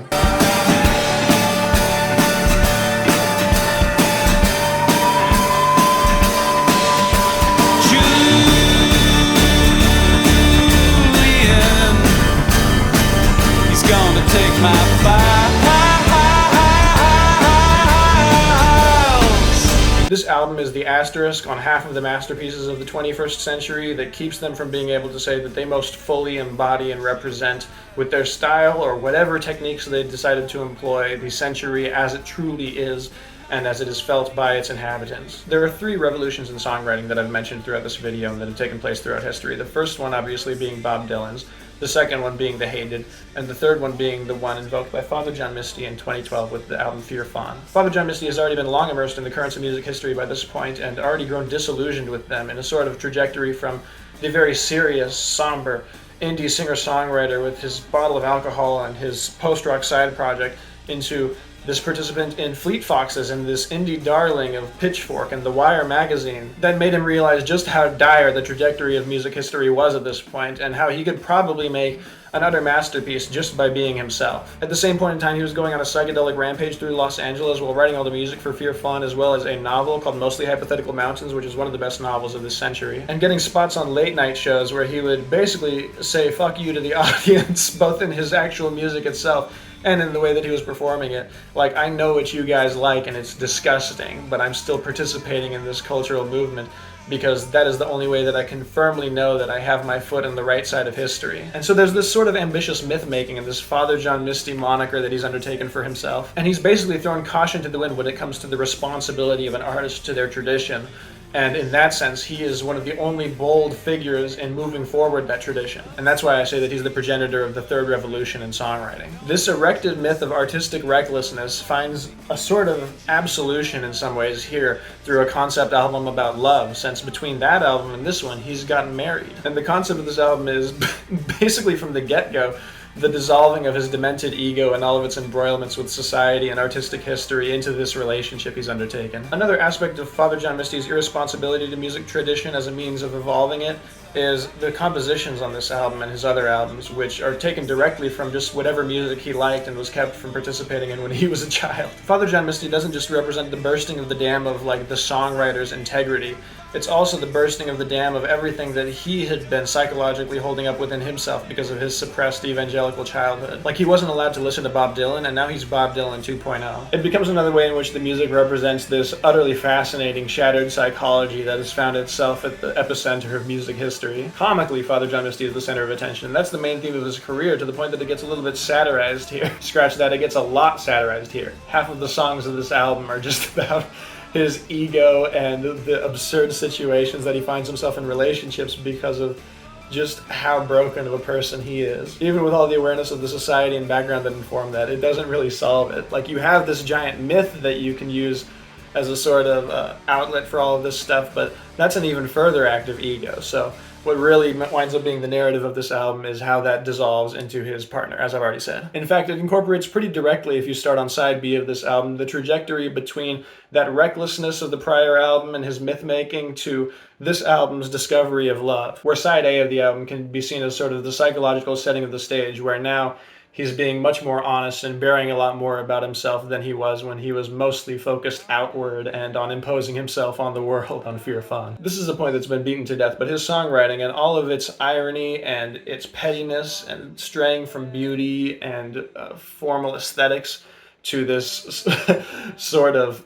neo-honesty, one might even say, new sincerity, becomes sincerity and becomes the only real honest form of beauty you can expect to have in a 21st century singer-songwriter album. As further exemplified by the fact that there are lyrics on this album that he wished that he didn't include because of what they say about his beliefs and the other people of the world, and even the message that he was trying to get across on this album he feels is interfered with by himself, even as they're so blurred together and almost indistinguishable from one another. Of course, every reflection and detail about himself becomes one about society at large, even as he's so enshrouded with ego, so deliberately, like the opposite of Songs for Scaffolding. We are now at a stage where we are past that era of songwriter. In the halls of your hotel, arm around my shoulder so I can tell how much I meant to you, meant to sit back then. We had time to kill back then. You ain't a kid no more. We'll never be those kids again. Oh man, we're knee deep in the 21st century now. Can you feel it? We're on Blonde. This is the most hyper-contemporary work of genius ever. He's talking about like his iPhone and like Facebook. There's like a whole interlude about Facebook on this album. It doesn't change the fact that this is one of the most ambitious albums ever made, and aside from My Beautiful Dark Twisted Fantasy, the only one to properly use a lot of money. Like, this is the conclusion to a lot more than people give it credit for. Like, I didn't mention Kid A, Masterpiece by Radiohead, right? But that finds its culmination in this album as much as Elliott Smith's brand of indie folk does, as well as all of the threads of hip-hop culture from which he came. Because the ethos of this album is very distinct from other R&B or whatever a lot of people call this, by way of being so utterly personal and having much more in common with the stream of consciousness songwriting of a medium like hip-hop, or of just folk music, which I think this has a lot more in common with than is often represented. Ivy is the second song on this album after a brilliant intro, and it's already doing things that no song really has ever done before. The verses sound like they were recorded in different sessions as spontaneously as the lyrics themselves while the emotions were still fresh. Like the musical equivalent of breaking through the medium of literature by writing one segment of your work on a napkin while you're out and you're in a burst of inspiration.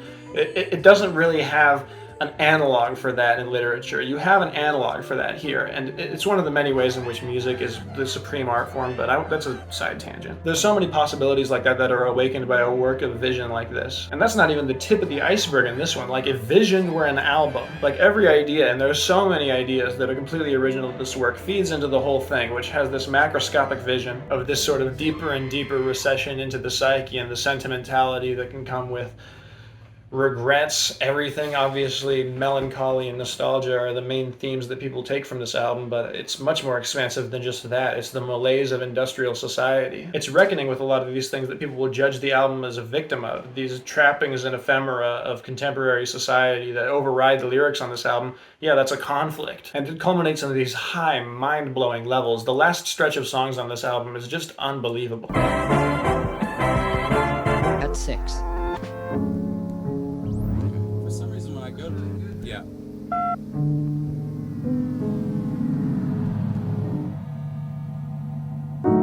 The comedy of man starts like this. Our brains are way too big for our mother's hips. This is the culmination of the life, career, artistic output of the man who will inevitably wind up as the greatest artist of all time. It is also the greatest album ever. Where do I even start with this? The universe. The universe is a good starting point for this album. The first song, in fact, is about the consciousness of the universe perceiving Earth through the eyes of Father John Misty and what he understands about the universe, which is going to grow throughout this album into a whole different beast of a narrative. Since at every turn and in every song, he is challenging his comprehension of the world, whether it be how the first song ends with him saying, I hate to say it, but each other's all we got. And the next song begins with a man saying, betting Taylor Swift every night inside the Oculus Rift, which sounds like even better. Hence why you get the next song, things that would have been helpful to know before the revolution, which goes, it got too hot and so we overthrew the system. So now we're going back and we're saying we don't need technology, we're going to replace it all. And the whole process of the album is this narrowing and narrowing and narrowing in on something that it can't quite put its finger on, this nub of human existence. It starts from the broadest perspective possible, and it narrows and narrows and basically chips away at itself until it reaches the exact same point it started as, being the same pyramid, which you're presumably zooming in onto the tip of, but you can't tell because it has the same shape no matter what.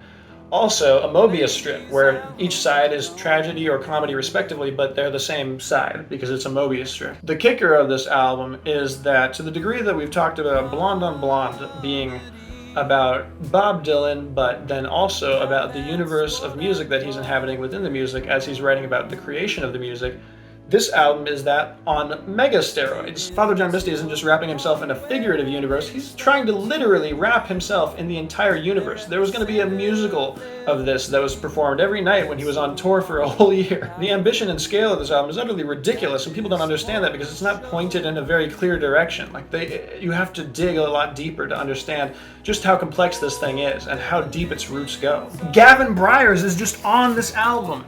He's just on the album doing string arrangements for Leaving LA, which is one of the greatest songs of all time. And it's arguable whether it's the best song on this album. It's not entirely certain. There's like multiple songs on this album that are top 10 songs of all time. And when I say multiple, it's like 3 or 4. The lyrics on this album continue in his tradition of not really falling in line with songwriting tradition, with really breaking from it in a lot of ways. And the lyrics are all the better for it. I probably prefer this to songwriting. Everyone's ego is destroyed by this album, and people react against that. Like they don't want to participate in it. But it's not like he's excluding himself from the party. It's not like he's not presenting solutions. Like it's not like he's presenting problems in the first place. That's what you're supposed to understand by the final song, is that he's not complaining about the universe, he's just explaining it. If you think that it's bad, then you just think the universe is bad, which means that you're wrong. And it's not the same way that you could say that about like a work of nonfiction. Like, look at this statistic. Oh, you don't want to know the truth, do you? No, the culmination of this album hands the epiphany to you right in your lap. If you're like rejecting it if you don't do it, it's better than classical music. It literally has a composition in the final song better than classical music.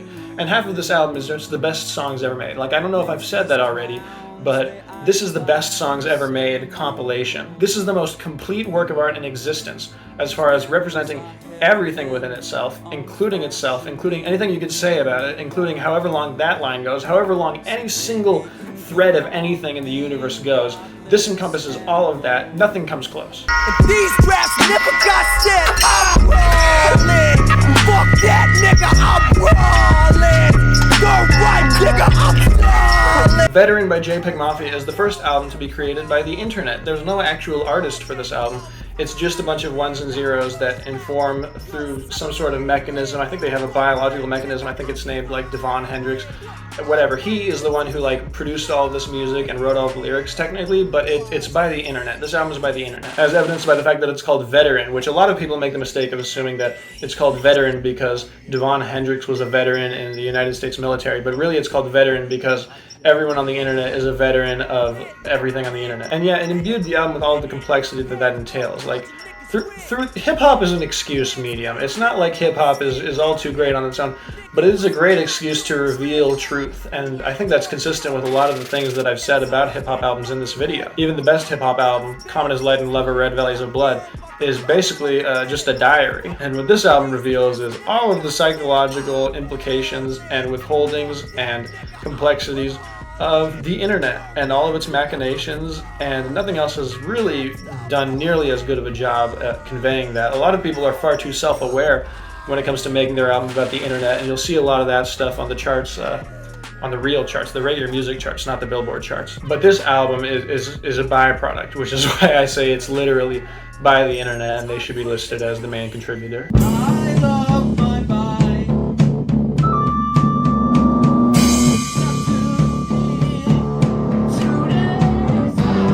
This is the second album by the internet. Every album from now on is just by the internet. Like, that's just what music is. No, this album is by fictional characters, Ed, and Eddie, and Kevin. Particularly Kevin. The band is Kevin and the Bikes, of course, and they detail all the exploits and shenanigans of Kevin, Ed, and Eddie, the universe of Ed, and Eddie. It's a bunch of fun. Also, it's 101 songs long, and it's 4 hours. And they were mostly 15 in their late teens when they made this. So if that sounds like hell to you, then I think you would have clicked off by now. It's been 4 hours. But if you are a respectable, music-enjoying individual, then I bring you the great news that it has a trajectory. In fact, the songs were recorded in about the same order that they show up on the album. It becomes this very coming-of-age experience. It's very powerful and obviously incredibly complex. Even despite the songs being 90% titled stuff like I got ran over by Rolf's tractor, but I'm okay. I fucking hate my friends, they don't understand my love for the Eds. The Eds haven't been trying to buy actual Jawbreakers this whole time. They've been trying to buy records from the 1990s emo band Jawbreaker, but they're too dumb to realize that a CD doesn't cost 25 fucking cents. But obviously this is one of the most effective ways to use 4 hours of time. I would take this over any book. Bending wordlessly, I wanted to capture it on tape. So the Microphones were actually a solo project by Phil Elverum, who don't have an album of the year up until this point, which is strange because they weren't a band at this point. They weren't ever a band, but they weren't even the name he was operating under at this point. Since 2003, he made an album called Mount Erie and then took that on as his new pseudonym for the next 15 or so years. This is an album that he could have very easily released under the Mount Erie pseudonym, but it's this sort of Father John Misty, Mark Kozelek reflection on his life. At least, I haven't even talked about Mark Kozelek's modern music now, but it's the #1 influence on this. Like I was saying, though, this basically reflects on his entire adult life, if not even a little bit before that. It's an autobiography in many respects, at least about the formation of and creation of music under the Microphone's name that he is now returning back to due to tragedy that has recently befallen him, and has sort of existentially shaken up all of his memories and feelings about himself. And this is a 45-minute long song that this all takes place under, so there's no real break in the monologue, except for these occasional beautiful instrumental interludes like the one that takes place at the centerpiece of this album. I think I've laid out a pretty good case in this video that in 2012 there was a third revolution in songwriting that's still unfolding today. Every album I've talked about since 2014 has had a somewhat similar aesthetic in some sense. Will that continue? Yeah, because 2021's album of the year is... You know you're alive and God's not finished. Know you're alive and God's not finished. I know you're alive, God's not finished. I know you're alive and God's not... Donda. This is the most emotionally scatterbrained, spontaneously songwritten album ever. If you want the conclusion of all of these threads that I've been talking about in recent folk and hip-hop specifically, this is just the most extreme version of all of that schizophrenia boiling over in a very real way. But yeah, I've talked about what Kanye West is a genius earlier. I don't feel like I have to justify that again for another album of his, but some people think he fell off between that one and this one, so I'll talk about it a little. So Kanye's vision of himself at this point was, at the end of his career, a sort of salvation. Not a beautiful death, but just a beautiful life that would go on from here on out. Jesus is king, sort of set that in stone. Said, I am on the good side of history now. And then this is this giant, beautiful monument to his mother that he made everyone in the world pay attention to by buying out a stadium and renting it out and living there for the course of a whole month, where he was staging these increasingly elaborate performances of the album itself as it was being refined over and over, staging out the theater of the refinement as he didn't do on Life of Pablo, even as that was a living, breathing artistic statement, as he put it. So this is in many ways the most Kanye album. That's a debate a lot of people have, and they talk about the Life of Pablo, or they talk about the College Dropout as the most Kanye album, or on Yay, he's the most self-revealing, it's the most intimate. This is the most Kanye album possible, because it's sort of semi-redefined what Kanye is, especially at this point in history, but we don't have to get into that. But yeah, Donda is magnificent. He actually invented a whole new album format to put this album out on, which was that stem player where you can mix the album yourself, really taking the creative process and the creative nub of what he offers to its conclusion. If the Life of Pablo is a living, breathing artistic statement, this is all the more so. There's not even really a set track list for this album, because the deluxe version has a completely different track list than the original version, and there's obviously songs that could more or less belong on this album, or don't. And every time he did a concert, he had a new track list, so it's a very ambiguously put together album, and that's very much part of it. This album also has such a singular aesthetic, and I think a lot of songs on this actually deserve to be much longer than they are, even with there being a 10-minute song in Jesus Lord, which is one of his best songs ever. There's also other songs that weren't actually put out on this album, but were put out on the deluxe version that I don't see any reason why you wouldn't include on this album. People say that those are some of the best Kanye songs ever, and they find a way to hold it against him. Like, what we're working with here is very much like a post-album album. Like, I don't see why we would be too attached to this concept of the medium, which is like this straightforward track. Like, no, albums are just a medium for music. It's the same as classical music. This is a very interesting evolution for it, and I don't see any reason why you wouldn't take it as the conclusion to a lot of these threads that I've been posing so far. The decomposition of the album is already well underway, like especially in hip-hop, rappers are releasing single after single after single, and that's how most discographies are shaping out at this point. On top of that, when someone actually does want to release an album, the theater of the album release has been just dramatized to a point of unsustainability. Like, I don't even know, like, just look at Playboi Carti. People were listening to, like, Utopia like it was gonna save hip-hop. That shit sucks, dude. Yeah, I think social media is more and more creeping into the format of music as time goes on, and this will definitely be seen as precedent for that, but I don't want us to forget that the first ever album created by the internet was Veteran by JPEG Mafia. I can hear you singing still. Wake up in the morning, let the morning come. Sing me a song, please sing me a song. Now, weirdly enough, since you'd expect this one to be a little bit more spontaneous in its songwriting, being the masterpiece of bedroom pop and all, this is actually one of the most well thought out concept albums of the decade, as well as boasting one of the most innovative approaches to folk composition that we've seen since, like, dare I say, Joanna Newsom? Like, Jesus. After the death of her mother, Emily Sprague wrote the song Redbird Part 2, which is a sequel to a song she made at the end of her 2017 album about her being by her mother's bedside as she was in the hospital. That's the first song on this album, and it sets in motion this sort of journey of self-discovery colored by that mortality, where Emily starts to reflect a lot on her own death and on her primitive relationship with nature. And in a lot of senses, it feels like it's a struggle against modernity in, like, the opposite sense that Frank Ocean was, where he's depicting himself immersed in it. This is trying to clear your mind of it in order to find out something you need to about yourself. And yeah, there's a lot of extremely powerful moments on this album. Dandelion is maybe the best song of the year. And this is a year that Father John Misty released an album.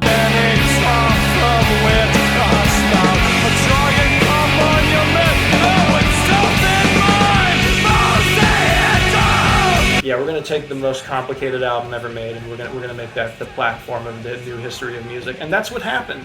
And it makes sense, right? How are you gonna feel good about participating in this movement when you know how high art goes? You have to address that. Hell, does this album address that? Jesus Christ! This guy's practically flagellating himself on the album over his insufficiency to live up to the history of art. Like, it's fucking crazy. If you thought that experimental music had, like, reached its conclusion, or that it ever would reach a conclusion, no. Because this wasn't even it. And this is like the monologue before hell in Dr. Faustus. Like, if pure comedy is the best artwork of all time for reconciling the impossibility of the creation of art with an unbelievable creation of art that, like, extends further than anything else, then what the hell is this? This is like brute forcing it. This is like, I'm gonna make art work whether it likes it or not. And that's a theme. Reconciling art with the sort of almost economic impossibility of the creation of art is a theme that does continue into the next year, even in, like, Vita Blue by Mauberley. That's a main theme of that album. Although the best album of next year